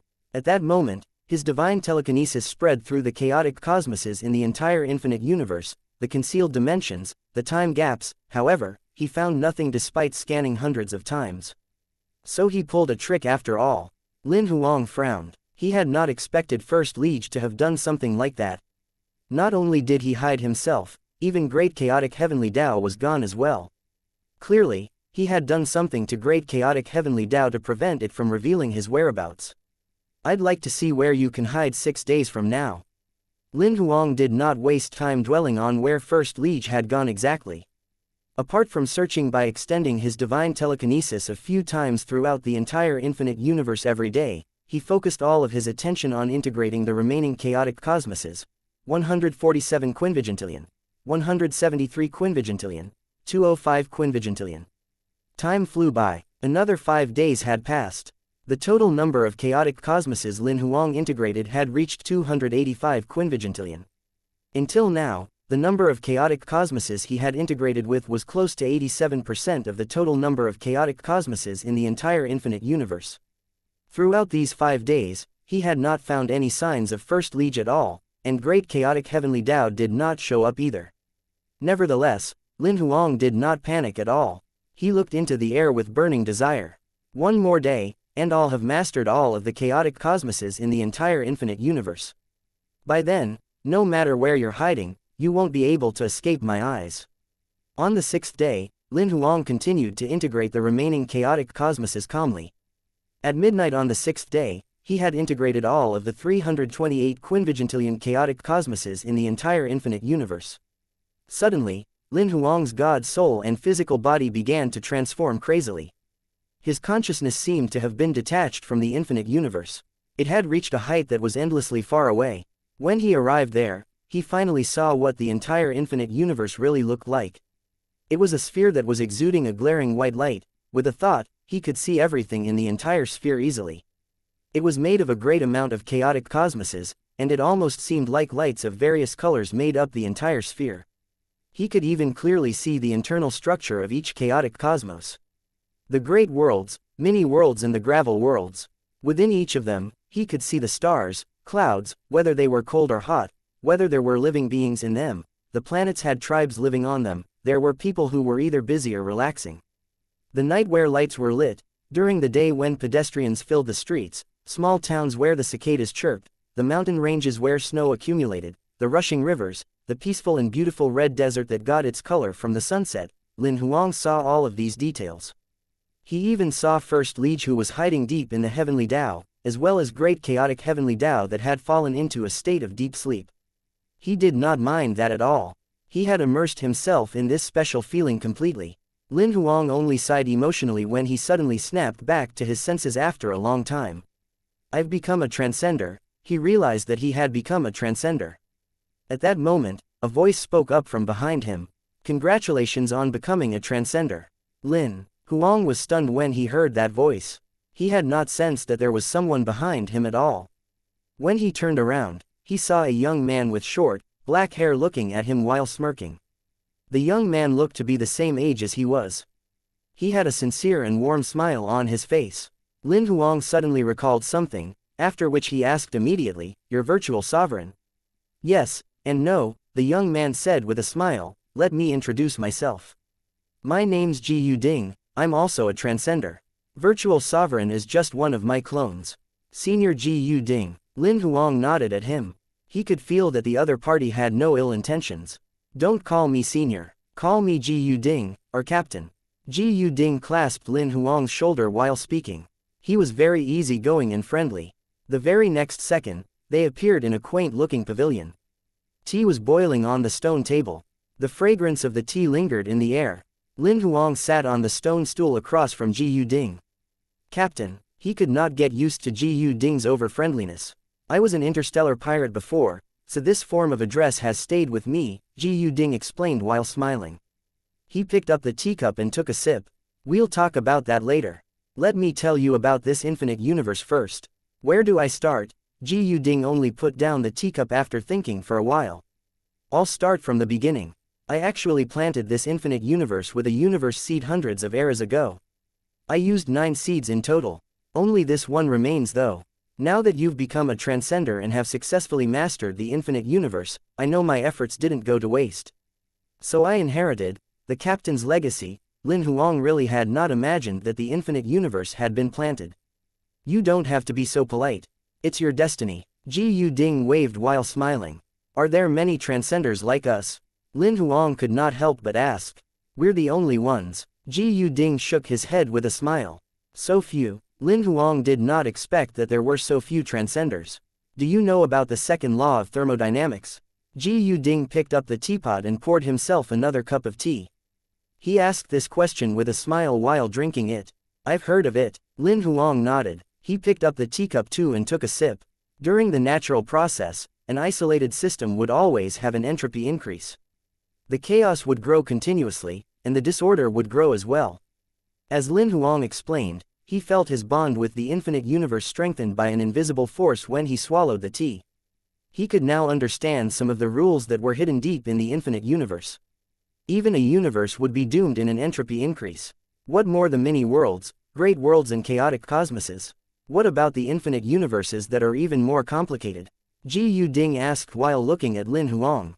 So those infinite universes were destroyed due to the entropy increase. Lin Huang instantly came to a realization. Ji Yu Ding nodded lightly and corrected him. In reality, only the one that we're in can be called the infinite universe. Those that were destroyed aren't considered infinite universes. Among the 9 seeds I planted, 6 of them were destroyed when they achieved 1 trivigentillion chaotic cosmoses. If we were to compare that with the law of biogrowth, it can be considered that they were destroyed during the embryonic stage. There were 2 that had more than 1 trivigentillion chaotic cosmoses. They were considered to have entered the infancy stage. However, one of them was destroyed when they had 1 quinvigentillion chaotic cosmoses, while the other one was destroyed when it was going to break through the 100 quinvigentillion chaotic cosmoses mark. The one that you mastered is the only one that successfully surpassed 100 quinvigentillion chaotic cosmoses. It even has 300 quinvigentillion chaotic cosmoses. However, were it not for you, it would have been destroyed already. Before you really mastered this universe, it actually wasn't considered a legitimate infinite universe. Only when it has a master, forms an order, and when entropy reduction happens and is no longer chaotic and messy, can it be considered an infinite universe. Can't the outside world trigger the entropy reduction? Just like the time when you suppressed the chaos as virtual sovereign previously. Lin Huang could not help but ask. I thought I could in the beginning, as long as I got the universe into order. Ji Yuding nodded, but later on, reality proved that such a method would not work. The more I interfered, the more chaotic it became. Among the 9 seeds, 7 of them descended into out-of-control chaos in the end due to my interference and were destroyed, Ji Yuding explained. That was why I didn't kill all of those people who created the chaos when I was virtual sovereign back then. Apart from the few of them who were too terrible, I merely suppressed most of them. Not only that, I didn't interfere with the universe you guys were in over the next hundreds of eras. The result of my interference was, if you hadn't shown up in an overbearing way, the second transcender who would be standing before me the day after tomorrow would be Aza, the person that I suppressed back then, Ji Yuding explained in all seriousness. Lin Huang peeped at Aza, who was hiding deep in the heavenly Tao in distress. He said with a smile, unfortunately, I stopped him from doing so. That's right, he found the 2 unique mechanisms of the heavenly Tao authorization. Not only did he make the original heavenly Taos will fall into a state of deep sleep, he accelerated the integration efficiency to the extent that there was a billion times boost in the number of chaotic cosmoses he integrates with every day. Ji Yuding took another sip of tea while smiling. Unfortunately, he was 2 days too late. I did not expect him to pull off such a feat. Lin Huang drank all of the tea in the cup and put it down. If I didn't integrate all of the chaotic cosmoses, given his current integration efficiency, he could integrate 1 trivigintillion chaotic cosmoses a day today, and 100 quinvigintillion tomorrow. The day after tomorrow, he would have integrated all of the chaotic cosmoses in the entire infinite universe within half a day. The next second, Lin Huang waved, and a figure appeared before them. It was First Liege, who had been hiding deep in the heavenly Tao. First Liege was startled to find himself in a different place all of a sudden. He saw Lin Huang as he focused, as well as the man who was sitting across from Lin Huang. He could not help but exclaim directly, Virtual Sovereign. That's right, you were too late after all. Lin Huang nodded and smiled. If you gave me 2 more days, no, a day and a half, I would have been the one to become a transcender. First Liege had an unwilling expression on his face. It's too bad that you don't have that opportunity anymore. Lin Huang waved his hand as soon as he was done speaking. He put First Liege away into his kingdom directly. Inside Lin Huang's kingdom, First Liege's physical body and God's soul began to collapse at a speed that was visible to the naked eye. In the end, only a massive kingdom remained. It integrated itself into Lin Huang's kingdom gradually, becoming a part of his kingdom. First Liege, whom he had not been able to kill before, finally turned into dust. After killing First Liege, Lin Huang chatted with Ji Yuding for a long time. He learned many secrets about the infinite universe. Only then did he bid farewell to him and return to the infinite universe. As soon as he returned to his infinite universe, Lin Huang woke great chaotic heavenly Tao up.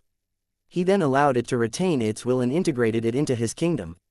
Now, Lin Huang was considered to be the legitimate master of the infinite universe. He finally felt completely confident now. An infinite universe that has 300 quinvigintillion chaotic cosmoses is only considered a budding seed. Lin Huang looked far into the sky. He mumbled softly with a smile, seems like I'll be busy cultivating this bud. You have your crew, and I have my friends and family, Xin Xiaoshuan, let's visit the gravel world. It's been a long time since we last visited, Lin Huang suddenly said to Lin Xin, Lin Zan and Mr. Fu through voice transmission. Have you settled that First Liege? Lin Xin quickly asked. I have, I knew it, you're the best, brother. Lin Xin appeared before Lin Huang in a flash as soon as she was done speaking. She grabbed his arm and looked at him with a bright smile. Shall we depart now? At that moment, Lin Zan walked into the courtyard as well. It's been a long time since we visited the gravel world indeed. I've been thinking of going back. Let's get Boss Chan and the rest, pick up Master, and then we'll go. Lin Huang smiled while nodding. I wonder if Wulin Town is still around. Lin Xin suddenly felt sad. If it's no longer around, we'll build another one. Lin Huang patted her head with a smile. We'll make Wulin Town a grade A foothold with 101 streets. No, we'll make it a grade S foothold with 10 streets. Lin Xin shouted in excitement. Sure, let's make it a grade S foothold with 10 streets. Lin Huang agreed while smiling.